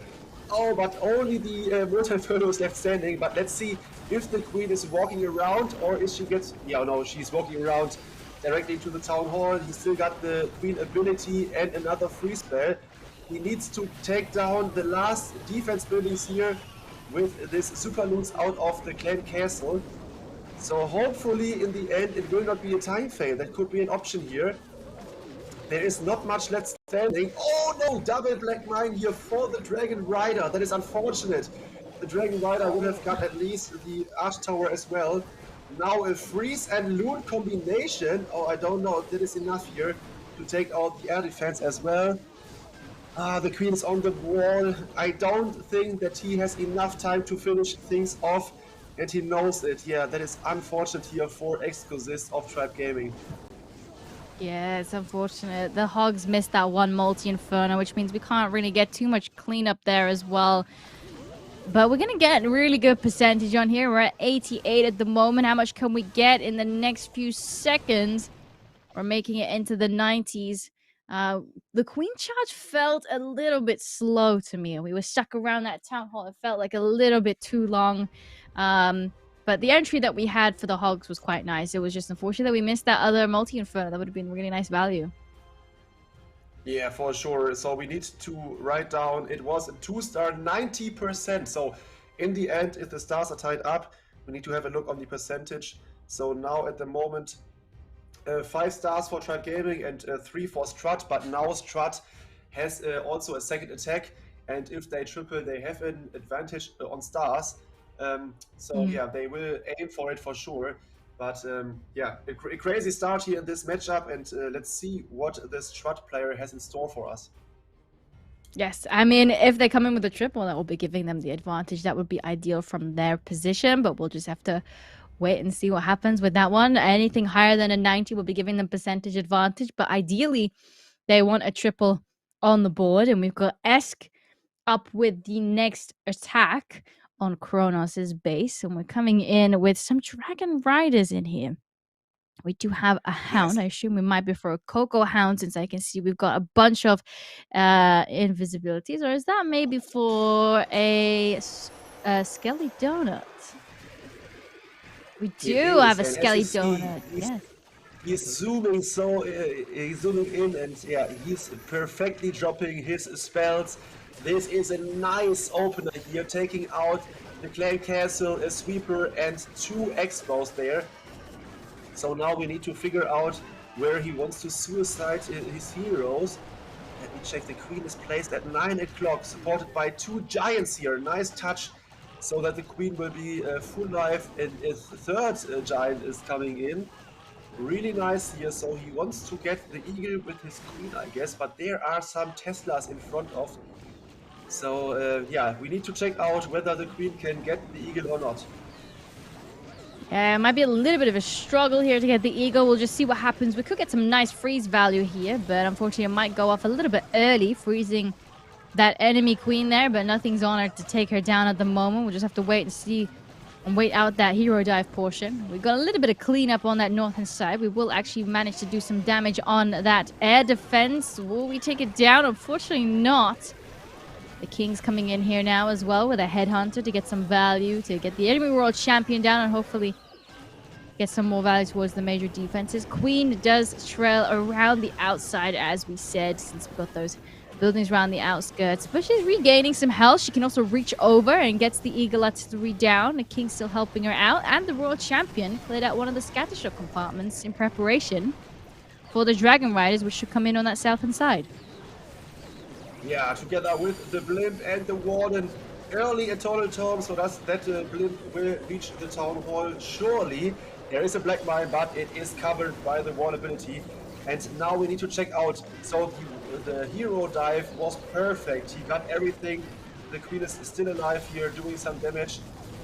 But now we need to check out whether those dragon riders can get the rest of the base. There is not that much damage, so only the multi-infernos, the sweeper, and the monolith are still standing. He got 1 freeze left, so maybe he can cover the damage here with this freeze from the monolith. But the sweeper is hurting him, pushing back his dragon riders, but in the end it looks like he could get it down. The sweeper is down. 1 dragon rider is trying to take down the monolith. The monolith is shooting. The multi-inferno is shooting, and oh no! He's covering his face with his hands. He knows it. It is just not enough. What a nice attack here by Esk, and in the end it is so close. But it will be a better percentage than the attack by Excosist. 94% for Esk. What a nice attack, Coco. Yes, this gives them now the percentage advantage after the second round of attacks, which could be giving them the advantage all the way through. We'll have to wait and see what happens with the next attacks from Tribe. As we saw previously, Tribe only missed 1 in their previous war. If this is their 1, then that's a good percentage to leave off of on the 90%. But they just need to make sure that they can get some defenses as well.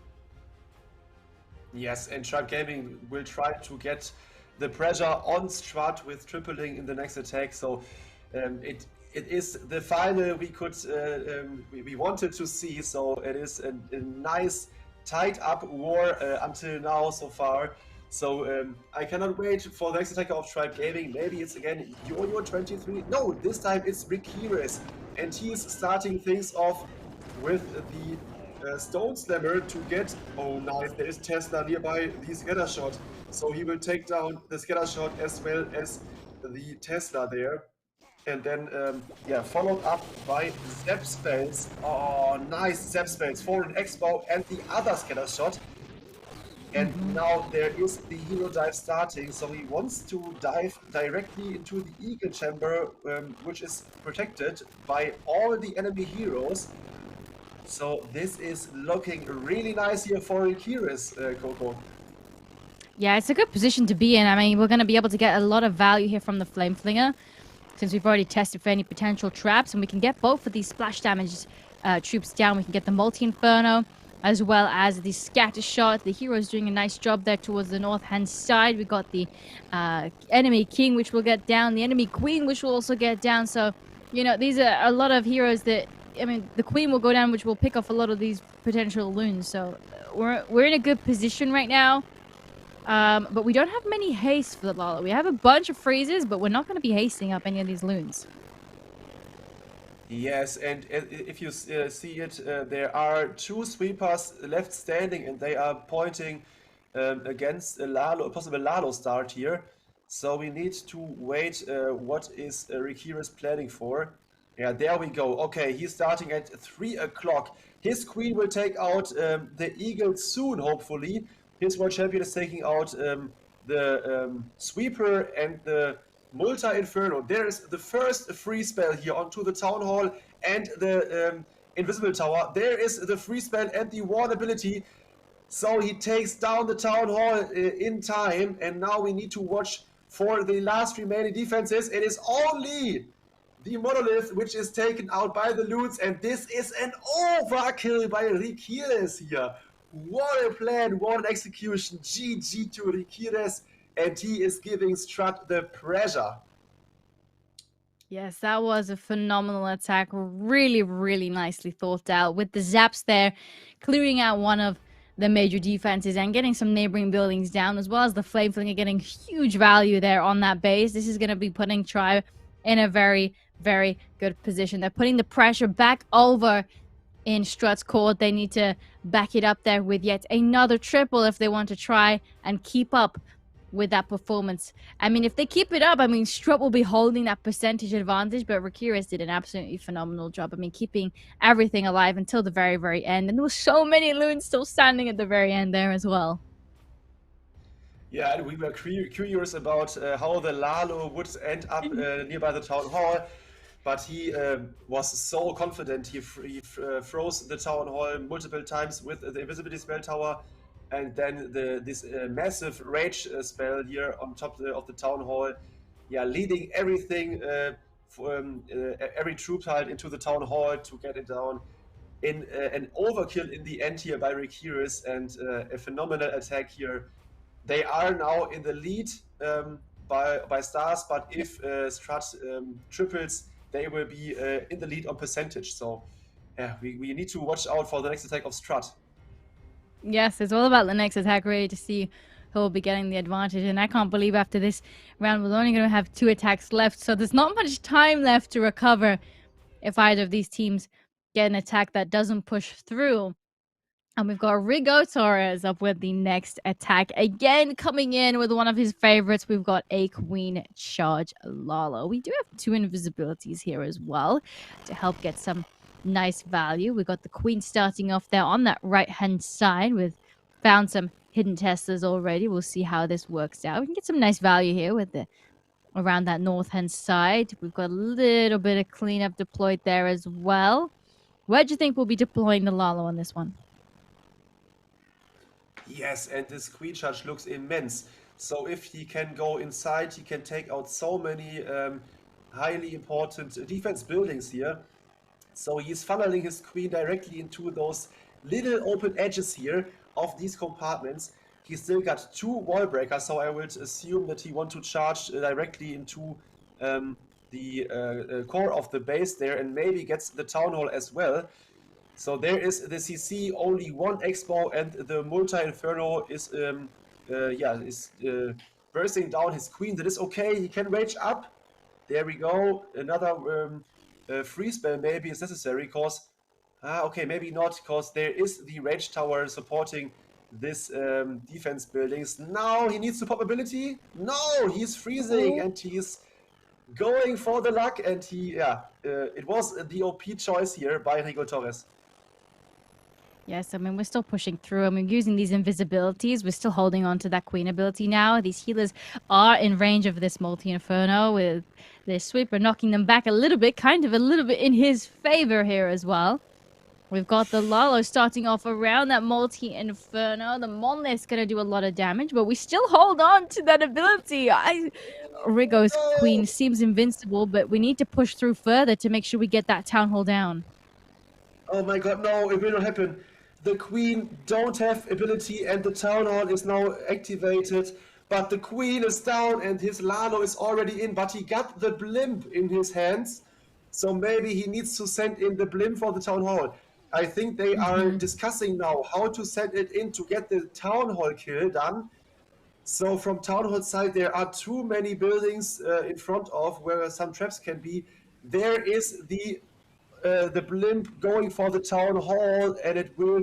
Yeah, there is the town hall kill secured. There's a tornado. Oh, Oh my let's god. see. The nerves. And we do have a bunch of more loons coming in, which should be sufficient to get that town hall down with that dragon rider in there as well. Oh my days. Sweaty palms after that attack. Very unfortunate that we lost the queen there. The queen was looking so good. She was looking really strong. It was just there was a lot of damage in there, and we were taking quite a bit from a variety of different defenses in there, and we just needed the queen ability ever so slightly longer to make sure we get that done. And we could have used that blimp in a different compartment, but we still get it done. Get that 2-star on the board. But now Tribe Gaming are in favor. Yes. And I don't know exactly if this charge, it was kind of risky, and in the end we saw it was too risky. So in the core, there were so much damage, and the poison tower dealt also damage onto the queen. So in the end, the queen ended up dying before killing the town hall. So he needs to react to this, and it was not enough in the end here for Rigo Torres. So now, as you can see below us, the score is after 3 attacks of both teams. Tribe Gaming is in the lead, 8-7. And now Yo-Yo23, the man himself, will try to get the next triple in. And he is trying another time this Queen Walk into Super Dragons with a recoil spell, Coco. Yes, I can see we've also got one healer here as well still remaining, which is because when you recall, you can't usually recall all 5 healers, and you want 5 healers to get as much value as possible. So the queen's being deployed down here on the southern side will give us the funding. I assume we'll be recalling the queen, deploying her maybe on the 9 o'clock or the 3 o'clock. We go on the 3 o'clock side. Since I would guess maybe if we did it on the 9 o'clock, it may have been a little bit too baited for the Super Dragons, because we already found some hidden testers there already.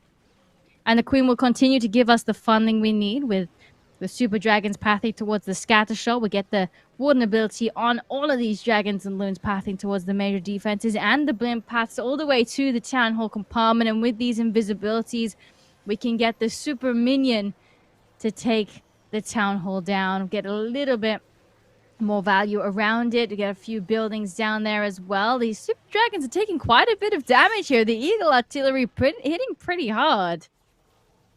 Yes, and all the troops in the core died out before killing this Monolith and the Warden. So that is unfortunate here for Yo-Yo. He still got this Queen Walk going and can support it with his King and the Royal Champion. He still got a Rage, a Freeze, and an Invis spell left. So maybe we can see some really good reactions here with going in with this Royal Champion for the core. Yeah, there we go. He's freezing up. Oh, the Rage Tower. Okay, now the CC troops are coming out. He still got the Invis spell. Maybe you need to use it now. Yeah, he's doing it. So hopefully the Royal Champion can now get this Monolith down. Yeah, it will take it out. And now we need to watch out if this can be enough. The King is going straight around the base, but his Queen died. So now it's all about this Royal Champion charge, Coco. Yes, it's quite interesting. It turned into a Royal Champion charge, and we've got some traps as well, which was distracting some of the Royal Champion here. Thankfully, these healers are able to get as much health back as possible, but only 33 seconds. King ability has already gone off around that Town Hall compartment. Double damage coming in as well from the enemy Rage Spell Tower going off. The Tornado Trap is slowing the Royal Champion down, as well as that we got that cleanup going towards the core. Only 15 seconds. Unfortunately, we're not going to be able to push through with only 10 seconds remaining. We do have that enemy King still standing here, and unfortunately the Royal Champion will even go down here. 89% coming in here from Yo-Yo, which is a little bit lower than the previous attack from Strut. We're going to have to do the maths if the next attack from Strut is a triple, because we're getting close if the next one's a triple. Yeah, I think at the moment, if Strut will triple the next attack, the percentage lead will be on Tribe Gaming's side. So we had Exclusives with 90% and now Yo-Yo with 89. Esk had 94, but Rigo had 76. So in the end, Tribe Gaming is up with like 9%, I guess. 9%, I guess. So yeah, but Strut first needs to triple to tie it on stars. And then we have the big final in the last 2 attacks here. So it is an incredible final so far here, the grand finals of Global Clash Cup. Tribe Gaming against Strut, the 2 most powerhouses I would assume at the moment here in the Clash of Clans esports scene. And it is now Musk, the OP Italian guy here for Strut, and he's using the battle ram, Coco. He is actually using the ram, which is quite nice sometimes because you use this when you tend to not want the town hall sometimes to go active with the logs from a log launcher. So it's quite interesting that we adapt for this. And we can also eat up a lot of damage off of the queen with the siege that we decided to use here. So the expo was not on our queen at the moment. We do pop it here as well, clearing out the entire multi-inferno compartment, getting a bomb tower down. There is a hidden Tessa still standing there, as well as those clan castle troops, which will now be pathing towards our queen. We do have the poison to try and help us get those down. Another Coco Loon to test if there are any traps. We don't want to lose any of these healers. Since we got the funding we need from that king, we can get the queen to slowly make her way towards that town hall compartment with another wall break already coming in to give that queen access. What worries me, though, is that we've got that monolith hitting very, very hard. We do use an invisibility already. We may have to use a freeze here as well so we can make sure we get that town hall secured. The poison spell tower slowing us down in here a little bit. The monolith still hitting our queen, and the town hall needs to go down, so Mask forces his queen ability, whilst we have all the remaining troops pathing in towards that multi-inferno. There were so many string traps which were thrown away every time 3 hogs. It was insane. So he's running out of hogs already. And yeah, I don't know exactly if this can go through. The enemy queen is getting taken down. That is okay. But now he needs to take out the rest of the base. The queen is surviving. Oh, the giant bomb. No, she's not surviving. No. And now the world champion is alone against the last point defenses. But it looks okay. So I think Musk got it. I don't know if we have got time. We don't have that much cleanup, Calla. On the right-hand side, I think we have 1 goblin. I don't know how many buildings are on that right-hand side. 36 seconds should be sufficient. We've got about 10 buildings still remaining.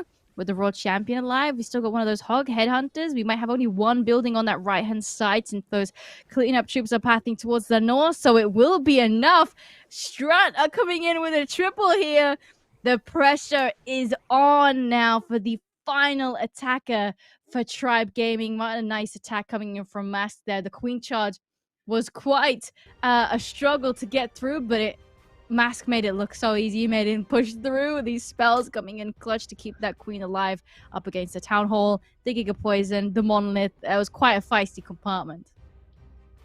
Yeah, and although the base building was OP, so in the start of the hog part, there were like 3 or 4 spring traps which were activated perfectly. So the hogs were flied away within seconds. But in the end, he managed to get it done with his heroes. So big GG to Musk, one of the best attackers in the world, I would assume.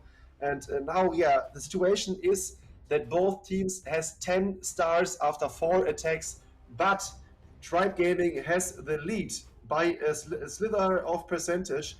So 9% on one base is the advantage for Tribe Gaming.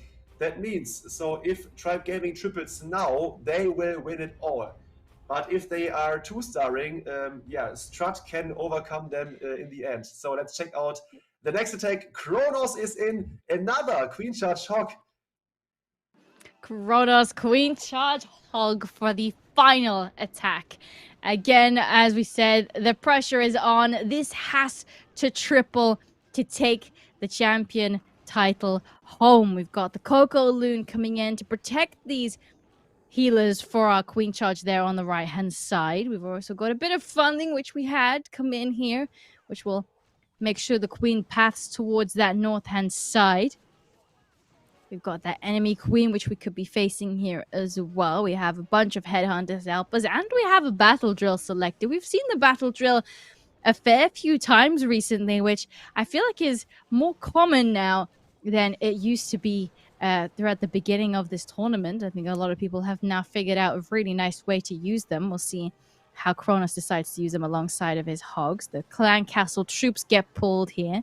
Not too much hitting our queen. We got the rage on these healers as well, still keeping us at maximum health. And we've got the scat shot, expo, multi-inferno now, which may need to use another rage as we enter that scatter shot compartment. We'll see how we continue through, since that expo is going to lock onto our queen here yet again, and the healers are going to get knocked back. We use an invisibility to protect the queen. We're trying to get some wall breakers in here, but they're going for that multi-inferno compartment. That is unfortunate, and yeah, now the last wall breaker is connecting, hopefully now, the queen to the next compartment. Oh, the healers are inside of the range. No, that is so unlucky here for Kronos.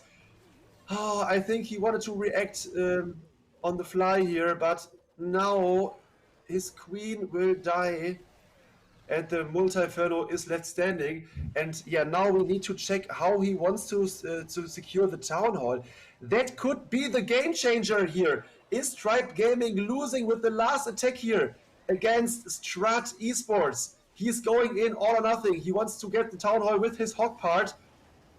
Nice vulnerability, nice rage spell. He got 2 more rages, so maybe he can go and rage everything through the core of the base here.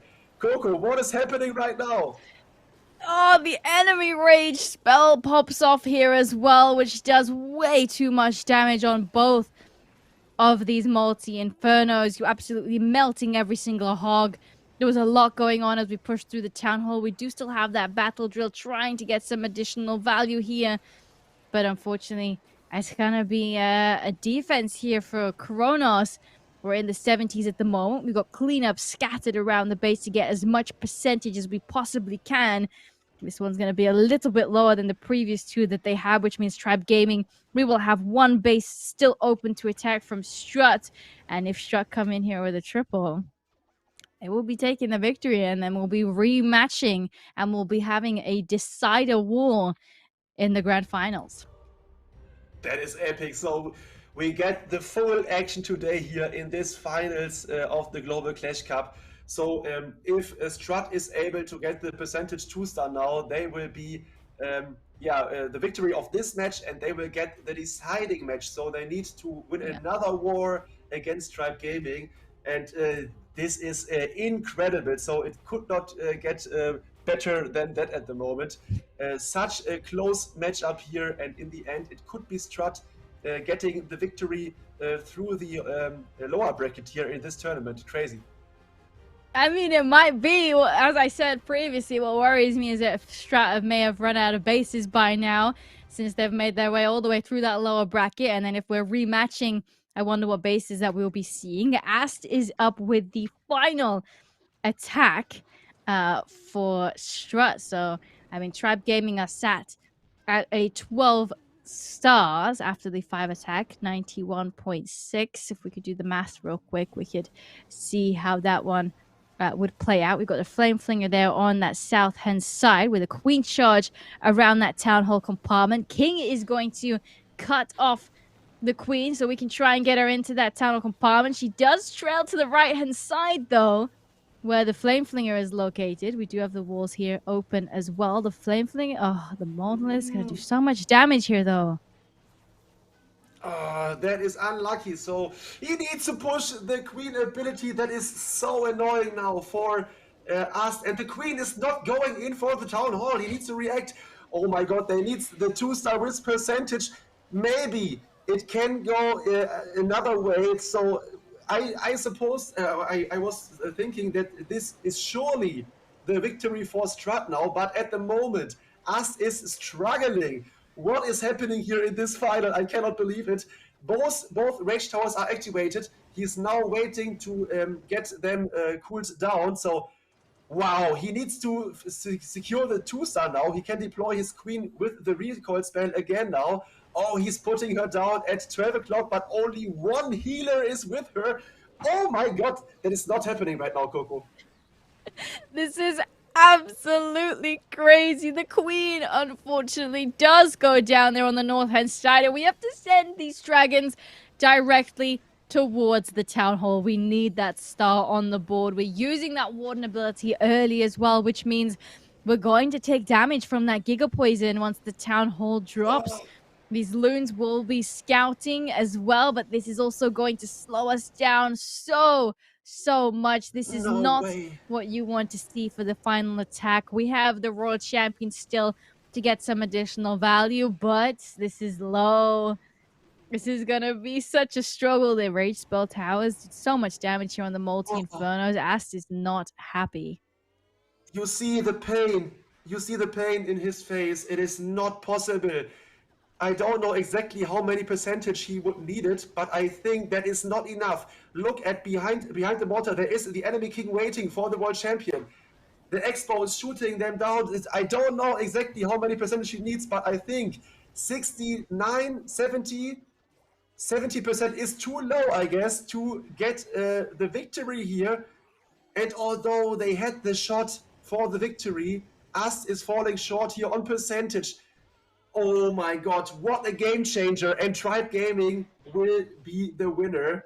Oh, wow. I think that I couldn't have believed it before.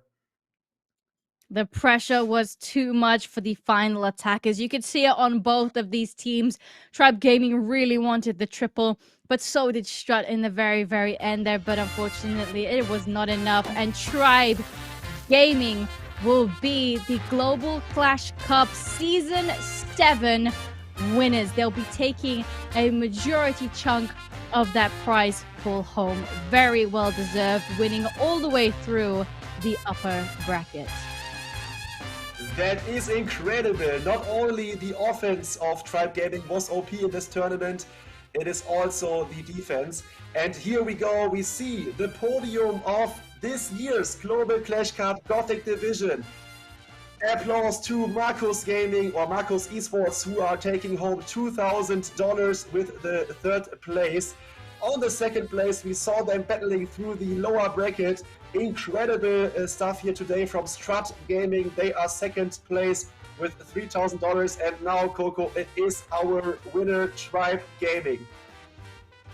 Yes, we had quite the matchup today. All these teams did phenomenal all the way through. Strut had the upwards battle all the way from when Tribe Gaming originally took them out of their upper bracket. So huge congratulations to them to putting up such an epic performance to make it there to be second place. They had so many matches that they had to play to get to the position that they're in now, and they did absolutely phenomenal all the way through. But unfortunately for them, Tribe Gaming had the upper hand there, and they just made it work there at the very end. Yeah, incredible stuff. So Tribe Gaming, another huge shout out to the base building teams behind those amazing players. So on the one hand, Strut defeated so many teams today. Sir Iron, for example, is one of the main base builders, as well as Esk and Ninji. So shout out to them. But also Stefan for Tribe Gaming did a phenomenal job here today, defeating in the end Ast on percentage. So I cannot believe what happened today here in this final.